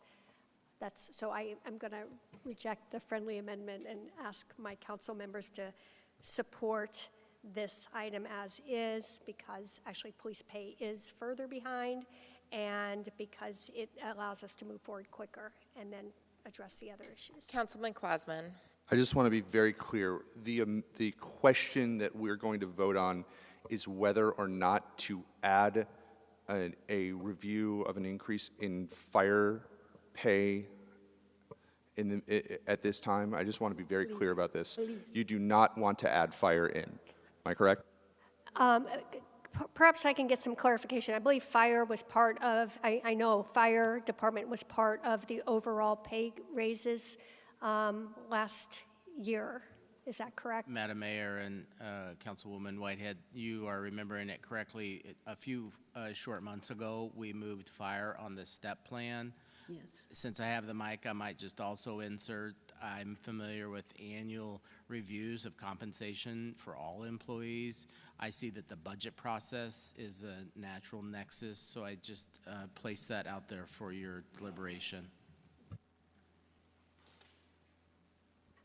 Okay, so the friendly amendment has been rejected, so let's vote on the underlying motion, although I think it's a good friendly. Oh, okay. Vice Mayor DeBuscus. I actually appreciated Councilwoman Whitehead's concept of maybe we should do a rolling discussion of this as we're going through the budget rather than just focusing on one department. We do seem to feel that police has some urgency, so they should be first, but while we're going through the budget process right now, seems ripe to just make sure we're on target. Is there anything wrong with that? Madam Mayor and Vice Mayor, I think that's very appropriate, again, because it translates into dollars in many cases, and then you really look at it. It's fine because it's so many with 2,700 employees to maybe take it in phases, and just as a little bit of a history reminder, if I may, too, the police were moved to the STEP system earlier and a few years ago, and so then they didn't get the increase about a year ago. So it was 2 years ago. So we are aware that they are lagging, and quite frankly, not to get over ahead of myself, but already planning additional dollars for the budget process to address that issue. Thank you. Yep. Yeah. So I would ask that we keep the amendment, just do this in steps as Councilwoman Whitehead suggested. Just vote yes. Yeah, I don't know what that means. So where do we stand? Where's the motion? Madam Mayor, Councilwoman Whitehead, it's your motion. You've had a friendly amendment. What would you like to do? And then we can move on. Well, I'm requesting to speak.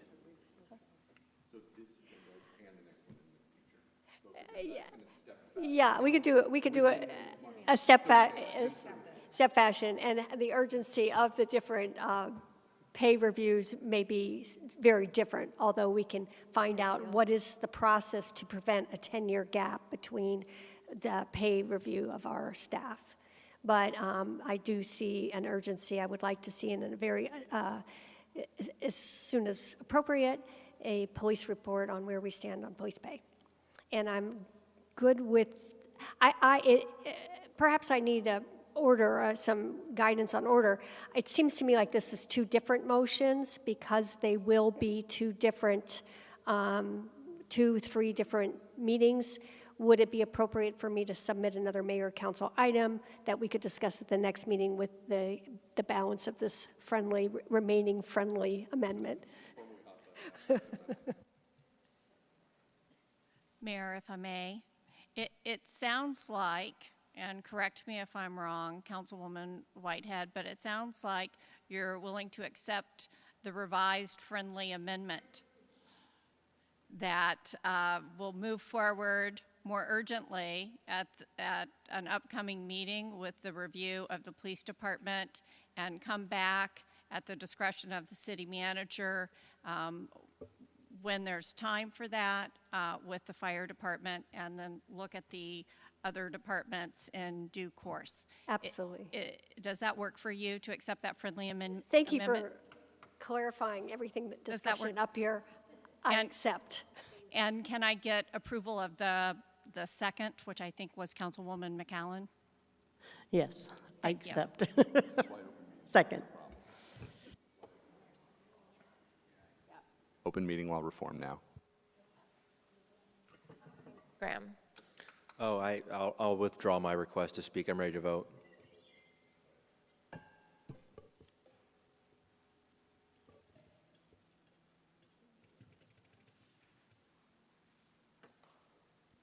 All right, that concludes the meeting. All the business has been done. Thank you for your patience. Motion to adjourn.